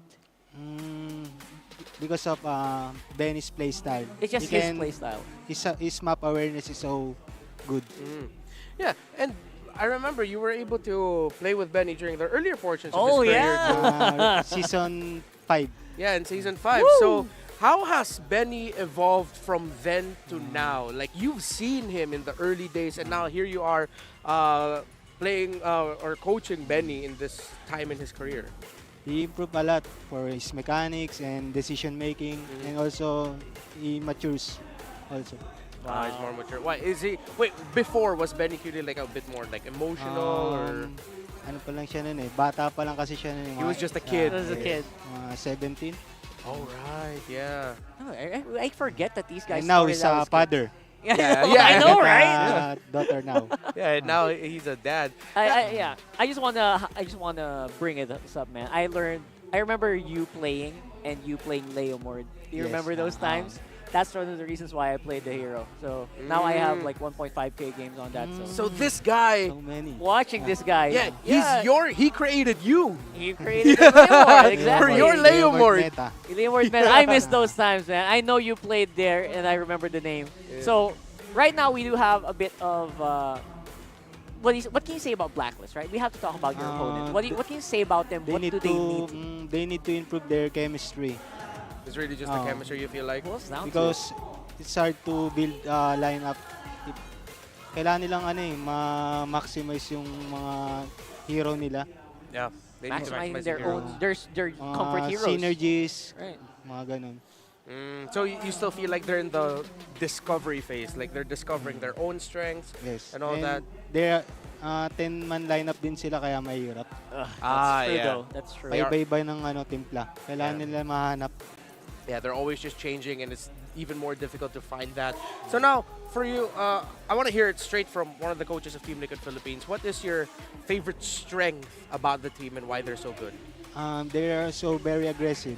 That's it? It's really just they're aggressive. They're aggressive. All right. So if I was aggressive, you think I'll play better MLBB? You think? Depends. Yes. Yeah. Depends on the hero. Depends on the hero and the composition. If it's Leomord, maybe. It can be bakat meta. Yeah. We will pull it out. Yeah, okay. All right, that's what I'm hoping. You know what? I was actually hoping that we'd see Leomord eventually. Leomord Jungle. Yeah. Jungle, there you go, straight from the coach's mouth. Yeah, So, hopefully we get to see it. Yeah, before we dive into anything, any messages you have for the international viewers. This is international, by the way. Your boys are on the local. You're international. What are your messages to international viewers right now? Thank you for supporting Liquid. And hi to my family. They're watching right now. From Guam, USA. Oh, in Guam. Cool. All right. Yeah. Right on time. You're on the English stream. Yeah. So hopefully your family gets to see that. I gotta ask you, like we know, I mean, a lot of the pros or people here like come from a very specific MOBA scene in the Philippines. How does it feel that you're representing Team Liquid? Sobrang masaya kasi international yun. Team Liquid, sila Miracle, Kuroki sa Dota, mga idol mo lang. Yeah, the idols. Tapos ngayon, kasama ka na sa team nila. Yeah. Just the liquid buff. The liquid buff. And by the way, the liquid buff is also present in our polls. You got a 77% vote. What can you say about that? And do you have any messages to the people who voted for you? Thank you sa mga fans na walang sawang sumusuporta. Yeah. All right. Sometimes just easy as that. It's so easy. It feels he's very chill because he doesn't need to say as much because he won. Yeah. You know, winning is the biggest statement. Yeah, it is. If you won, I won. No need to say anything else. So, but either way, Coach Syre, I think we have to ask this. Like, who's the next big threat to TLPH for you? What do you think? Which team? Other than Bren? Other than Bren, because we all already know that. Omega. Because of Chaknu. He's also my teammate. Former teammate again! The one who discovered him. Yeah, the discoverer of Chaknu. Are you noticing a lot of the big names right now? Former teammate. Yeah. the hidden creator. The hidden creator. Or at least the founder. Or that main five, that starting team before. Yeah. I feel like a lot of them are on the good route or higher trajectory right now. I like it. So right now, obviously, I think I feel like we have a bit of more scenarios for later on. Pero before we get to that, I just want to ask you guys watching, do you have any gifts that you want to our fans? Any gifts that you want to give our teams? Go over to the MPL Arena. There's a drop box there that you can put your gifts to. And maybe you can also get invited here to give those gifts to your favorite players. We've been trying to do that all weekend long. And so far, we have it. People are shy, I think. No, we've gotten We have a already. few, but yeah, we have a few gifts. We're really roaring. I think we already have one. They're giving the players that right now. Yeah, get some gifts for Coach Syre. So if you have gifts for Coach Syre, if you could ask for one gift from the community, what do you want? what's the best gift? Wala akong maisip. You can say money. You can say money. Money? No, money. Don't give us money. Joke only. Yeah, give us gifts, like symbols of your A support. letter. Yeah. A love letter. Like just a letter. Anyway, for now, we do have 30% off on the Franco's newest skin, the MPL exclusive skin Quantum Vanguard. Use that to hook your opponents right now. And again, hook up into the newest standings that we have right now. Let's hook that up right there. There you go. And look at that. It does feel like Fnatic Onyx has a bit of an uphill trend right now. 5-0 undefeated. I don't know who can beat Fnatic Onyx right now. But whoever that team is going to be, it's probably going to be explosive. Yeah, man. I actually thought that Coach Syre would say Fnatic Onyx because we already saw Fnatic Onyx take a series away from Team Liquid PH. So I wonder then if that means maybe Team Liquid PH is looking Fnatic Onyx and thinking, hey, we could get one back from you later on in the season, right? That would be exciting. Or maybe they already have the script written.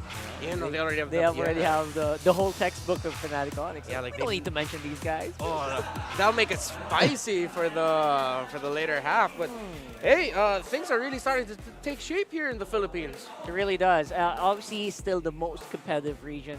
I think one of the, I'll give it to you. One of the most competitive regions in MLBB. You know, being humble. Yeah. And sponsor, obviously.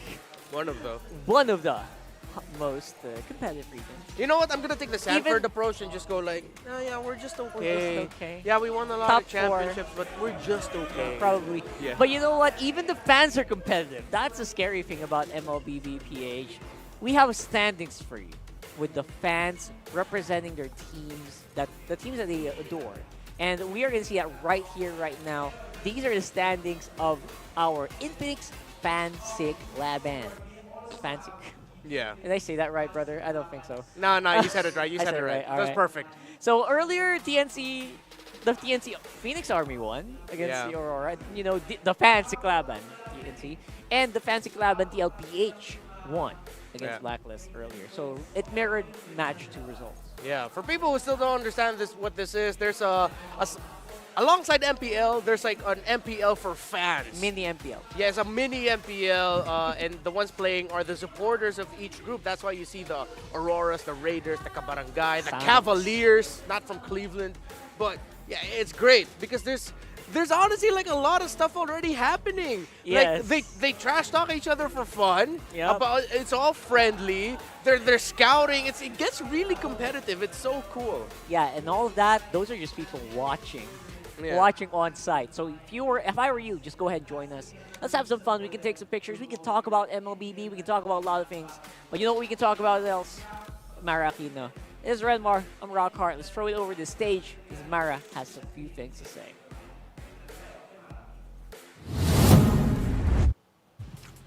This ends the 3rd week here at the MPL Arena, and we can definitely recall unforgettable matches that occurred in the past few days, even recording the longest game of the season. And guess what? Next week, we enter the halfway point of Season 14. Ako po si Mara Aquino. Thank you for watching MPL Philippines Season 14. Keep it good vibes, everybody, and see you next week.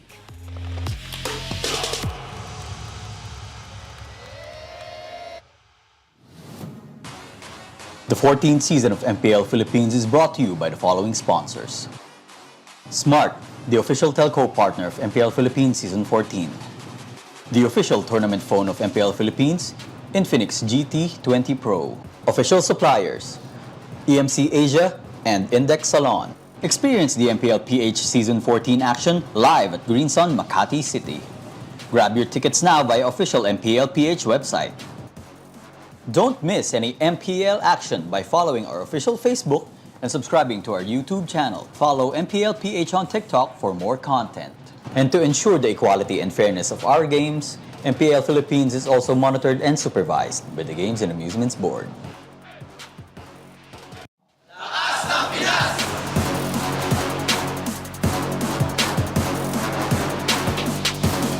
Lakas ng Pinas!